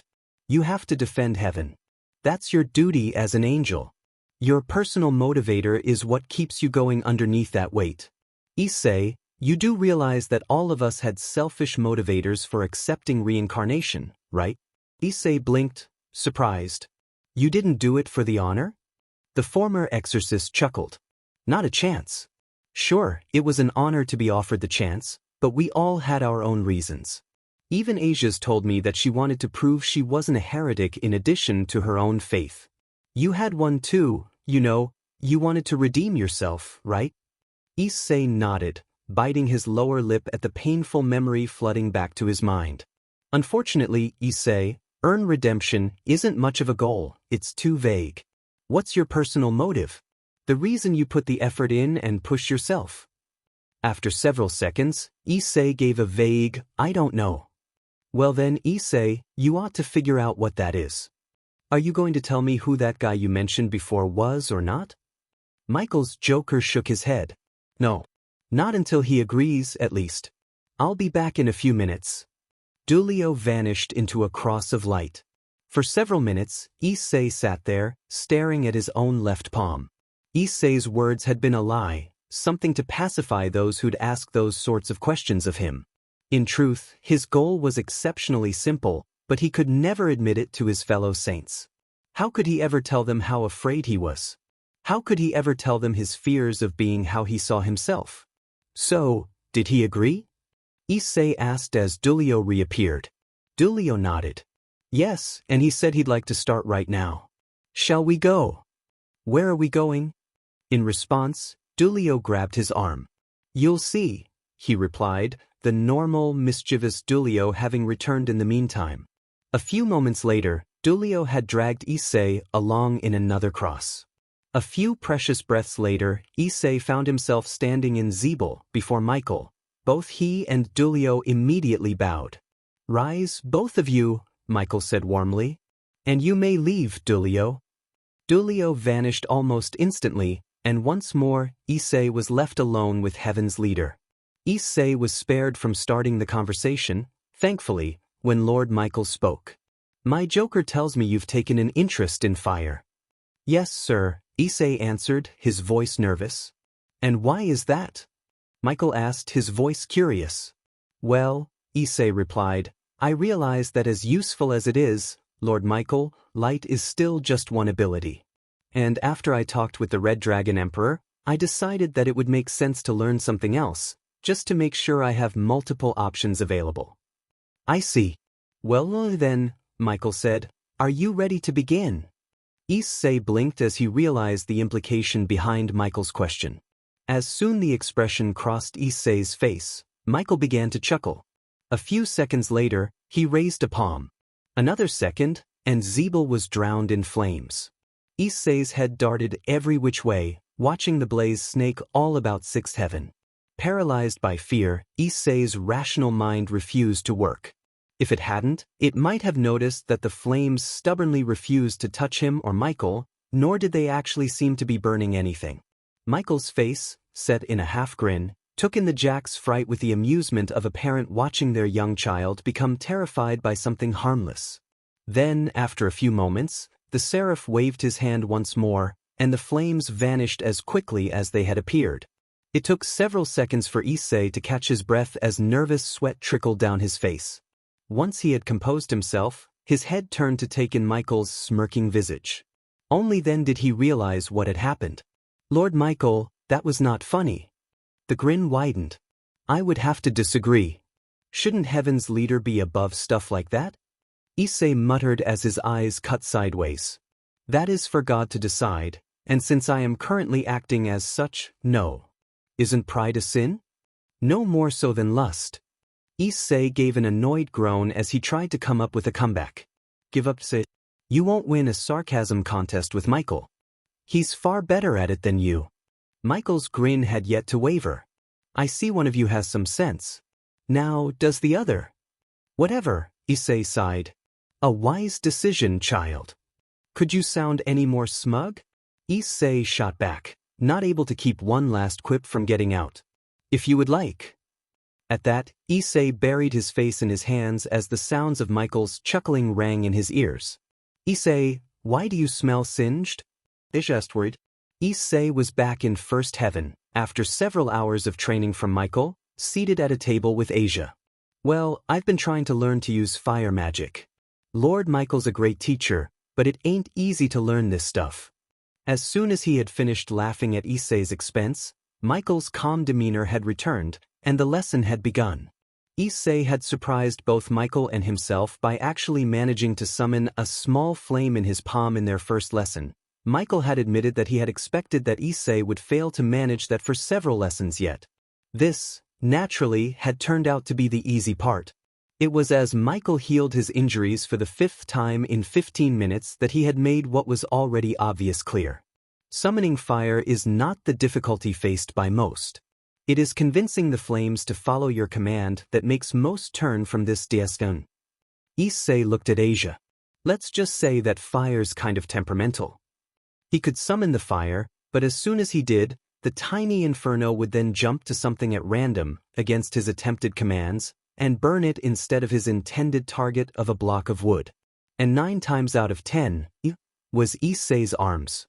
Ooh, Asia said, her voice full of sympathy. Hope you're okay, Issei. Issei shrugged. Michael apparently knows healing magic too, or at least enough to keep the flesh on my arms. He leaned back in his chair. So what did you do today? Lady Gabriel had me practice a few basic magic abilities common to all angels, Asia replied, her tone warm with fondness for her king as she did so. So, I'm guessing you understood me because of that trait of angels. Issei nodded. The one that breaks the language barrier? Yeah. Sorry, I don't speak your language, Asia. She shook her head. It's fine to say. It's a very nice ability to have. I'll say, now you'll never have to worry about not being understood ever again. Asia gave a giggle. Thanks, Issei. Issei shrugged once more. Don't thank me, Asia. I might have brought you here, but Lady Gabriel's the one who made you her 9. The next few days proceeded similarly to Wednesday. Issei, rather than being physically trained by Griselda, worked himself to the bone trying and failing to control the flames. There was the occasional, tiny sign of progress, such as the fact that the flames hesitated for just a moment before burning his arm, but that was all. Despite this, Michael admitted to Issei that he was somewhat surprised. According to Michael, Issei was progressing his knowledge of fire magic far more rapidly than Michael had anticipated. I believe it may have to do with you being the host of the Red Dragon Emperor, he had said. When Issei had asked the dragon about this, Drake had given the verbal equivalent of a shrug. He may be right. I have no idea, Issei. Amazingly enough, I'm not a talking encyclopedia. Most of this is as uncharted territory to me as it is to you. Issei hadn't bothered asking the dragon too many questions about fire magic after that. School, meanwhile, had almost completely returned to how Issei remembered it being prior to his reincarnation. He barely saw the devils in the academy for the rest of the week, and only ones from Sona's peerage. Rias, by contrast, had seemingly vanished into thin air. It was at the tail end of Saturday, just after Issei had finished things with Michael, that he got the chance to speak with Asia in First Heaven again. As always, they were seated at one of the tables within. None of the other angels paid them much mind. Each one of the 2 saints had quickly become just another face in the crowd, which suited both of them fine. Curious, Asia, Issei said, what have you been doing the last few days? Well, she replied, her voice more relaxed than Issei had ever heard, I've been training twilight healing with Lord Raphael in 4th Heaven. You don't say? Issei replied, mildly surprised. I've never met him. What's he like? Asia gave a happy smile. He's really nice. Very relaxed about formalities. He doesn't even make me call him. Issei grinned. I'm getting the idea that all the seraphs are pretty nice people. Guess it comes with the territory, being angels and all. Seems like it. The other saints are really nice too. Oh yeah, Issei said, about that. Have you seen Griselda the last few days? Asia shook her head. Well, Dulio said a few days ago that she was busy with church work of some kind. He laughed. My body's appreciated the rest. Asia giggled. I've heard from Dulio that Griselda's tough on you. Oh, you have no idea. Well, I suppose I'll have to go through it too, don't worry. Thought I'd find you two here. Asia and Issei looked up to see Dulio slide into a third seat at the table. When are we anywhere else in heaven? Issei asked, eyebrow raising. The former exorcist shrugged. Besides training? Basically never. Hence why I thought I'd find you here. Can't say I blame you, there's not a whole lot to do in the Hearts building.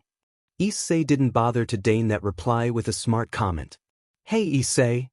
Gabriel's Jack looked up at Dulio, his head having come to rest lazily on his palm. Yeah. How's the fire magic coming along? Issei just held up his other arm, which had all the hairs burned off of it by the ill-tempered blaze. Well, Dulio said, you have to start somewhere. It's not like I woke up knowing how to use Zenith Tempest. Heck, at least you had Drag to tell you how boosted gear works. Probably made life easier. Dryag? Boosted gear. Asia suddenly piped up, her tone questioning.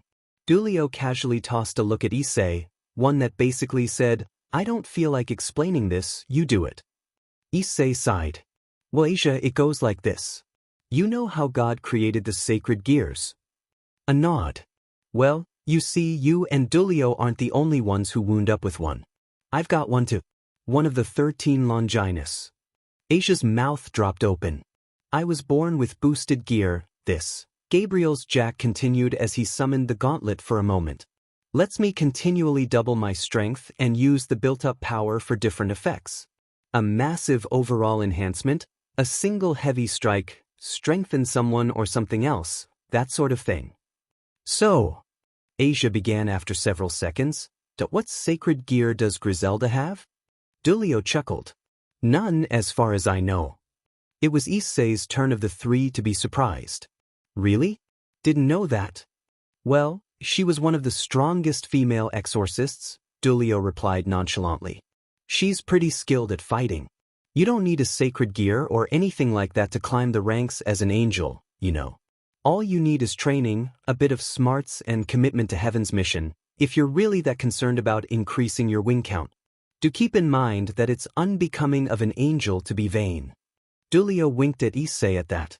Since you're an angel, Issei, you've got plenty of time for those things, though it's not like more wings makes you better or superior, anyway. Wings are an indicator of strength, not authority. Lord Raphael's ace has 8 wings and answers to his 5, who has half that many, because the 5 is a lot more experienced. Sure, they all answer to Lord Raphael, but he's a seraph. They have power and experience. On that note, Issei interrupted, how many wings do you have, Dulio? Never actually seen you go full angel, I guess you might say. Dulio's face set itself in a half grin for a moment, before he pushed himself away from the table, stood up and made sure there was plenty of room on all sides. Then he released his full form. 10 wings flowed proudly from Dulio's back. Asia and Issei's jaws hit the table. After Dulio hid his wings once more and returned to his seat, the conversation continued on for another half hour before Issei had to break for home. As he sat on his bed, he thought over what he had seen. 10 wings. Wonder what he's like when he really cuts loose.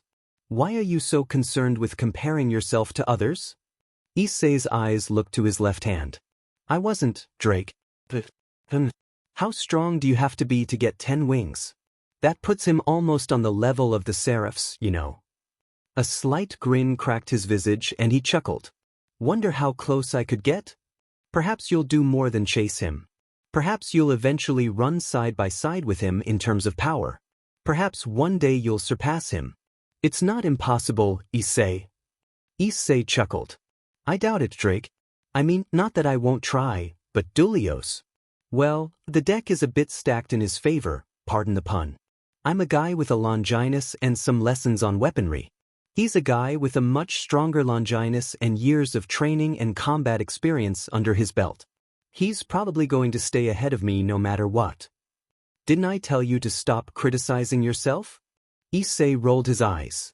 Drake, there's a difference between self-criticism and just acknowledging reality. Even so, telling yourself that you won't succeed is going to do nothing but hold you back.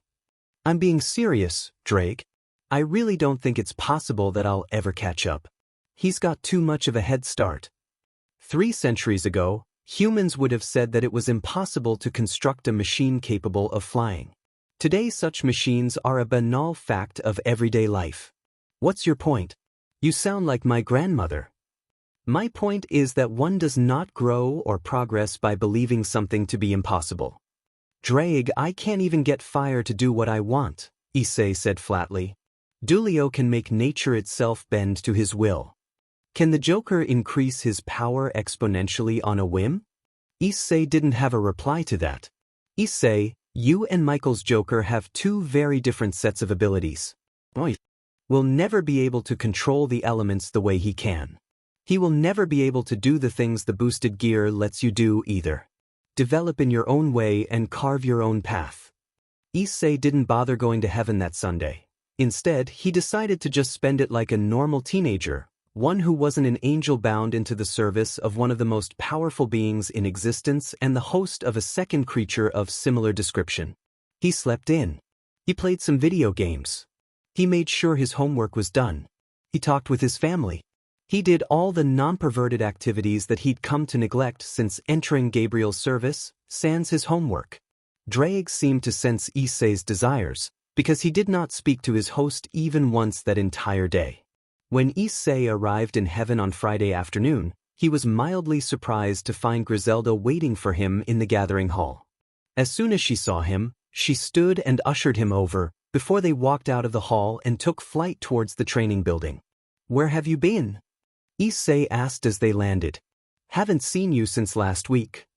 Griselda turned to look at him, and Issei suddenly felt as though he was under a microscope. I have been aiding in exorcism, Issei. It required more time than I had planned, as the stray was surprisingly powerful, not to mention crafty.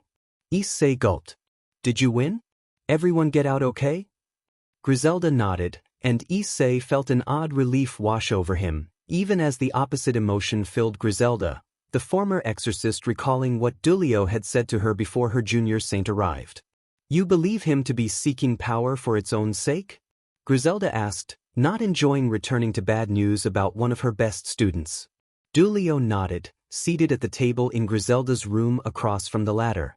When Michael's Joker had come to speak to the Queen of Hearts in her room, Griselda had known that something was very wrong just from his expression. The normally jovial and eternally optimistic angel had appeared as though he was about to deliver a death sentence. That's how it looks to me, the Joker said. You seen anything to contradict that? Griselda examined her memories of Issei's training with her. How quickly he'd learned and managed to even occasionally surprise her. How proud of him she'd quickly become, especially when he stood up to her over the raid on the church. But she also remembered the frustration that came out of the brunette when he made mistakes. How he had quipped more than once that he felt as though he wasn't advancing, no matter what she, his sword master and instructor, had said. If Dulio is right, then that lends some clarity. But that leaves a question open. She shook her head. That wouldn't explain why he barely seems to train with his Longinus. If he truly sought power before everything else, then he would be training the boosted gear whenever he could. He doesn't. Dulio's eyebrows arched. You're right. I hadn't even thought about that. The Joker bit his lip as another memory he hadn't previously considered worth looking at suddenly crawled back across his brain. When I brought up that he probably couldn't relate to why Asia was crying, did Issei seem to flinch a bit? Or was I seeing things? Griselda nodded.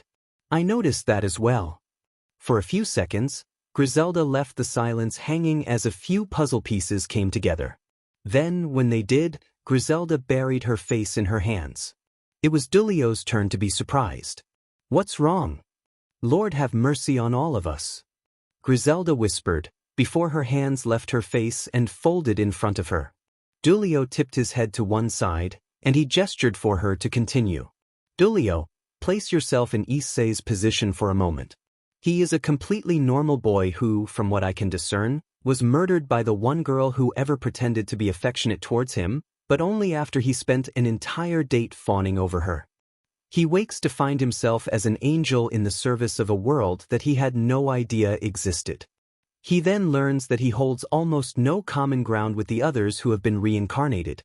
Everyone around him is far stronger and more experienced than he is, both in knowledge of combat and the mechanisms by which our world operates, and the first person he speaks to other than his king outright derides him for it." Griselda had to hold back a tear at those words as she remembered the things she had said to him, renewed shame flooding through her mind. Dulio's eyes had gone wide at this point, and he was kicking himself for coming to the exact wrong conclusion. "You're saying?" Griselda nodded. When instructor and student arrived at the training field, Griselda surprised Issei by going straight to the armory and retrieving a pair of swords. "What, no physical training first?" "No," Griselda stated in a very matter-of-fact way. "You need more training with your sword than your muscles. 3 times a week, we can continue with physical training, but you are no longer in desperate need of exercise the way you were before." "Okay then," Issei replied, taking one of the swords. Griselda had always insisted on training him with both a physical sword and ones formed from light magic in equal measure. Her explanation had been one of the few things she had not needed to further clarify. A sword formed from light has no weight. It is not the same as using one of earthly make. I consider it important that you be skilled with both. Issei, you and I have trained long enough that you at least have the basics of swordsmanship in your grasp. What I want you to do from this training session and on is to utilize your boosted gear during our duels. The Longinus does possess an ability called Explosion, correct?" Issei nodded. "Excellent. Summon it and begin charging." Issei obeyed his senior saint's order. "Just curious," Issei said, "why the sudden change?" Griselda nodded towards him.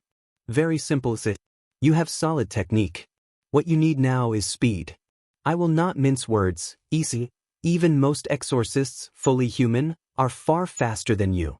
Training this way will help improve your reaction times and help your mind grow adapted to the furious pace of supernatural combat. More importantly, you should be able to learn these things far more quickly than most exorcists are able to, without putting yourself in danger to do it." Issei took a deep breath, then nodded. "Alright then, let's do this." After several charges, Issei activated Explosion. An hour or so later, Issei stumbled out of the arena, far more exhausted than he had been after previous sessions. Normally the sessions ran 2 hours, but Issei had collapsed, simply unable to keep going, and Griselda had called it off. "Oh, I forgot to tell you," Drake said, "use of the sacred gear takes a heavy toll on the host's stamina through continuous use." IFNG noticed, thanks. Issei muttered back, still not quite tired enough to refrain from being irritated. The training had been far, far more intense than prior sessions. Even with the huge increase in speed and power granted by Explosion's charges, Griselda was still faster than he was, and she knocked him down over and over. Despite this, even as he trained, he could feel himself reacting just a little quicker, attack by attack. "Baby steps, he thought, recalling Drake's words. When they returned to the gathering hall, Griselda had given her farewells to him, but just before she could leave, Issei spoke up. "Griselda?" She turned back around. "Yes." Issei bit his lip. "This is going to sound a bit out of the blue, but do you have a spare copy of the Bible? I really should read that. Just haven't gotten around to it." Griselda chuckled for the first time that day. "Issei, you are in the biblical heaven. It stands to reason that we might have a few copies lying around. Check your room." With that, she vanished. It had been weeks since Issei made his way down the hall of the Hearts building, but it felt far longer than that. He still remembered waking up in that bedroom, confused beyond words, and his initial meeting with his king. He still remembered so clearly his surprise at Gabriel's revealing of his wings. How she had been so amused at his excitement. A slight grin crossed his features at the memory. That was when he heard the rapping of knuckles on wood. Issei's head whipped around and faced the ajar door. In the gap stood a young woman, leaning casually upon the frame, arms folded and a slight grin on her face. She was ashen blonde with a set of green eyes, dressed in the robes common among heaven's angels. Her pale face was framed by that same hair, tied in a tight ponytail that hung neatly down her back. She was, as Issei was beginning to notice as a trend among the angels, quite attractive, all things considered, and well-portioned, to put it in formal terms. "Yeah, come in." The woman smiled and entered the room. "I take it that you're Issei Hayudu?" Her tone was precise, yet at the same time quite casual. Issei nodded. "Good to meet you," the woman said, nodding. "Marana Shatarova. I'm Lady Gabriel's ace. You're the Jack, correct?" "Yeah, that's me," Issei replied. "Good to meet you, Marana." Issei was having a very difficult time keeping his eyes on hers. Now that he thought about it, Griselda had mentioned that Gabriel had an ace. And of course she was hot. Why wouldn't she be? "My apologies that we didn't meet sooner," Marana said, "but our schedules don't exactly line up. I'm mostly busy with the church's work, and you're not here that often, from what I understand. I'm usually busy on Sunday too, so we didn't meet those 2 weeks you were here. I happened to have a free bit of time today around the time I was informed you would be here training, and I came as soon as I could." Issei shrugged. "My parents would probably object to me moving here full-time. That's pretty much the only reason I haven't. Trust me, I wish I could a lot of the time." Marana tipped her head to one side, somewhat quizzical. "Why is that?" "Well, it goes like this. My parents have no idea I'm an angel." "Why not just tell them? I'm sure they'd be honored to have an angel in the family, if anything." "Not much chance of that. They're more likely to be more shocked than they've ever been in their lives." "Why?" Marana asked, genuinely puzzled. "My parents aren't exactly ardent churchgoers, I'll put it that way. I doubt either of them has ever opened a Bible, and they sure as heck don't know anything about the supernatural world. Neither did I until Lady Gabriel took me as her Jack." "That's quite interesting," Marana said after a moment. "I had heard the second part from Griselda, but I had always assumed that you had simply strayed from the faith at a young age, not that you were raised without it to begin with. Although..." A mischievous glint shone in her eyes as she grinned at him. "That would certainly explain why you can't seem to keep your eyes from wandering." Issei felt himself blush bright red, and he forcibly yanked his gaze away from her, focusing instead on the door frame above her head. "You're quite the little lek, aren't you?" Marana teased. Griselda wasn't exaggerating at all. "Essage, shut up. It's not my fault they pick all the prettiest exorcists in the church to be saints." "Thank you for the compliment," Marana giggled. "Lady Gabriel wasn't exaggerating either. You really do get flustered easily. But I wonder if Griselda receives this kind of attention from you?" Issei had no issues focusing on her face to send her a look utterly drenched in sarcasm. "For about a day. She found a pretty effective way of fixing that." "Oh, and what was that?" "Let's just say she's rather fond of running." Issei still remembered the second day of training. How she'd added a mile of running to his normal 2 for every time he looked at her with anything she considered to be lust. Issei had never run 20 miles before that day, and he had no longing to do so again. Marana chewed on this, her face slowly returning to its normal expression, and her tone returning to its initial state. "You really are lucky that Lady Gabriel reincarnated you. Interesting that she chose you, of all the possible candidates." Issei narrowed his eyes slightly at her, feeling tiny embers of anger begin to glow within him. "What does it matter? I'm Lady Gabriel's Jack either way." Marana shrugged. "That you are. I didn't mean any judgment by it, just that I found it interesting. However, I still question why you can't just tell your parents about your reincarnation." Issei looked at her like she'd had suddenly grown a second head. "Okay, let me make it clear why I'm not telling them. They're probably going to completely freak out if they find out what's happened to me, and I'm not sure they'll be able to handle it. That's if they don't call me completely crazy to being with, Or maybe themselves. Marana raised an eyebrow at those words. If you'd like help in telling them, Issei, I would be more than willing to give it to you. I'm quite good at calming people down. Issei shook his head. I can't. They just got me back. They don't need to know the strings. Marana's head tipped to one side. Just got you back? Strings. Issei sighed, not wanting to go through this song and dance yet again, but he knew that Marana had every reason to be curious. She'd been locked out of the loop and now held some concern for her fellow saint. Well, he said reluctantly, it goes like this. I went on a date with a girl who turned out to be a fallen angel. She murdered me at the end of it. Marana gasped lightly, and Issei shook his head once again. If you're wondering, that fallen angel is the same one who's locked up in second heaven right now. Anyway, Lady Gabriel saved me for reasons I'm not entirely sure of, and I spent 2 weeks in heaven while the seraphs got things sorted out for me. My parents were so worried about me that completely broke down when they saw me again. They didn't even question my alibi, which in hindsight wasn't very good. For a moment, Marana was silent. Then she nodded, eyes shut.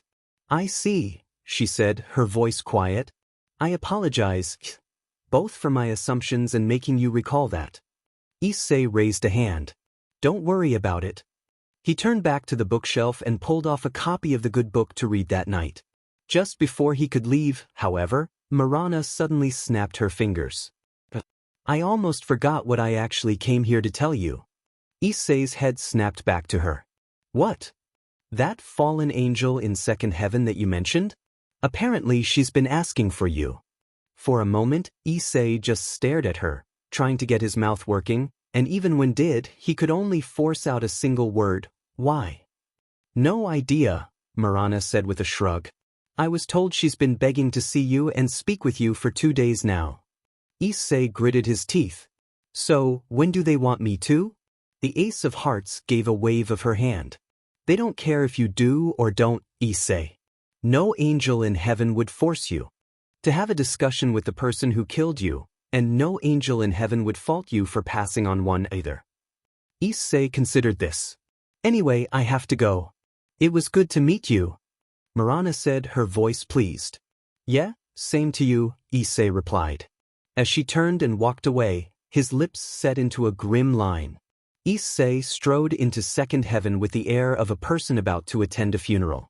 He wandered through the darkness, ignoring the few other angels who had come to observe the stars. They returned the courtesy. Upon entering the entry point, for lack of a better term, to the prison, the angel on duty seemed to jump about 6 feet in the air. Issei could only guess that he didn't get many visitors. Welcome, the angel stammered. Can I help you? On second thought, maybe this was his first day on duty. Issei sighed. Yeah, apparently one of the prisoners has been asking to see me. The fallen angel? Okay, you're Issei Haida then? That'd be me, yeah, Issei replied curtly. Okay, the angel gulped. Follow me then, please. As the two made their way down the cells, they struck up a conversation between the footsteps that echoed throughout the maze. So, is it true what I've heard? Issei turned his head lazily to the angel he was walking next to. Is what true? He already had a very clear idea of which way this conversation was heading, and he was trying to restrain his already building annoyance. You're the host of the Red Dragon Emperor? Issei summoned the gauntlet and held it just a foot or so away from his companion's face. That answer your question? The angel nodded quickly, causing Issei to sigh. What are you so nervous about? Issei asked. Seriously, I'm not going to bite you. The guard gulped again. Sorry. Recently reincarnated a few days ago. Still kind of nervous. Issei blinked. You're a brave saint too? The guard nodded. Yeah. Lucas Truman, Lord Raziel's 9. You were just reincarnated a couple of months ago yourself, right? The angel asked, his tone having shifted to the curious. Issei nodded. Yeah, something like that. Hard to believe with all the CRP that's happened since then. Curious, Lucas inquired, what do you want to happen to this prisoner in particular? Issei shrugged. I don't really care what they do with her, so long as she can't hurt anyone else. Anyone else? Issei sighed. That fallen angel murdered me and tried to kill my friend. Lucas remained quiet after that. When they arrived at the cell, the angel walking with him didn't bother trying to talk him out of it. Instead, he simply opened the cell and let Issei in. The cell was exactly as Issei remembered it: the drab coloration, the Spartan furnishings, the complete lack of warmth or hope. And it had clearly affected Reineer. The once adorable fallen angel was now dirty, disheveled, and appeared half insane as Issei leaned against the door. Yet as Reineer looked up, Issei could see, even from across the cell, a small glint of false hope in her eyes. "You came," Reineer said, her voice barely above a whisper, Issei barely catching her words. "Yeah. Now, what do you want?" I wanted to say I'm sorry, Issei. Funny how you seem to grow a conscience right after you found out that you might be executed soon." "Issei, I mean it. I'm sorry." Issei shrugged. "And? Please, Issei. Please don't do this." "Don't do what?" "I'm not doing anything. You would probably be a lot happier if I was. Don't abandon me like this. I care about you." "You've got a weird way of showing it," Issei snapped. "Maybe it's a fallen angel thing, but I've never met anyone who'd call killing your date and telling them to blame God to be the sort of thing you do to a person you love." "Issei, it wasn't my fault. I was forced to do it." "And?" Reineer blinked. "What do you mean, and?" "It's not my fault. I never would have killed you if they hadn't made me.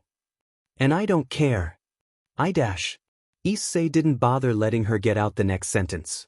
"I don't care if you were forced to do anything, I really don't." Reineer began to weep at those words. "Wow. You really are pathetic," Issei said dryly.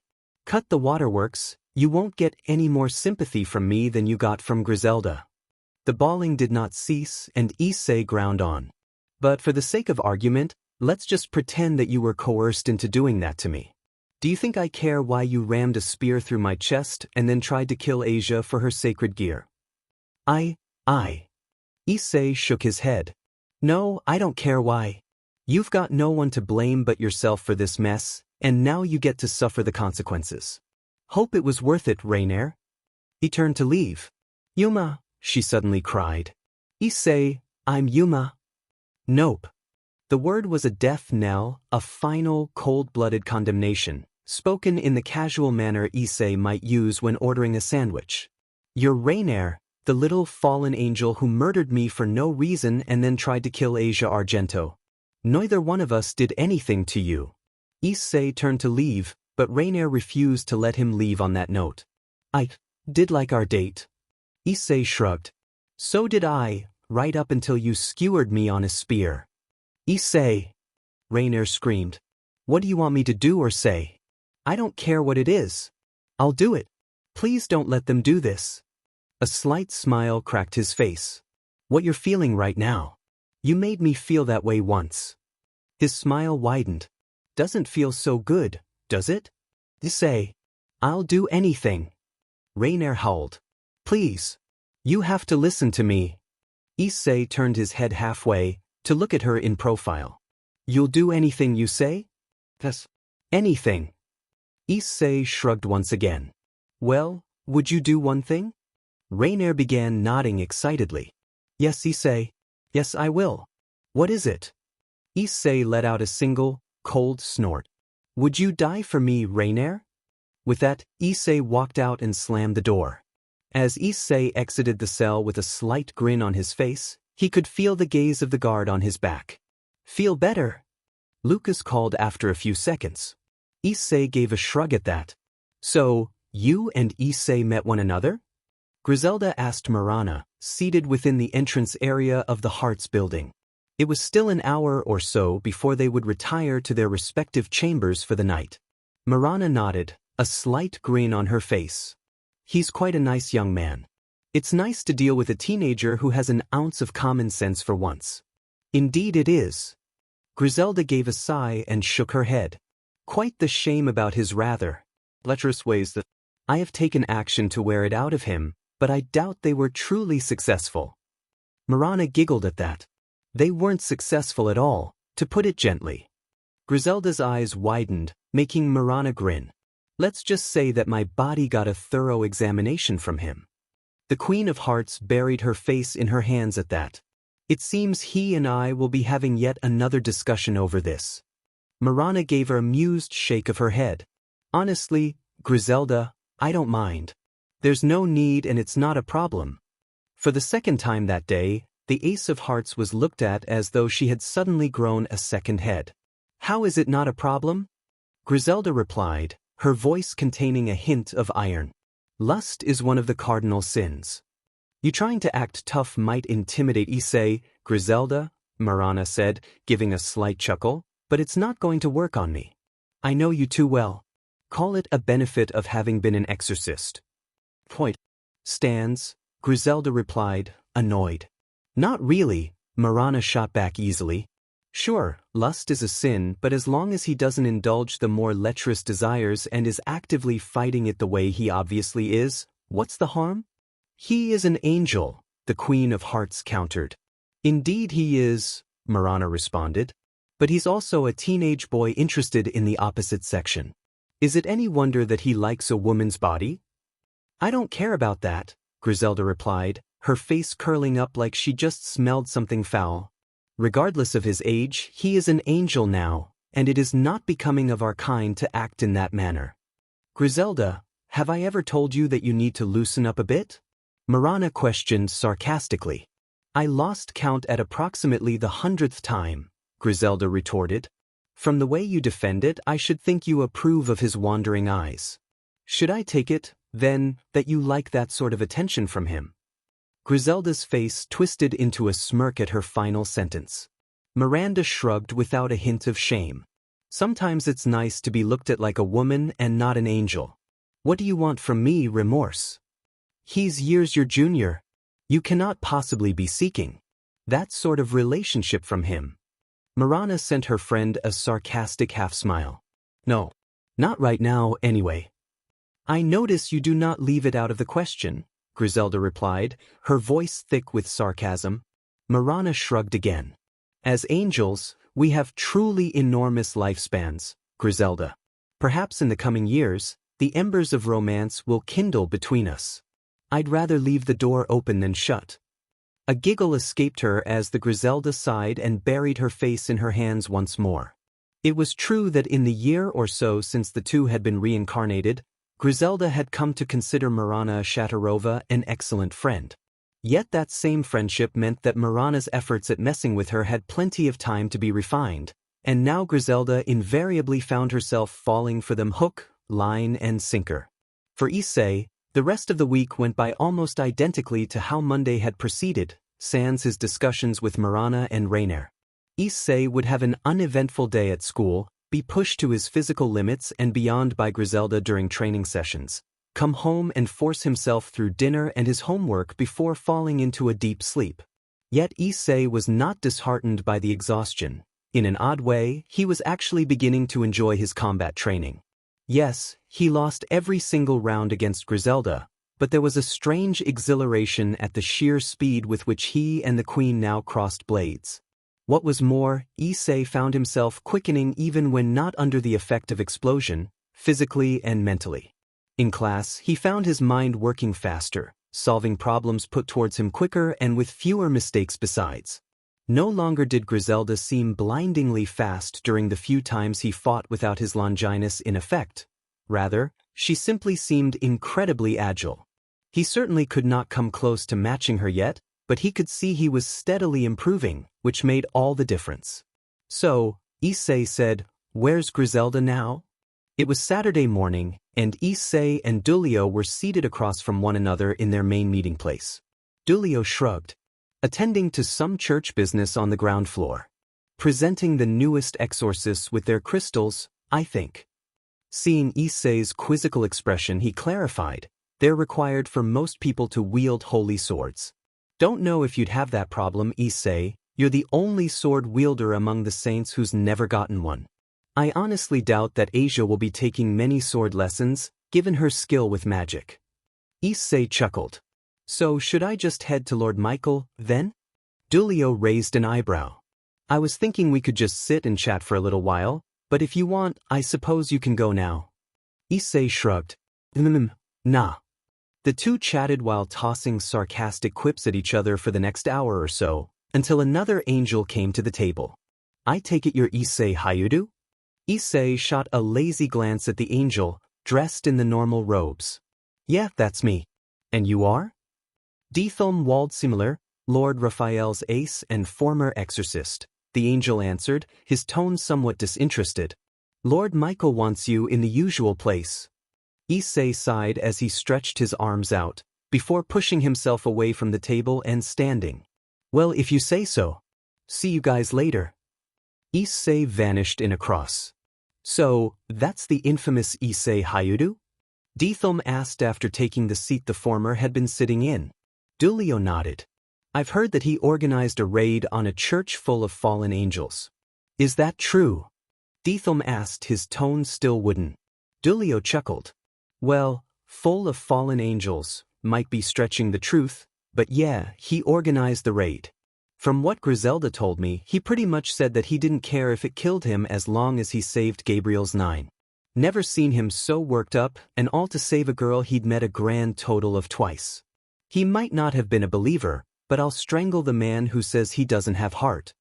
The blonde grinned. Pretty fitting for which suit he's in, I think. I see, Dethulm replied. What might Lord Michael might want him for? Dulio yawned. Training with fire magic. It was Issei's request.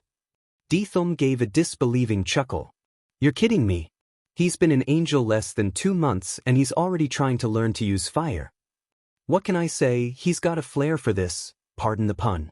He's all but mstred forming weapons and barriers with light magic, and Griselda tells me he's learning to use a sword faster than most exorcists she's trained.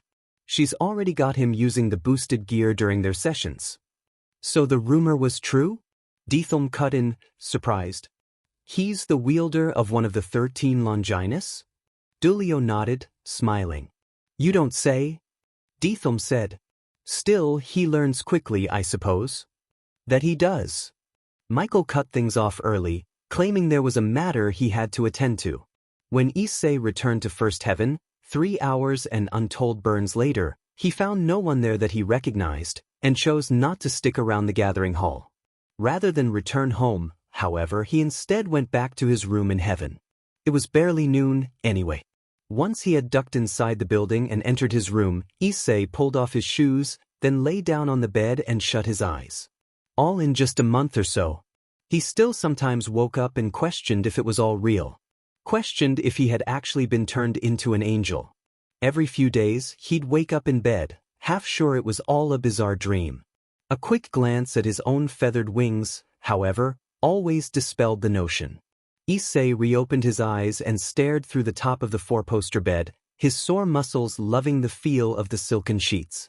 The teen had no idea how long he remained lying there, idle thoughts jumping about within his mind, before a knock came crashing through his mind. Issei gave a quiet groan and rolled off the bed as he walked toward the door, mildly annoyed at the interruption. When he opened it, he instantly recognized the blonde-haired woman who stood there, and he dropped into the expected bow. Good afternoon, Lady Gabriel, he said, careful to keep his voice measured and formal. All right, on your feet. Issei rose, before Gabriel gestured towards the inside. Do you mind?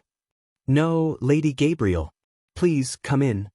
Gabriel took a seat at the table in the room, then gestured for Issei to sit across from her. Issei did so, his tension all too obvious to the seraph. Calm down. I'm not here to punish you, I just want to talk. Issei took a deep breath. Yes, my lady? What do you need? I have a bit of news that I think you might be interested in. Issei blinked. What's that? You're close to earning your second pair of wings. Issei's eyes flared wide. Really, ma'am? Already? He wasn't quite able to keep the excitement out of his voice. Gabriel gave a warm smile. Indeed. After Issei had forced the slight smile off of his face, he asked the obvious question. Why so suddenly?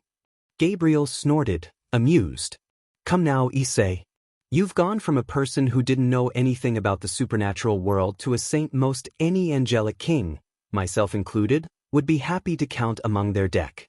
I've heard a few grumblings from Raphael that he didn't answer your prayer, and I know that Michael thinks well of you. You've learned sword combat at a pace rarely seen among children from exorcist families, let alone an average person. You're already highly skilled at forming weapons from light, and you threw yourself into danger simply to rescue a believer, defeating a fallen angel many years your senior in the process. And even then, you didn't rest on your laurels. Instead, when you had a firm grasp of light weaponry, you went to my brother and asked him to teach you how to use fire, and from what he tells me you've managed to make quick progress at that. Not to mention you've helped advance the cause of peace between the three factions, despite the little raid on the church. Issei was trying not to blush, not sure how to react to being washed in compliments by his own king, despite his own feelings and doubts. Thank you. You flatter me. But I don't get how I helped advance peace. Gabriel folded her hands on the table. Simply put, Issei, you've managed to live in relative peace with two devils with familial connections to two of the four devil kings. I did that by barely interacting with them. Be that as it may, Gabriel replied, shrugging, it's still impressive that you did all of that in a month or so. As I was saying, Issei, you'll likely be strong enough to have earned a second pair of wings soon. Before that happens, there's something the higher ranks of heaven wish to do. Issei nodded. My lady? What's the catch? Gabriel leaned back in her chair. Not so much a catch as a simple demonstration of your abilities. The quizzical expression on Issei's face spoke for itself. Simply put, Gabriel said with a wave of her hand, the seraphs and high-ranking angels wish to see your newly acquired skills in action, including me. We've never actually seen you fight, Issei. Issei blinked. What does the test involve? The planned exercise is 2 phases, Gabriel replied. It's not a test, Issei. You gaining a second pair of wings has no correlation to it. Anyway, the first is something of an interview. We ask you questions on a given subject and the person speaking with you assesses what you say and how you say it. You are not told ahead of time what you will be asked about. The purpose, as you might guess, is to examine your ability to speak well and give reasoned responses under grilling pressure, without the benefit of prior preparation. Issei nodded. I understand, my lady. What's the second phase? Gabriel began to grin once more. A combat exercise, naturally. You're thrown against an opponent of our choosing, and we judge your performance in battle. Once again, you will not be told ahead of time who or what your opponent will be. Obviously, it's meant to assess your ability to react to unforeseen threats and think on your feet. Issei let out a shaky breath at the description of the second phase, and attempted to alter the subject slightly. So, have any of the other saints done this kind of thing? To the teen's surprise, Gabriel shook her head. It's exceptionally rare that we do something like this. As you're well aware, nearly every brave saint besides yourself in Asia were exorcists prior to becoming angels. We don't need a measure of their abilities because we know they're exceptionally skilled on both fronts I just mentioned. So, Issei said, does each pair of wings come with the same amount of growth, or? Gabriel shook her head. It's exponential. Each pair requires significantly more power than the last. All right, Issei breathed, nodding. So, when's that assessment? Next week at the very earliest, Gabriel replied. If it helps, I have complete faith in your abilities, though if you feel you're not ready, there's no shame in refusing. Issei shook his head. Not a chance. I'm going out there whenever it's ready, even if I just make a fool of myself. Gabriel smiled. As I'd expect of a brave saint, and of you. Face the challenge head on. And I will get fire to obey me before it happens, Issei continued, trying to hide his own gnawing fear of failing horribly with a show of determination. His king simply nodded, still wearing that same smile. A lofty goal, Issei, but not out of your reach. After all, the flames need only be convinced once. Issei shook his head. Something about strength of will, I think. Lord Michael mentioned something about fire needing a strong will to control, which I guess is just his way of saying I don't want it enough. His teeth clenched. Don't know how I'll do that, but I will. Gabriel smiled as she stood. It's been a pleasure, my dear Jack, but I must return to my duties. With that, the seraph left Issei alone. Reineer remembered almost nothing of the world outside the cell in which she was imprisoned anymore. She had fallen so very long ago that the memories were little more than a blurred haze. She sat on the bed, barely eating the food that had been provided to her 3 times each day. The angels on duty never checked on her health, physical or mental. If they had, they would have noticed her loss of weight from weeks of barely eating. She herself had no idea how long she had been here. Time's passage meant nothing against the flat, gray walls. They would have noticed the crazed look in her face, the incoherent ramblings exiting her mouth. But they did not check, and remained ignorant to her steadily collapsing mind. Reineer had spent the first few days of captivity in simple boredom, whiling away the hours counting cracks in the walls or sleeping excessively. She had been sure that Azazel would come and scoop her out of this mess. That was her right, wasn't it? The defense from punishment by other factions? Then, Azazel had come. But he had not rescued her. He had verbally torn her down, insulting her plans and goals and stating that he would be leaving her in the lurch to suffer the punishments of the angels on her lonesome. Reineer still could not comprehend his anger. She could not have known that her target held the boosted gear. She had thought it was a simple twice critical, a sacred gear so common that 1 in every few hundred humans possessed it. Why did he not see that? And the nun? She was a heretic, exiled from the church. She meant nothing to anybody. She could have easily disappeared without a blip on the world's radar.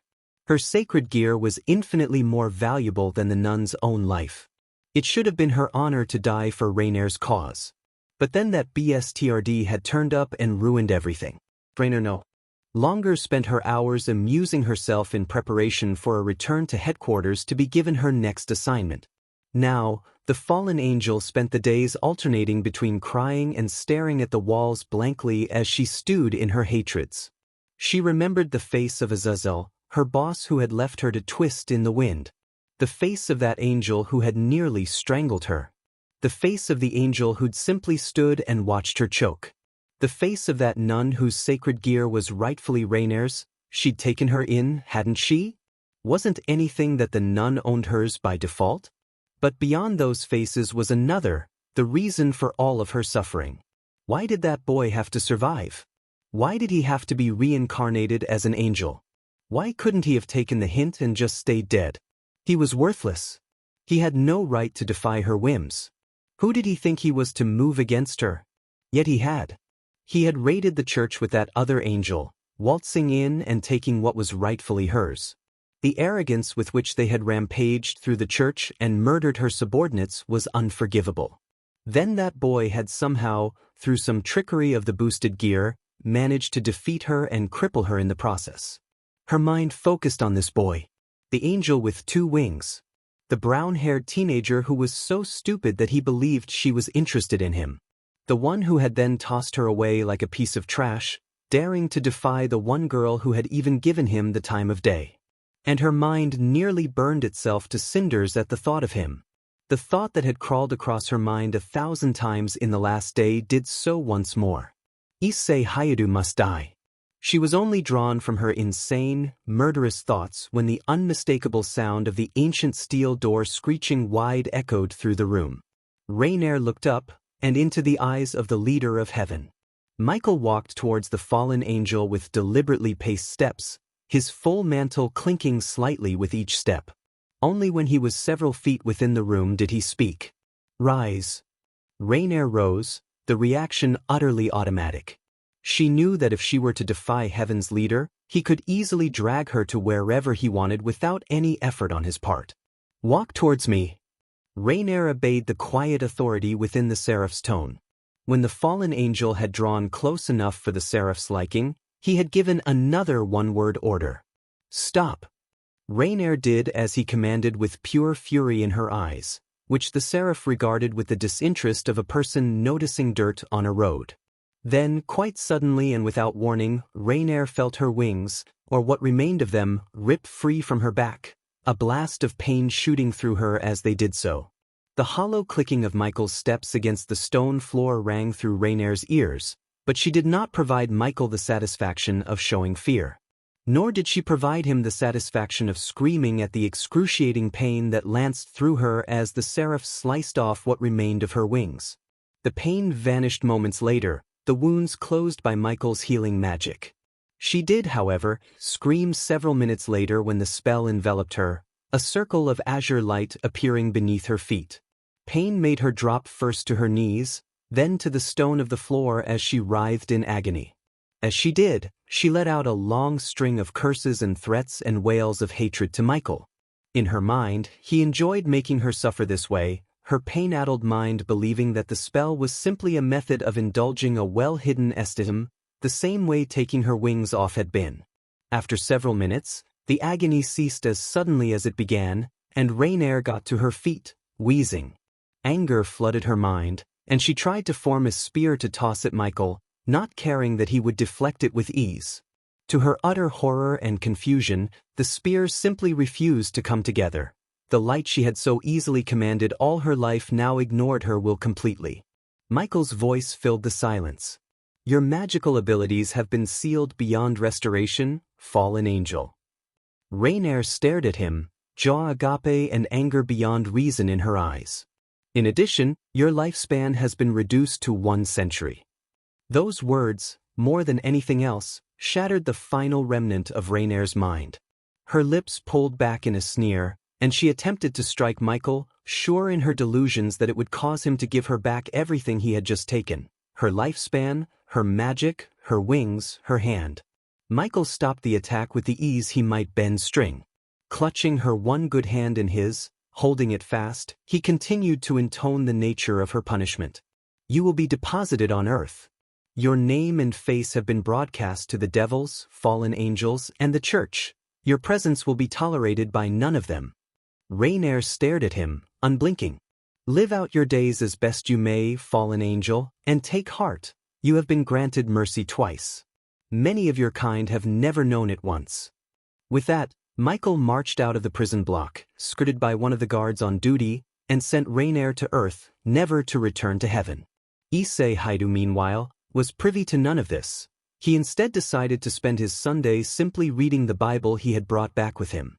He had briefly considered going to heaven to speak with his fellow saints, but ultimately decided that reading the book upon which the world to which he was in service was based was more important. As it would turn out, he would go to heaven that Sunday whether he wanted to or not. It was just after dinner, as Issei sat in his room, trying to squeeze in another hour or so of reading, that the bright glow suddenly engulfed his room. When his eyes jumped up to meet the glow, he felt shocked dread wash over him. In his room was a brightly glowing cross, from which formed the unmistakable figure of Griselda Quarta. Her face was set in a deadly serious expression as he jumped from his chair to grab her shoulders. Griselda! Issei hissed. What the hell are you dash?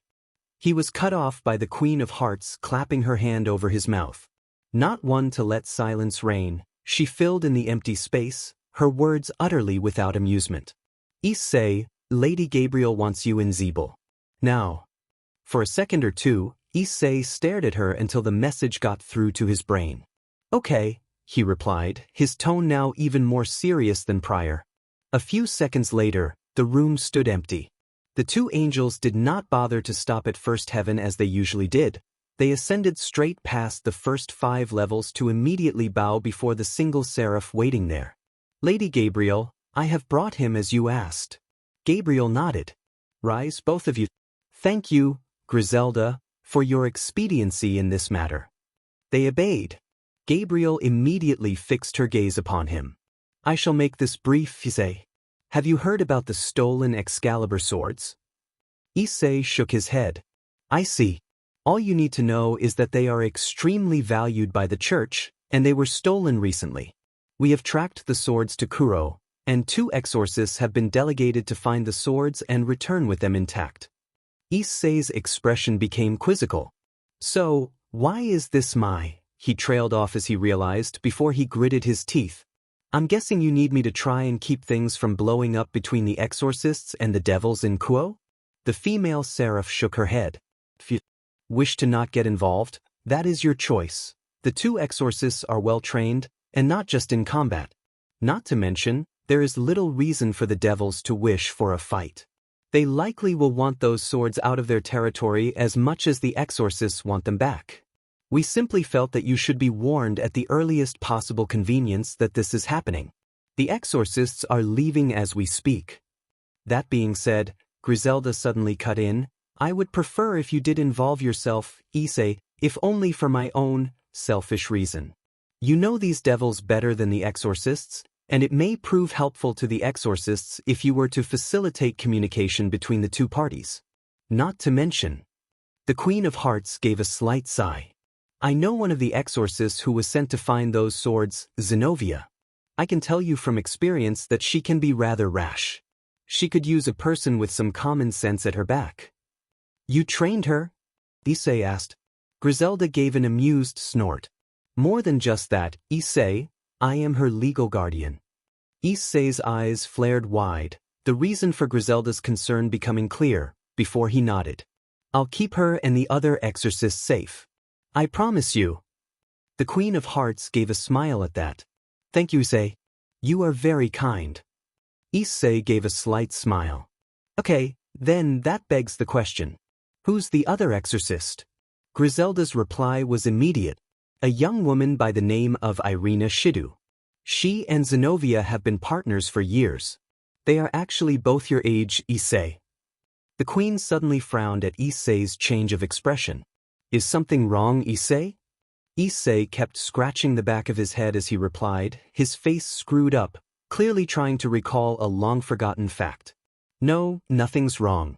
But Irina Shidu? I feel like I've heard that name before. He shook his head. Whatever. I can ask my parents later. His face turned serious as he shifted his eyes to his king. Lady Gabriel, when will the exorcists arrive in Kuo? Tuesday evening, assuming that their flights are not delayed. Issei nodded at this, mildly surprised they were flying before remembering that they were not angels and could not teleport. He could not believe that he was already forgetting some human limitations, for all his times that he woke up, convinced he was not actually an angel. Understood. Gabriel nodded as well. As you might expect, Issei, anything regarding that assessment will be on hold until this matter is resolved. Issei nodded, having already inferred this but still being mildly annoyed by it. We have nothing else, Gabriel said. If you need to return home, you may do so. Just one more thing, Issei said. Where would I meet these exorcists? Thinks it. We have 2 faithful exorcists traveling to a new city. Where do you think they might go first? It took Issei a moment to connect the dots, but when he did, he slapped himself in the face. Oh, of course. He shook his head. By the way, Griselda, how'd you know where my house was? Griselda shrugged. Dulio told me. You did register that information in Fifth Heaven's records, correct? Issei shook his head again. I'll get that done. Gabriel nodded. It doesn't have to be tonight, Issei, but yes, we do need that information on file, in case you need help. Issei nodded. When Issei arrived home, the very first thing he did was pull out his cell phone and find the scrap of paper he had been given by Sona weeks earlier. After dialing in the number, he listened to the phone ring, and within 4 of those, the phone was picked up. Hello, came Sona's voice through the speaker. Hey, Sona, Issei answered. I'll make this quick. There's a couple of exorcists headed towards Kuo, and they'll probably be here Tuesday night. They're here to track down some stolen Excalibur swords, not kill either of you. I'll try to make sure they don't try to fight with you while they're here. For a moment, the line was silent, before Sona gave an answer in a very annoyed tone of voice. When did you find this out? About 5 minutes ago, Issei replied. I just got back from heaven. Sona sighed. Thank you, Issei. I'll pass the message along. The line went dead. Ria's number was answered after an agonizing 10 rings. What do you want? Who is this? Rias, it's Issei. 2 exorcists are coming towards Kuo to get back some stolen Excalibur swords that have been tracked here. They'll be here Tuesday. They're not looking to pick a fight with you guys. A sigh, extremely annoyed, escaped the microphone. You didn't call them here, did you? No. I only found out they were coming a few minutes ago myself, sorry. Another sigh. It's fine, Issei, and thank you for the advance notice. The line clicked off. Once the phone calls were finished, Issei went downstairs to ask his mother a question. "Hey, Mom," Issei called. "Yes, Issei?" Her voice called back from the living room. After making his way there, Issei asked his mother if she knew who Irina Shidu was. "Oh," his mother exclaimed, clasping her hands in front of her before she began rummaging around the cabinet. "I know exactly who you mean." After pulling one out and flipping through it, she turned the book toward him and pointed at a picture of a young Issei playing with another child with blonde hair. "That's her right there. You two used to play together all the time before she moved away." Issei blinked for a few seconds as the memories came rushing back. "Is everything okay, Issei?" He nodded before a half-grin split his lips. "Yeah, everything's fine. But I always thought that kid was a guy." "She was just banished?" Issei spat. Dethum nodded. Raphael's ace and Gabriel's jack seated across from one another next to the Queen of Hearts in the gathering hall. "That would be the case," the ace of clubs replied, his voice its usual deadpan. Issei shook his head, teeth clenched. "Why the F would Lord Michael not execute her? She doesn't deserve another chance after the shit she did." "Michael has the right to do whatever he likes, Issei," Dethum said. "He's Heaven's leader, and while he'll definitely listen to the people around him, the final decision is his. Heaven's not a democracy, after all. Lord Michael is, for all intents and purposes, God. His word is law." Issei sent a cutting glare in his direction. "I still think he was wrong." Dethum shrugged. "You, me, and just about every other brave saint, except maybe the Nine of Hearts. I know my king wanted to execute her as well. But Michael's word is law. You don't have to agree with everything he does, Issei, but you do have to follow his orders." "I know," Issei muttered. "But I don't get why he wouldn't just kill her off and be done with it. Lord Michael is an idealist, even after millennia of running heaven. He truly believes that there is some good in nearly all people." Issei shook his head again, his face contorting into a scowl. "Not a chance with that fallen angel. She's bad to the core. She can't live in peace with other people. I'm calling it right now, someone else is going to suffer or die because of her. You won't hear any disagreement from me." "So," Issei hissed, "if she does attack anyone else?" Dethum nodded. "You have full permission to finish what you started, Issei." Issei nodded, his lips set in a grim line as dread wormed its way into his brain. After he dragged himself through another monotonous day, his thoughts consumed by worry about what Reineer's next move would be, Issei was rather glad to see First Heaven's gathering hall spread before his eyes, dozens of angels milling about or seated at the many tables, chatting away about one subject or another. A few looked up as he entered and greeted him, but most ignored the brunette's presence the way they would ignore any other face in the crowd. Seeing none of his fellow saints, he took a seat to await Griselda's arrival. He had not been seated for more than a few minutes when the voice of Marana reached his ears. "Ah, Issei." The teen in question turned and watched as the Ace of Hearts approached the table and sat down to his right. "Afternoon, Marana," Issei greeted her, trying to keep his eyes off of her. "Good afternoon," she said in response, already noting his attempts to fight off looking her over and taking amusement in them. Issei leaned back in his chair, deciding not to bring up the subject of Reineer, choosing instead to distract himself with some friendly conversation. "You get another bit of free time?" Marana gave a wry smile. "Well, not really, I just wanted to come here to get away from the paperwork. Too bad it's just going to be worse when I return." "Guess even being an angel won't save you from bureaucracy," Issei chuckled. Marana shook her head, the smile widening. "Hey, Marana?" Marana looked up at him. "Yes." "Oh, I've got a question for you," Issei said, scratching the back of his head. "Are you going to ask it or just sit there stammering?" Issei shot her an annoyed look as he gave the question. "What do you do when dealing with people from the church? The ones who know you're an angel, I mean." The smile vanished as Marana tipped her head to one side. "I mostly try to act natural. Why do you ask?" "Well, you know about the Excalibur theft?" Issei asked, his voice turning slightly nervous. "Of course. From what I understand, a pair of exorcists are being sent to deal with it." Did you hear that those 2 exorcists are being sent to my town? Issei elaborated. I see. Marana murmured. Well, Issei, don't worry too much about it. If you decide to meet with them, they'll certainly try to be formal with you, but if you're not comfortable with that, just speak casually with them. If they don't take the hint, just tell them how you'd prefer to be addressed and I guarantee they'll talk to you however you want them to. Simple enough. Issei nodded. Well, obviously, don't tell them that bit of information. Marana gave a sad nod. I don't like having to maintain a lie any more than you do, Issei, but it's a no-win situation for the angels, unfortunately. Issei could agree with that, at least. His king had been very clear with him. If the faith of believers failed, heaven would fall. Thus, it could not be permitted to happen. So, do you know Zenobia or Irina? The 2 exorcists, I mean. I've met them, Marana replied after a moment, but I don't know them very well, no. Issei chuckled. Well then, this is gonna be interesting. Wonder if Irina's changed much. You know one of them? Marana asked as her eyebrows raised, surprised. Issei shook his head. Not really. I knew Irina when we were little kids, but that was years ago. Heck, I thought Irina was a boy until I asked my mother. And she definitely wasn't an exorcist when I knew her, unless exorcists are typically less than 8 years old.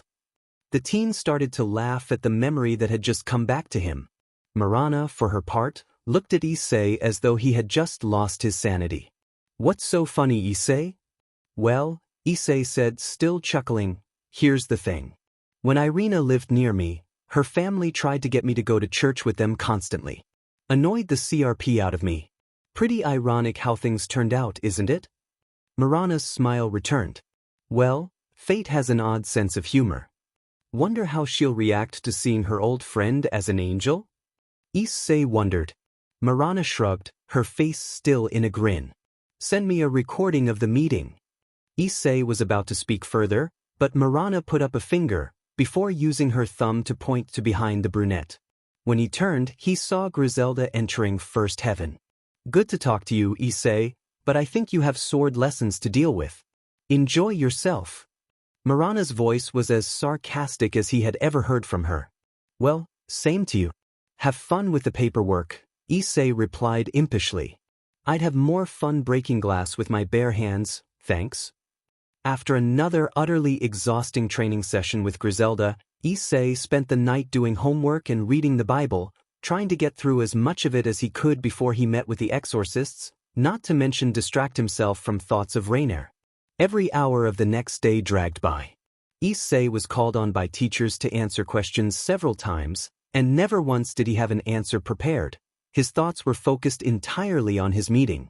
He could only hope he wouldn't royally screw things up. Marana tells me you knew Irina when you both were very young, Griselda said. Is that true? Griselda had called off the training early that day, not wanting Issei to be too exhausted when he met with the exorcists. The 2 were seated in the entrance hall of Gabriel's Saints building, killing the remaining hour and a quarter or so with a casual swapping of words. Yep, Issei replied, his face set in a grin. We played together a lot as kids. I remember that she really liked those sorts of cheesy superhero shows. You know, the ones with tons of special effects, giant monsters, bad acting, that sort of thing. Griselda nodded, her face a wide smile. I have seen a few of them. I admit that I find them more funny than anything else. Issei shrugged, still grinning. I never said you're supposed to take them seriously. I don't, that's for sure.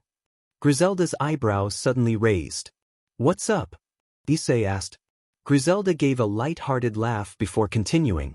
I just remembered something that Zenobia told me years ago. Which was? Zenobia told me that Irina mentioned a boy she used to play with when she was living in Kuo. She described him as energetic and friendly, but that he always refused her family's offers to go to church. Issei felt his face get hot. I was curious about this child for a short while, but I knew that we would never meet, so I pushed the thought aside. She leaned back and shot him a wry grin. Interesting that I should meet him in heaven as a saint years later. Hey, like Marana said, fate's got a weird sense of humor. That it does, Issei Hayadu. When Issei pushed open the church doors, he was immediately blasted by the old, musty scent that had long overtaken the old house of worship. Ignoring the slightly foul smell that assaulted his nostrils, he steadily crossed the ruined hall, passing the destroyed pews and sole undamaged one in which Griselda had been sitting weeks earlier. The pulpit sat as it had been left by two angels in a desperate rush, pushed out and away from the staircase it had covered at an awkward angle. As Issei drew closer, he could smell the awful stench of rotting flesh flooding out of it, and he nearly vomited. Boosted gear. After 2 boosts and a use of explosion, Issei was easily able to shove the pulpit back over the hole. As time passed, the smell slowly dissipated thanks to the open church doors and one of the broken windows providing airflow. As he did this, he remembered the raid on the church. Dulio's display of power and Griselda's near-effortless defeat of 4 opponents at once were present in his mind. But what he remembered most was Reineer. Her taunting them. Her kidnapping of Asia and what she had planned to do to the poor nun. And of course, his fight with her. Issei winced at the memory, a phantom pain radiating through his shoulder and dread washing through him anew. By letting Reineer go, even without her wings or magic, the entire raid on the church had been for nothing. Now she was free to harm those around her once more, all because Lord Michael did not want to execute her and wanted to give her a chance. And Issei knew as well as he had wings that Michael had made the wrong call on this one. But that was nothing to worry about now, he supposed. He had 2 exorcists to worry about. After a thought, he charged up again, then used explosion once more. Upon doing so, he dragged the pew behind the pulpit and flopped into the seat before returning his arm to normal. So, you intend to meet with them? Issei's eyes lazily wandered up the ceiling. No, I just came to this church because I thought it'd be a fun trip down memory lane. I question if this is a good idea, Issei. Gabriel even said that you don't have to get involved if you don't want to. Issei sighed. Draig, I promised Griselda I'd protect them. She's the Queen of Hearts and I'm the Jack. We're both saints and I'm not going to break my promise to her. I owe her too much. If they're exorcists, they're quite capable of protecting themselves. And maybe I want to see Irina again.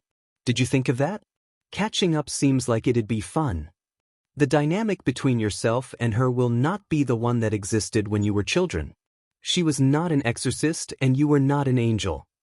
Issei frowned. I don't get why you're so hung up on this. I set up a meeting, talk with Irina and maybe this Zenobia she's coming with, help them find the swords, I see them back to the airport, done. With any luck, it's some low-ranking rogue exorcist who got pissy over being excommunicated. What's to worry about? Famous last words. No, unfortunately, Issei's mother said to the 2 guests seated on the couch. Issei isn't here at the moment. He left after dinner, said something about arranging the next club meeting. Club meeting? Irina asked, her voice curious. Well, the older woman replied, he apparently founded a Bible study club at his school after the incident. What was that? Came the deadpan voice of Irina's compatriot. Issei's mother gulped, and the blue-haired young woman swore she saw the Hayabu matriarch forcing back a tear. Well, you see, about a month ago, Issei just vanished. We don't know why or anything like that.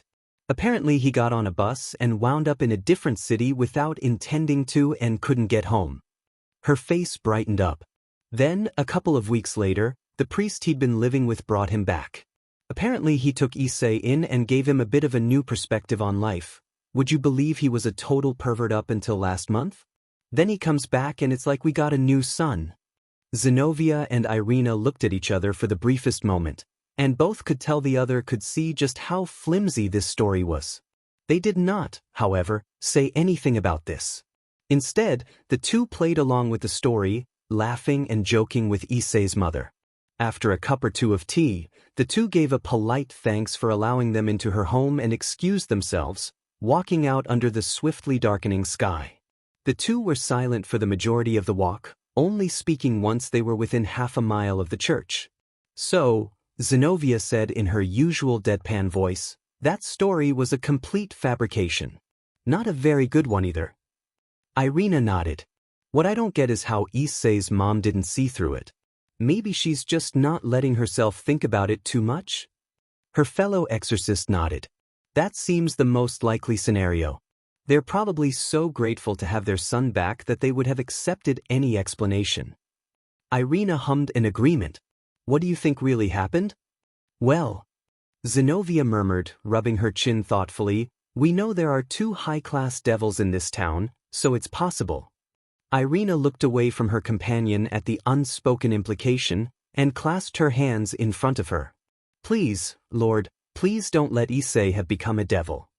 Irina, Zenobia chastised her gently, if he's become a devil, then why would he claim to be working on Bible studies, of all things?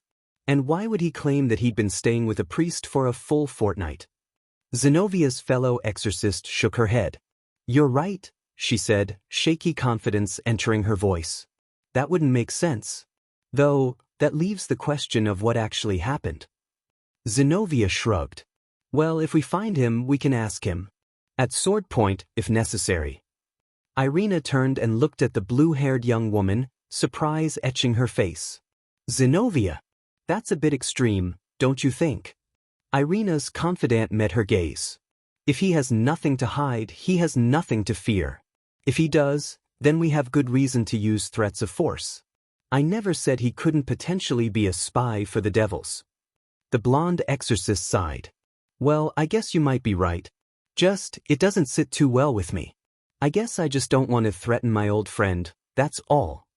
Irina, Zenobia chastised her once more, our mission is to our faith above all else. If we must take his life to protect innocence from potential devil influence, then we must be prepared to do that. You knew that when you swore your oath. Irina didn't reply, only biting her lip. Now then, Zenobia continued, the real question is over that angel headquarters mentioned as living here. Do you believe if we find them, they'll help us? Irina shrugged.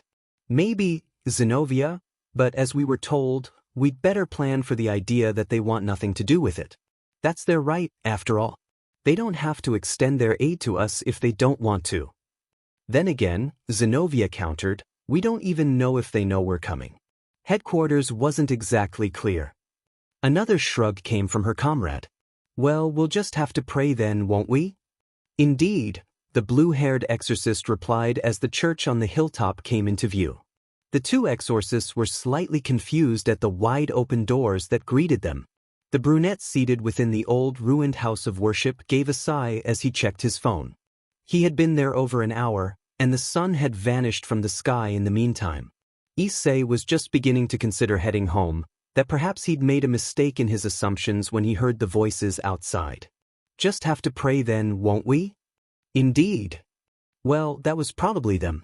Issei took a deep breath as 2 silhouettes were made clear in the moonlight-dappled entrance. Each step they took into the church sent a loud slap echoing through the enormous hall, their pace slow and deliberate. Evidently they were scanning for enemies. They hadn't yet noticed him, his seat bathed in shadow the way it was. Are you sure this is the place, Irina? One of the 2 said to the other as she pulled down her hood, revealing a short mop of blue hair. That must be Zenobia. The other exorcist pulled her hood down, giving Issei a clear view of a blonde head with an enormous pigtail on each side of her head. Of course, I did live here as kid, you know. Well, Zenobia said, I guess we just have to get set up here then.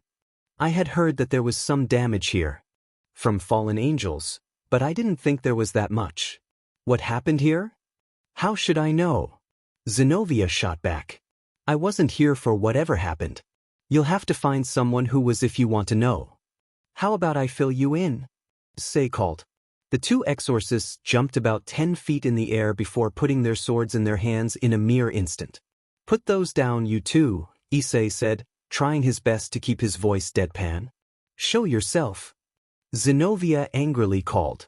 All right. Issei casually stood from the pew, stretched his arms, and strolled over to the side of the pulpit before leaning on it. Zenobia, right? The swords had not been put away, that was for sure. How do you know my name? The now confirmed Zenobia snarled. Who are you? Irina suddenly gasped. Issei, is that you? The brunette nodded. Yeah, it is. Good to see you, Irina. How have you been? Irina couldn't get a word in before Zenobia broke in. How did you know we were going to be here? Her voice was still hostile. Issei snorted. Where else would 2 exorcists go first? Headquarters told me you guys were coming. Zenovia's eyes narrowed. Headquarters. A shrug was her reply. Heaven, as it's also known. The blue-haired young woman's eye twitched for a moment before she opened her mouth once again. What came out was at a much higher volume than before. What fools do you take us for? Another shrug. Want me to prove it? Indeed I would, Zenovia snapped. All you had to do was ask, Issei replied, his face set in a half-grin. With that, he revealed his wings and halo to the 2 exorcists. For a few seconds, the 2 exorcists stared at Issei, mouths agape. Then, Zenovia dropped to one knee, sputtering out an apology for challenging him. Irina, on the other hand, let out a squeal and practically tackled him, though thanks to Griselda's strength training and his greater height to Irina, Issei stayed on his feet as Irina crushed him in a bear hug. Nice to see you too, Issei chuckled. Irina was giggling and speaking at about 100 miles an hour, to the point Issei could only make out about one word in 5. Something about faith, God's love, angels, and other things, though Issei could not even begin to parse what she was actually saying. Then, Irina calmed down slightly and stared at his wings, before she whispered something to him. Can I touch your wings? Issei rolled his eyes and shrugged. Go ahead. Slowly, the exorcist reached her right hand out, inching it towards the feathered appendage extending from Issei's left shoulder with the delicacy of a butterfly extending its wings for the first time. After several seconds, her digits met his wings, and for a few seconds she just held them there. Then she began to slide her fingers down the length of the wing. Irina! Issei and Irina's attention were both wrenched towards the shriek of the blue-haired exorcist. She was still kneeling, but her gaze was solely on her fellow exorcist, her face fixed in a horrified expression. What are you doing? She hissed. You're speaking to one of God's angels. He'll surely scorn you for acting like this towards one of them. The arms instantly released Issei and left his wing, a terrified gasp exiting Irina as she clapped her hands over her mouth. Immediately after that, she stepped back a few feet and dropped into a bow, tears in her eyes. I'm sorry. Please forgive me. I acted out of turn. On your feet you do. I'm not really comfortable with the bowing. We're all equals here after all.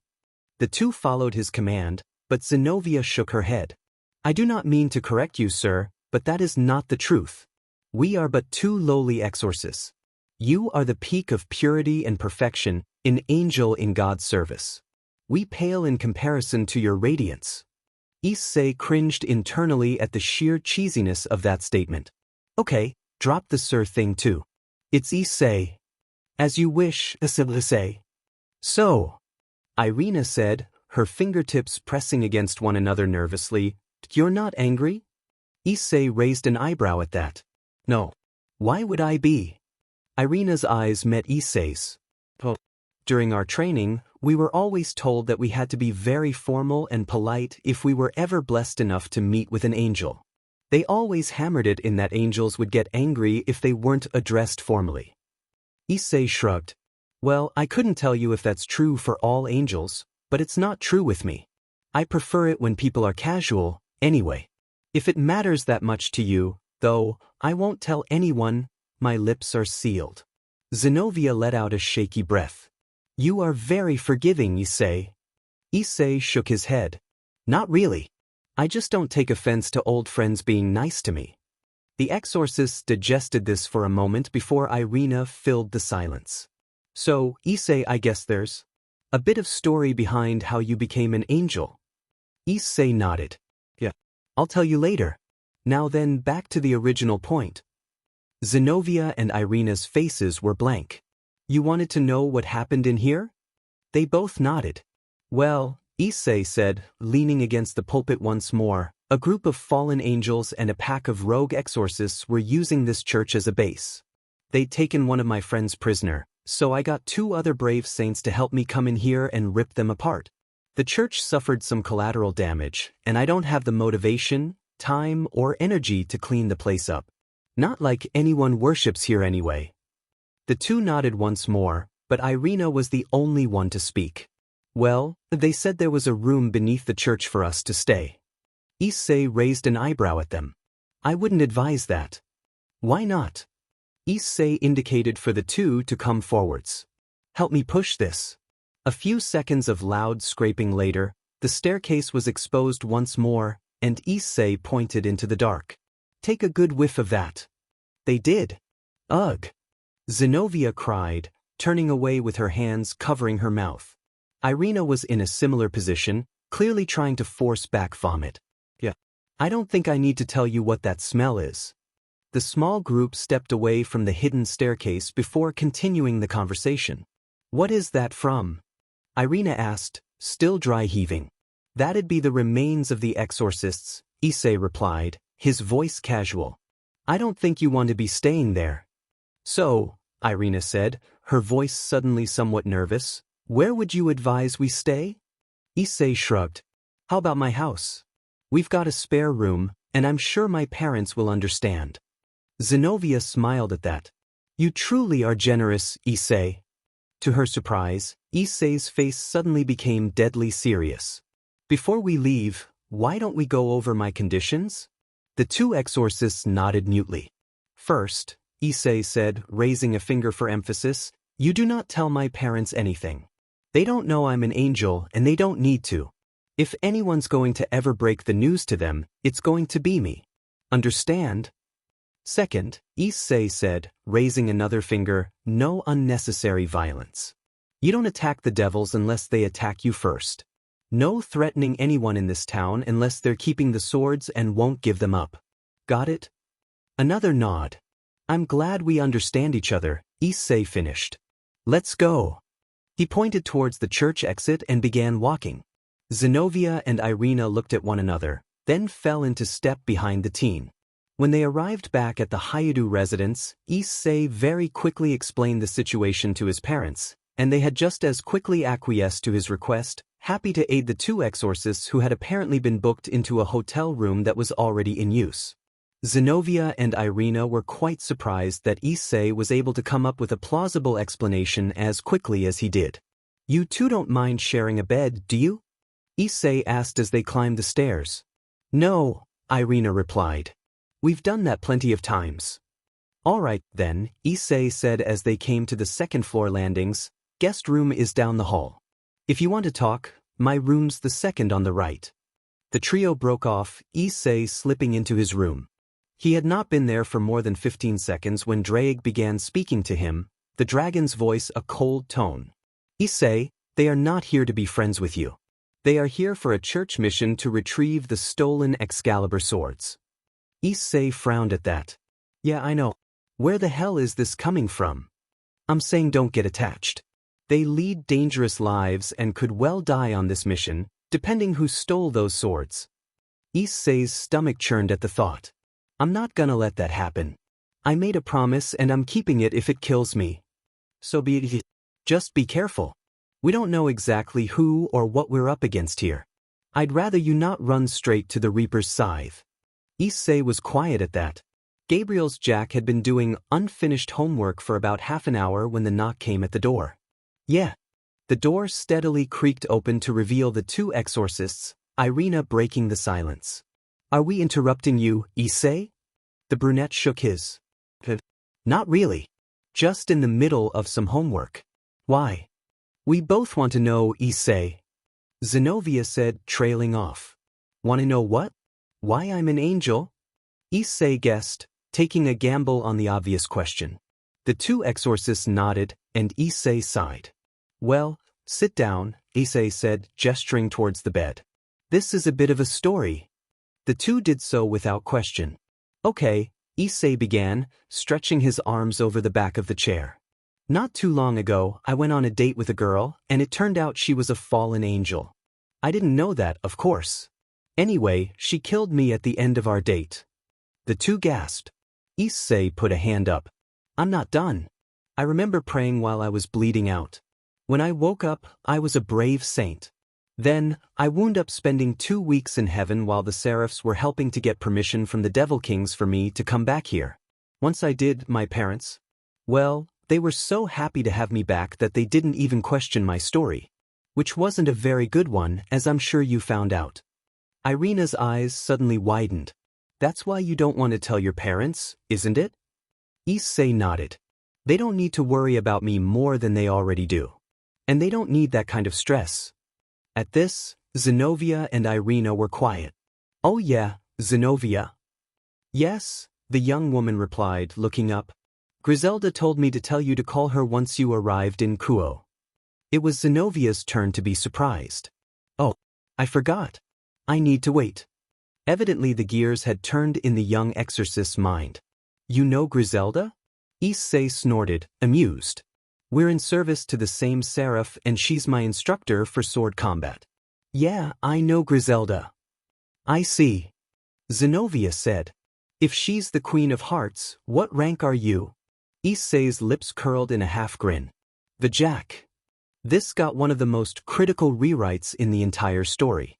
This doesn't make sense, Zenobia murmured as she undressed for bed, completely unashamed of doing so in front of her fellow exorcist. Irina had not been joking when she said that she and Zenobia had shared a bed numerous times whilst out on missions for the church. What doesn't? Irina asked, unfazed by the view of Zenovia's nearly naked body as the blue-haired young woman slipped beneath the covers next to her. How did he of all people manage to get selected as a brave saint? Zenobia replied as she curled up, facing away from Irina. I thought that was supposed to be a reward for those who were faithful to God's teachings, not just handed out to anyone who had a prayer. Irina pouted at that. Come on, Zenobia, you're just being uptight. If Issei is a brave saint now, then it was God's will for him to be. Have faith, will ya? Zenobia gave a non-committal hum, and Irina could tell that her fellow exorcist was not convinced in the slightest. The next morning, Issei was forcibly dragged from his bed courtesy of the eternal annoyance that was the small ringing device on his nightstand that he constantly had to restrain the urge to break. As he dressed, he could hear footsteps approach his room, the floorboards creaking beneath the footsteps of whoever was coming. A moment later, a knock rang through the room. Yeah, come in. The door creaked open slightly, and Irina's head poked in. Issei? What did you want us to do? You want us to come to school with you, or? Issei shook his head. Either of you guys have a cell phone? Irina nodded. Okay, Issei continued. Can I get one or both of you guys' numbers? I'll call you once I've got the meeting between you and the devils set up. I already let them know you were coming, trying to keep a fight from breaking out. You friends with them or something? Irina asked, her tone slightly dismissive. Issei shrugged. Friends, maybe stretching it, but we're on okay terms, I think. Can I just get that number? Okay then, Irina said. Here it is. When Issei arrived at school, he made his way to the student council office before doing anything else. As he had hoped, Sona was waiting for him there, though Rias was absent. She did not even allow him to get out a word before she spoke. I assume they've arrived? Issei nodded. Where do you want to meet with them? The Occult Research Club building, this afternoon. Can you arrange that? Another nod. Yeah, easy enough. You already talked this over with Rias? Indeed I have, Sona replied. She's agreed to meet with them, no issues there. Okay, then, Issei said, so this afternoon, ORC building? Sona nodded. The school day dragged by, Issei not looking forward at all to the meeting. Issei was not looking forward to having to play mediator between exorcists and devils when both groups wanted the other dead. The final bell, normally a welcome relief to the teenage angel, seemed today to be screaming laughter at his dread of the coming minutes. Yet Issei forced himself to do his duty anyway. Once he was outside, he called Irina and let her know where to meet him.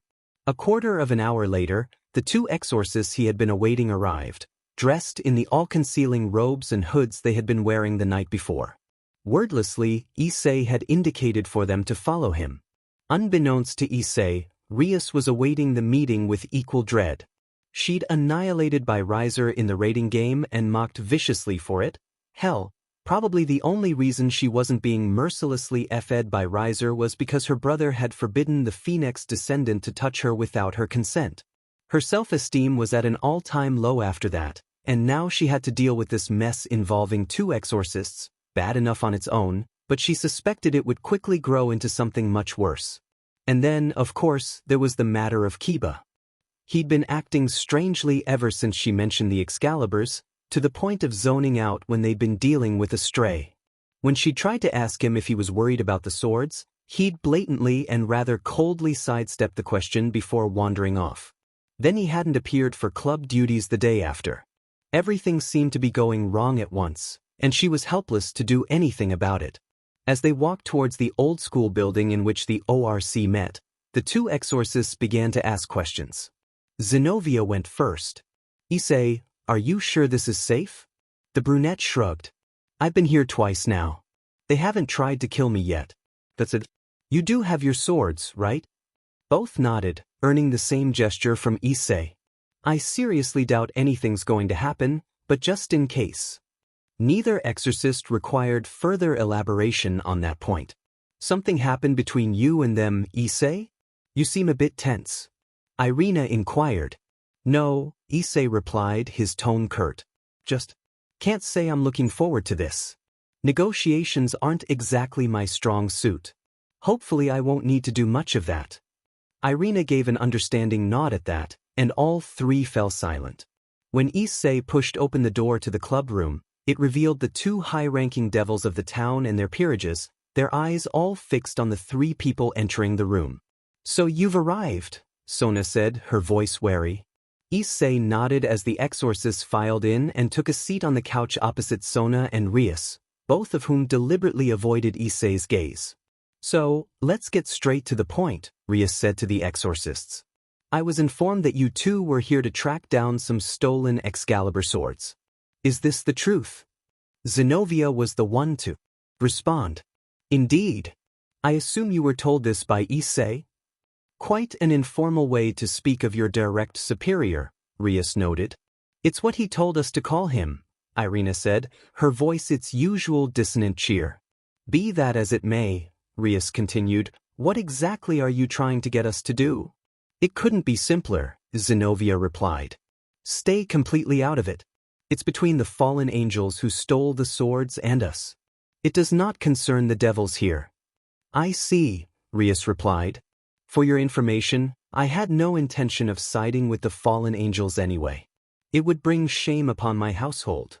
As the exorcists and devils continued to passive-aggressively snap at each other's scruffs, Issei's eyes lazily drifted over the peerage members in the room. There was Akino, Rias' queen, standing not far behind the king. Kaneko sat in silence on the couch to Rias' right, eating chips. Saji stood close to Sona, while Tsubaki was directly next to her. Where's Kiba? Issei's question would be answered a few minutes later, when Kiba showed up in the club room unannounced, halting the conversation between the 2 exorcists and the devils and turning all eyes toward the blonde. Where have you been? Kaneko said, her voice its usual deadpan tone. Does it matter? Kiba replied tersely. It does, Kiba, Rias cut in. You've been acting strangely since Sunday. What's going on? And don't tell me that you're having another off day. Rather than respond, Kiba slowly walked over to Issei, centering himself before the angel and staring him through his face. Why did you bring them here? Issei returned his stare. I didn't. Then why are they here? Issei refused to blink as his next words left him. The church sent them. I don't have any control over what the clergy does, Kiba. You've got an issue with it, take it up with Lord Michael. You're an angel. They would have listened to you. Issei gave a snort. It wouldn't have mattered. They were already on their way when I found out they were coming. Make them leave then. I can't. I don't have any authority over them, Issei shot back, his words not technically a lie. And even if I did, they're here on a mission to get back some stolen Excalibur swords for the church, not to fight with you or any other devil here. I told you all of that when I called you. And how do I know they won't decide to add an auxiliary mission to their goals here? Because, Issei replied sharply, I've asked them not to if they want my help. Like I said to them, no violence against anyone but the people who stole the swords unless they were attacked first. Kiba's response was laced with anger. I don't care. Those swords don't need to go back to the church, they need to be destroyed. Curious, Issei said, why do these swords seem to piss you off so much? Kiba had begun to shake as he replied. I'm a devil, Issei. I don't like holy swords. You're a devil, so what? Issei responded, pulling the thread a bit further. So is almost everyone else here save me, Zenobia and Irina. You're the only one this worked up. Something I should know? No, it isn't. Then what's the issue? Issei replied, feeling frustration mount. Getting an answer out of him seems to be like pulling teeth. Those swords need to be destroyed, Kiba repeated, his sung. I will not let them cause harm to anyone else, you understand? Well, that approach isn't working. For a few seconds, Issei was silent, running his tongue around inside his mouth as he thought about his options, before hitting on an idea. How about this, Kiba? Kiba continued to glare at Issei as the brunette made his offer. How about you help the three of us find the swords? You obviously hate holy swords, so why don't we work together? Issei. Irina hissed. Weren't you listening to anything we said? We agreed that the devils should just stay out of it. Issei's gaze flicked to Irina. Yeah, well, we didn't have Kiba here making a fuss when you said that. Change your approach to fit the situation, right? Why would I agree to that? Kiba snarled, his fists balling up and face turning red with rage. Why in the hell would I help you get holy swords back to the church? Issei's eyes jumped to Zenobia. Tell me something, Zenobia, would the church rather the swords be destroyed or remain in the hands of the fallen angels? Well, Zenobia replied, her voice suspicious. We would rather destroy them, of course, but our mission is to retrieve them, Issei. Issei took a deep breath and was quiet for a moment before he answered her. I understand. And I don't care. All eyes darted to him. I'm going to confess something. I honestly couldn't give less of a DMN about those swords. Zenobia and Irina's mouths dropped open at those words. I care about you, Issei said, looking at the blue-haired exorcist. I care about you, Zenobia, and I care about Irina. The church can replace holy swords. They can't replace you. Irina was the one to reply. Issei, that's wrong. We're just two exorcists. There are hundreds in the church, and more being trained as we speak. Those swords are each one of a kind. They can't be replaced. Indeed, Zenobia cut in, your priorities are backwards, Issei. The Jack of Hearts shrugged. Then I'll keep them that way. And you know why. Zenobia shook her head, incomprehension in her face. Real simple, Issei said, stepping out from in front of Kiba and standing directly in Zenovia's line of sight as he sighed. Zenobia, I don't want Griselda, the Queen of Hearts, to have to hear from me or anyone else why she'll never see her charge again, especially when I promised I'd protect you and Irina. Zenobia had no response to that, and her eyes snaked downwards to the floor. And Irina? Issei continued, looking over at his childhood friend. I don't want your parents to have to hear from church officials, angels, or whoever that their daughter is never coming home. I'd much rather you both return to the church without any swords than only one of you return with all of them. Irina shook her head, a slight tear coming from her eye at those words. Doing that would bring shame on us and our families. Issei shrugged. And if it comes to that, Irina, I'll find a way to take the fall for it and get all the blame pinned on me. It was Irina's turn to not be sure what to say. Really, Issei continued, that goes for all of you. I don't want your families, blood or not, to have to arrange any funerals because this meeting went bad. Issei's eyes wandered to Kiba, who stood, the blonde's gaze softer than it had been. So then, Kiba, Issei said without a hint of emotion in his voice, what's it gonna be? And cut. For more than 15 seconds, the room was quieter than a long-sealed mausoleum. Thoughts raced through the churning minds of all present, all hearts beating quicker from tension. Only Kiba and Issei were excluded from this, their eyes remaining locked. It would ultimately be Rias Gremory's Knight who broke the silence. Well, the blonde devil replied slowly, I still want those swords destroyed. Issei shrugged. I can meet you partway on that if you'd like. All eyes darted to Issei once more, and Kiba asked the question on every person's mind. What do you mean by that? Issei sighed, knowing the two exorcists were unlikely to support his solution. The Jack, however, could not think of another solution to the predicament they were currently in. You help us find those swords. If we find them, you can destroy one. Issei. Irina piped up, sending him a pained look as she did so. That isn't necessary. We can handle this situation on our own. We don't need their help and we don't need to compromise on this. Issei turned his head to glance at his childhood friend. Irina, I can tell you right now we'll need all the help we can get. Koa's a big place, and searching for those swords is going to be difficult enough without having to fight with the devils here every step of the way. Especially since we don't know who we're up against here, other than that there's a fallen angel involved. I agree, Zenobia suddenly cut in, surprising all in the room.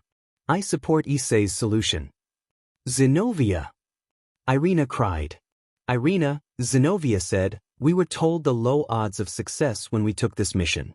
I am as willing to give my life for the sacred cause as any exorcist, but I admit I've no longing to hear the songs of heaven yet. Anything that might tip the odds in our favor, even if there are trade-offs, is welcome to me. But, they're devils. Zenobia shrugged. Sometimes we must tolerate one evil to extinguish a greater threat. Numerous frowns were sent the two exorcists' way at those words, but the two young women ignored them as they continued to argue. Think should we wait for them to finish or cut in now? Issei casually asked Kiba, his voice utterly drenched in sarcasm. Kiba's only reply was to shrug. Enough. All eyes darted towards the source of the voice, one annoyed Sona Citri, who had clearly lost patience with the two arguing exorcists. Are you going to accept Issei's proposal or not? Sona demanded tersely, addressing not just the exorcists, but the other devils in the room. I see no reason to object, Ria said, her voice calm and confident. We'll stay out of your business. President, no. Issei blinked, surprised at Kiba's sudden, cold outburst. President, Kiba said, I have to help them. If I can destroy at least one sword, I'll be happy I could at least do that. Kiba, no, Rias murmured, shaking her head. I know why you hate holy swords, but getting involved with this will just complicate things. I don't care, President. I'm going to help them, and there's nothing you can do to stop me. You just said you know why I hate holy swords, Excalibur in particular. You of all people should understand why I have to do this. For a moment, those words hung in the air, Issei sure that there was about to be a very loud discussion of how backtalk should be dealt with by Kiba's king. Then, Rias gave the words nearly everyone in the room least expected. If you insist, Kiba, do as you will. Just, please be careful. Before discussions of strategy could get anywhere near underway, however, Issei had to get a single question answered. Kiba, why are you so freaked out by the Excaliburs? None of the other devils seemed that concerned. The three were seated in Issei's bedroom. The exorcist shared a space on the bed. Kiba stood in a corner, Issei sat in his desk chair. Kiba swallowed at the question and looked away, confusing Issei even before he noticed Kiba trying to blink back tears. That they're the reason that I am where I am, the blonde devil whispered, his voice barely audible yet filled with unmistakable anger. Issei tipped his head to one side. What do you mean? He asked, his tone careful to avoid any hint of emotion. A slow, pained breath escaped Kiba before he went silent, looking down at the floor. I'm the only survivor of the Holy Sword Project. The two exorcists gasped and crossed themselves. Issei, meanwhile, just stared at Kiba blankly. Issei mumbled, I'm not trying to sound insensitive, Kiba, but I've got no idea what that is. Six eyes turned to look Issei over, all surprised. He just shrugged cluelessly. Kiba took a long, pained breath. Well, the Gremory Knight said slowly. A long time ago, there was a project in the church to try to create people who could wield holy swords, especially the Excaliburs. To that end, they performed experiments on children. I was one of them. Issei tensed. The church did that? You're kidding me. Kiba shook his head. I wish I was. So, Issei asked hesitantly, can you wield a holy sword then? Kiba shook his head again. No. None of us could. The project failed completely. What happened then? Issei said, knowing just from Kiba's posture and expression that he was not going to like the answer. He disposed of the test subjects. Kiba spat, unparalleled hatred spewing from his lips. Test subjects, nothing. We were kids. They poisoned us with gas. I'm the only one who got out of the church, but... Issei's jaw had clenched, and anger blazed anew with his mind. I'm supposed to be allied with a church that's willing to do shit like this to FING kids? But? Kiba looked at Issei, a mix of rage and sadness beyond measure in his eyes. I'd already inhaled some of it. I didn't actually make it. Ria showed up just after and took me as her knight. Don't know where she came from and I don't care. Kiba's gaze did a sweep of the room, the three other people in the room shocked by the blonde devil's pained confession. Now do you understand why I hate Excalibur, Issei? Issei nodded as his eyes shifted to the two exorcists seated on the bed. Issei, Zenobia said urgently, understand something. The Holy Sword Project is viewed with the utmost shame by the entirety of the church. Issei's reply was cold. I should hope so. If it makes you feel better, Irina cut it. The person in charge of it has been excommunicated. What? Issei snapped, getting an awful sense of déjà vu. Excommunicated? That's it? He should have been executed. Someone who's willing to gas kids doesn't deserve a second chance. Neither exorcist had an answer to that. Both viewed excommunication as the ultimate punishment the church could inflict upon a person. Kiba, meanwhile, had a response ready and waiting. Never thought I would see the day. Issei turned to look at the blonde devil, his teeth still bared. What? Kiba gave a humorless snort. Never thought I would see the day when an angel actually agreed with me on that. Issei simply shook his head. Okay, Issei said. Put that CRP about the project aside. What do we know about the fallen angel or angels who stole those swords? What do they want with them? Well, Zenobia said hesitantly, there's supposed to be a fallen angel of leader class as far as we're aware. For a moment, Issei looked at the two uncomprehendingly, before letting out an annoyed sigh and staring back at the ceiling. And you were planning on telling me this? When?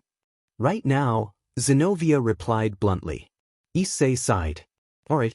Wonderful. So all we have to do is take down a fallen angel that's likely to be roughly equal to at least a very high-ranking angel in terms of power. That's definitely a job you'd send two teenage exorcists with swords, a low-level angel and a low-ranked devil to do. Have some faith in us, Issei. Irina called, her voice a cheer to the gloom of Zenovia's previous declaration. We've beaten enemies way stronger than us before. Congratulations, Issei shot back, his voice deadpan. That doesn't mean a DMN thing, because I severely doubt that any of your previous opponents have been near as strong as a leader among one of the three factions. Zenobia and Irina gave him grumpy looks. Anyway, Zenobia said, there was a priest here who was sent to scout the area, but we lost contact with him recently. Her eyes flicked to Kiba. Do you know anything about that? Yeah, Kiba replied. I saw him die. Issei, Zenobia and Irina all swallowed. I was wandering the city at night a few days ago when I ran into him. He was injured, was running away from somebody. A woman with a holy sword. She killed him right in front of me. A lump of dread formed in Issei's throat. A woman, don't let it be her. I tried to attack her, but she just threw some kind of flash bomb and ran away before I could catch her. Didn't get a good look at her face. Zenobia and Irina both bit their lips and exchanged glances. That makes things somewhat more difficult, Zenobia commented unnecessarily. So, Issei murmured, causing the other three to look his way. You said it was a woman? Kiba nodded, not sure what Issei was getting at. Issei's face hardened as he said his next words. You said you didn't get a good look at her face. Anywhere else? Any noticeable features on her? Something we could use to identify her? Kiba's brow furrowed as he examined his memory. It was several seconds before he recalled the sole useful tidbit of information he had collected. Just one, Kiba said, nodding slightly as he did so. She seemed to be missing most of her left hand. She had a thumb, I think, but everything above it had been sliced off. Issei's eyes widened before he buried his face in his hands. Issei? Irina asked, concerned. Do you think you know who she is? Issei nodded without removing his fingers. Lord Michael, you idiot. All three other teens in the room gasped at those words, Irina and Zenobia both immediately clasping their hands in prayer, begging for God to not rain judgment upon them for being in the presence of those words. Kiba, meanwhile, had had his jaw drop open. Looking to Issei, his next words were careful. Issei? You said you think you know who she was. Issei shook his head. I don't think I know who she was. You might as well have shouted her name through a megaphone, Kiba. Then, Kiba said hesitantly, who is she? Finally, Issei pulled his hands away, his eyes consumed by a pure, absolute fury that shocked even Kiba.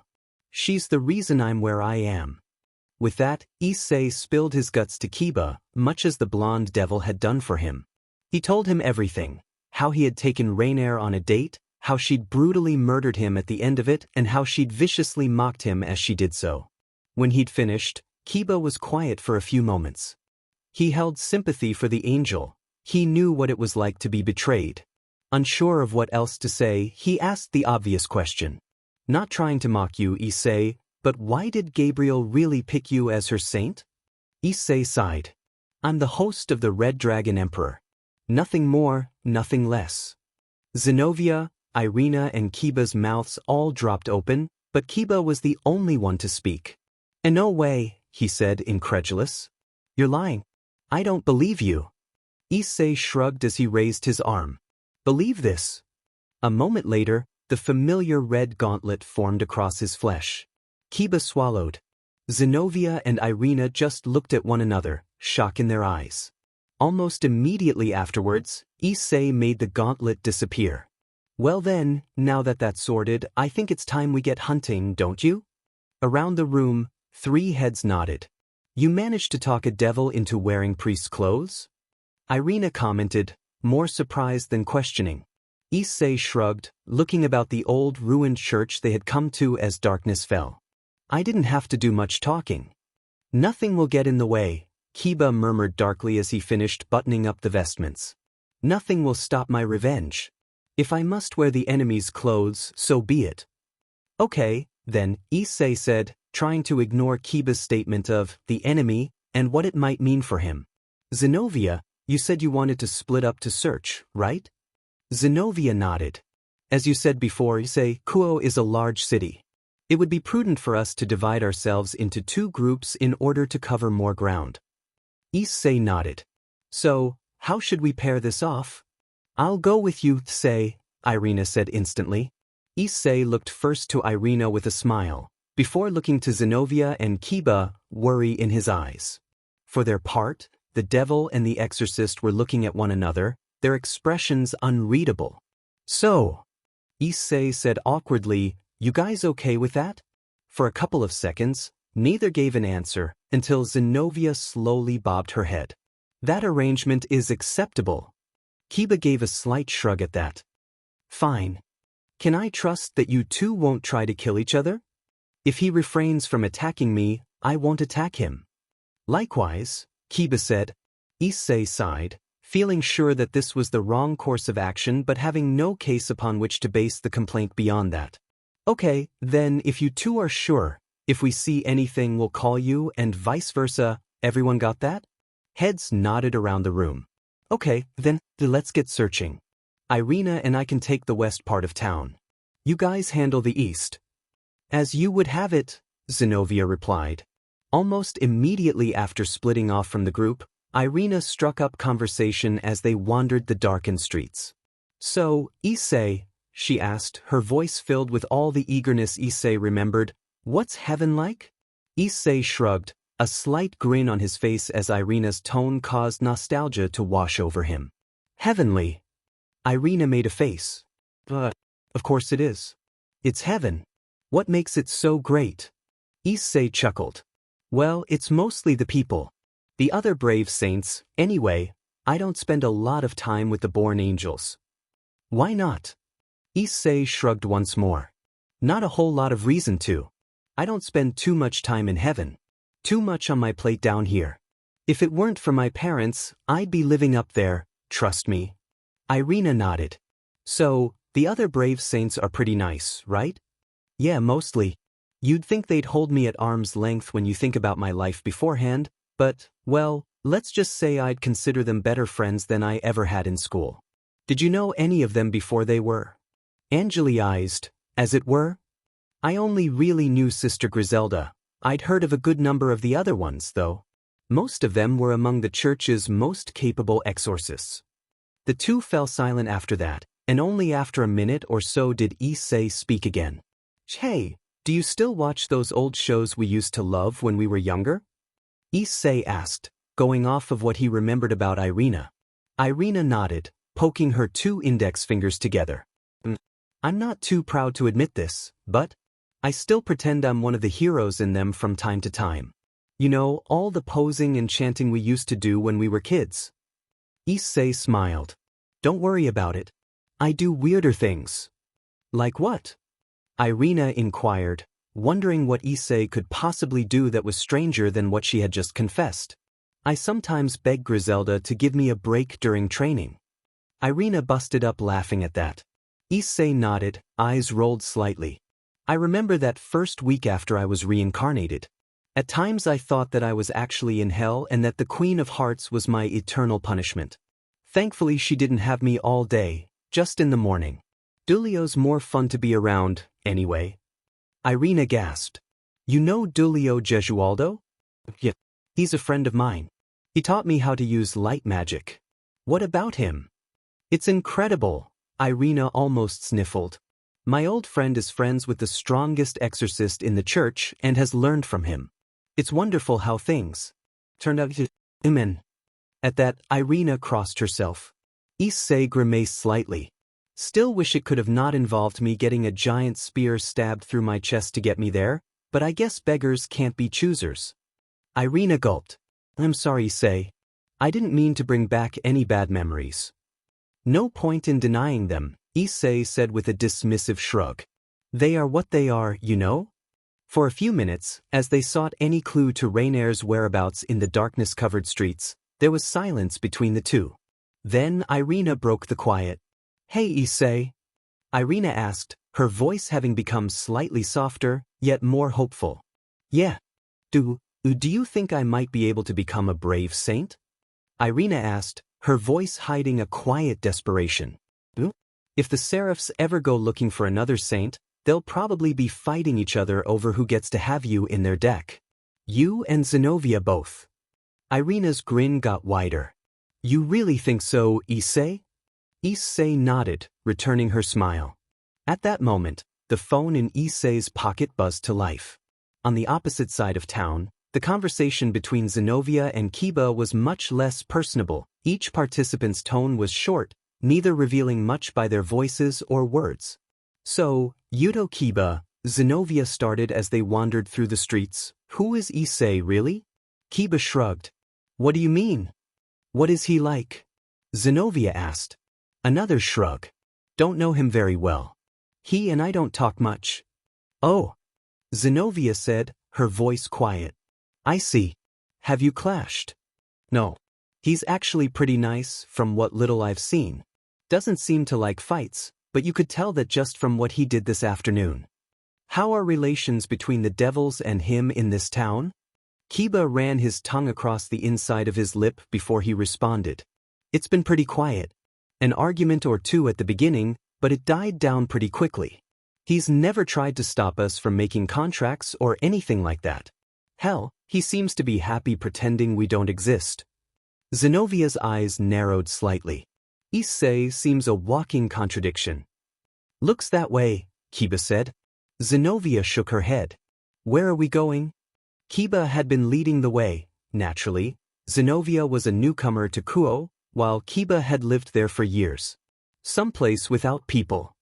Anywhere specific? Zenobia inquired, her tone suspicious. Kiba nodded. For several long minutes, the two paced in silence, before coming upon Kiba's destination. The stone from which the old building was constructed was cracking, vines snaking up the columns that half-ringed the structure. The central piece of the edifice was circular, ringed with windows and doors, all swathed in complete darkness. Should I be worried? Zenobia asked dryly. Depends. It was not Kiba who had responded. It was the silhouette that sat atop the roof, the voice a woman's contralto that made no secret of its owner's insanity. Both exorcist and devil drew their swords as the woman leaped down, a sword of her own in her right hand. Kiba could see, under the glare of the moonlight, that the left possessed only a thumb. That was all he had time to notice before the woman streaked towards them, leaving Kiba and Zenobia only a fraction of a second to meet her blade. Metal rang against metal as the two blades bit into the third. Almost immediately, the woman retreated at a blinding pace, covering 20 feet and jumping backwards up the stairs in less than a second. Kiba closed the gap almost instantly, and the Gremmery Knight and the Excalibur's wielder began to cross blades, moving too quickly for even Zenobia to follow. Tell me, the one-handed woman cackled as Kiba's blade rang against hers, you wouldn't happen to know where my old boyfriend is, would you? That little brat Issei? I've got a sweet surprise I think he'll like.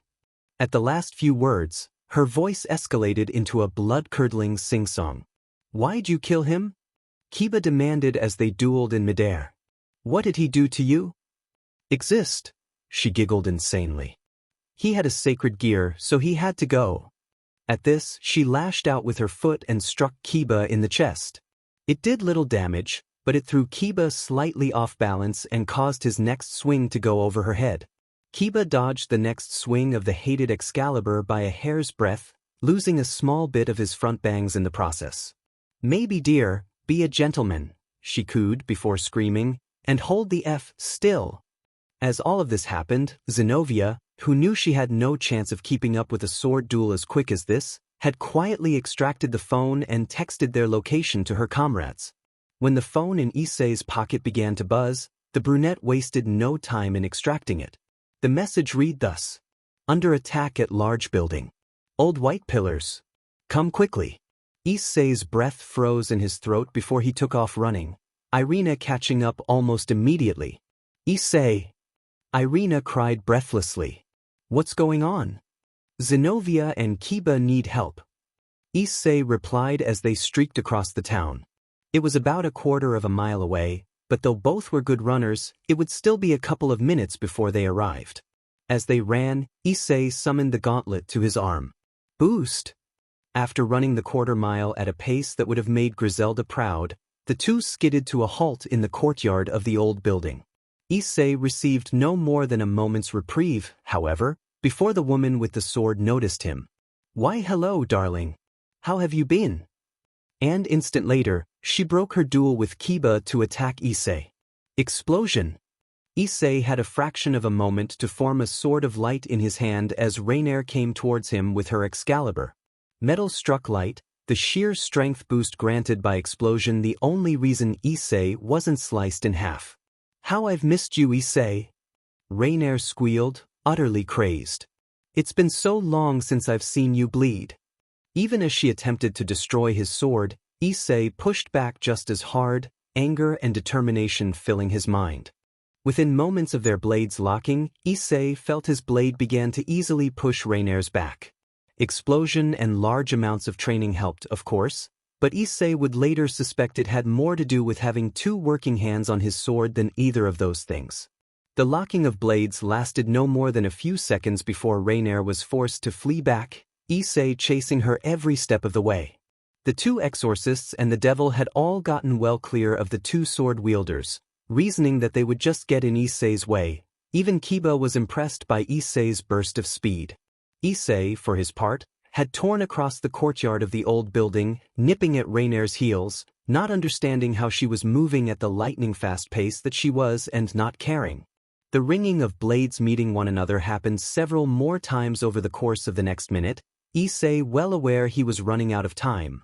Already, he was feeling the effects of explosion begin to wear off. He was recharging, but a single false move would render all of it irrelevant. Then, as Reineer attempted to take his head off once more, Issei had an idea. Locking blades with her once more, he slowly took one hand off of it. He knew his swordmaster would never endorse this sort of technique, risky as it was, but he was rather short on other options. Even as he removed his hand, he could feel Reineer's sword begin to push his down, and Issei realized he had only a few seconds before his right hand would resemble Reineer's left.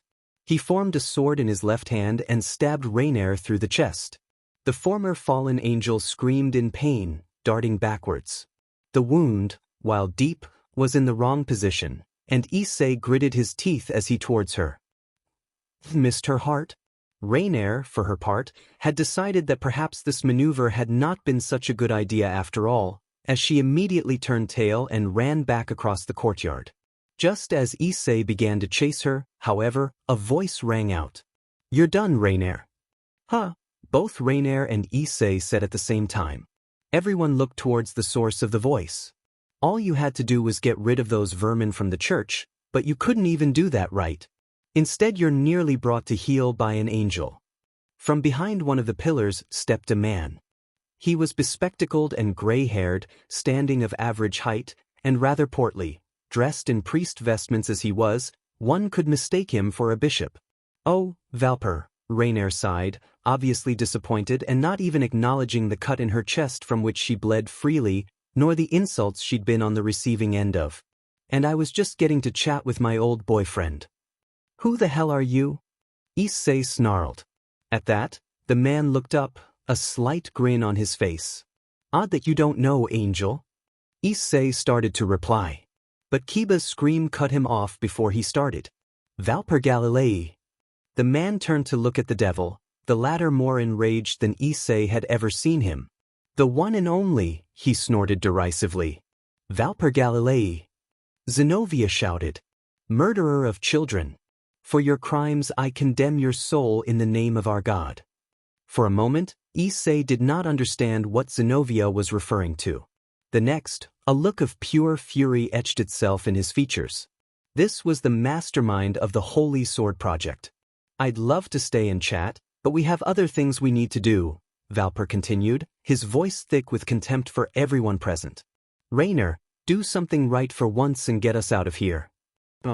Issei charged, but Explosion's effect had worn off, and a flash blinded him before he was halfway across the courtyard. By the time he arrived on the opposite side, Reineer and Valper had both vanished into thin air. "Damn it," Issei muttered under his breath as he made the sword and the boosted gear vanish. When the angel made his way back towards his compatriots, he did not let any questions come out. "Guys," Issei said, his voice urgent, "we have to move. We need to find those two and we have to do it now, before they get too far. Let's get going." Heads nodded, and without another word, the four each ran in a different direction. "So no one found any trace of them?" "Wonderful," Issei asked, his voice exhausted. The four were once more in Issei's room, in the same positions they had been in before. The unlikely alliance had spent hours running about the town, seeking any hint of the former fallen angel and the Archbishop of Annihilation, but their scouring of Kuo had turned up nothing. All they had to show for their efforts were burning lungs and pained legs. "So where does that leave us?" Irina asked, her voice hesitant and uncertain. "It leaves us with a crazed woman with an Excalibur," Zenobia cut in, her hands in her lap. "It leaves us with a man who murdered dozens of children running free. And it leaves us with no clues to go on whatsoever." Issei shook his head. "What I want to know is why Valper's working with that beach. What's he got to do with a fallen angel and a former one?" "Well," Kiba reasoned, "from what I understand, collusion among the excommunicated and the excommunicated with the fallen angels is pretty common." Issei bit his lip, remembering the swarm of rogue exorcists Dulio had defeated with Zenith Tempest. But why? What are they trying to do with those swords? And on that note, what kind of sword was Reineer using that let her move as fast as she did? "It was probably Excalibur rapidly," Irina supplied helpfully. "It massively increases the speed of its wielder." "Great," Issei said. "Then there's yet another question. How can she even use it to begin with? I thought you had to have some crystal to use a holy sword." Zenobia shrugged. "Issei, this fallen angel managed to steal 3 of the most closely guarded of the church's holy swords. It's far from impossible that the thief made off with a few crystals in the process. On that topic, Zenobia, how exactly are those crystals even made? Something else I should know? Irina put her hands up, her next words urgent. Issei, the process doesn't require you hurt anyone. It takes a bunch of people, yeah, but it doesn't require killing them. Valper's research figured out that you need a large amount of a so-called element and specific genetics to wield a holy sword.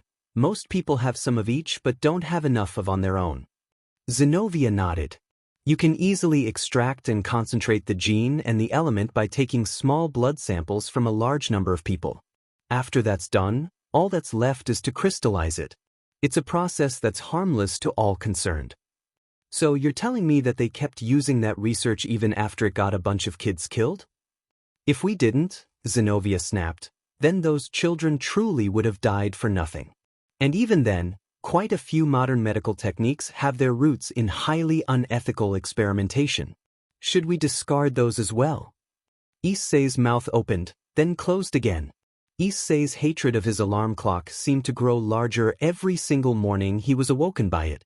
Groaning as he turned it off, Issei desperately wished he could just roll over and forget his duties for the day. Kiba had gone home after the conversation had died, and Zenobia and Irina were probably still asleep. Alas, a quick knock at the door dispelled that notion, and Issei reluctantly dragged himself from the sheets to answer it. When he pulled back the door, Issei was confronted by exactly who he expected. "What's up, Irina?" His old childhood friend looked him over, an odd look in her eye, before she addressed him. "Issei, Zenobia and I were going to keep sweeping Kuo while you're at school. You're fine with that, right? You don't need my permission, Irina. But remember what I said." Irina nodded, understanding immediately that the brunette was referring to his two conditions again. "We'll keep things as quiet as we can, Issei." Issei nodded in return. "If you guys do need help, text me. I'll have my phone on vibrate and I'll find a way to excuse myself from class, even if it gets me in trouble." Irina's head bobbed once more before she disappeared back down the hall. Her old friend sighed and retreated back into his room to get ready for school, not enjoying this constant balancing act in the slightest. It took everything Issei had to keep calm and quiet during the day. He did not care a whiff for the mathematics or science his teachers were attempting to instruct him about. Not when he had two people he'd promised to protect potentially risking their lives searching for a madwoman and psychotic ex-bishop. Issei did not see the devils at school, and Kiba was particularly conspicuous by his absence. Schoolgirls wailed childishly at that note while schoolboys celebrated. Issei did neither, knowing the truth of both of their worlds and of Kiba's tortured past. Instead, Issei wondered if he had joined the exorcists in their hunt for their quarry. Issei's dread was, upon a cursory glance at home, unfounded. Zenobia and Kiba were already in his room, though Issei had no idea if he had entered through a magic circle or one of the actual doors. Zenobia and Kiba were in casual discussion over sword technique when Issei returned. "Any luck hunting you two?" Issei asked as he set his school items down. "Negative," Kiba replied. "Even skipped school to try and find them and still had no luck." A wry, humorless grin came over his face at this. "Rias is going to kill me when she finds out." "Wouldn't be so sure," Issei replied. "I didn't see her at all today. None of the devils were there, actually, that or they gained the ability to turn invisible when I wasn't around." Issei's face suddenly lost all humor as he realized something. "Hey, where's Irina?" Both devil and exorcist shrugged. "We fanned out to cover more ground," Zenobia explained. "Irina went alone while Kiba acted as a guide for me. Irina knows this town far better than I." "Any word from her?" Issei asked. Zenobia nodded. "I received a text from her about 20 minutes ago. She's decided to extend her search, apparently."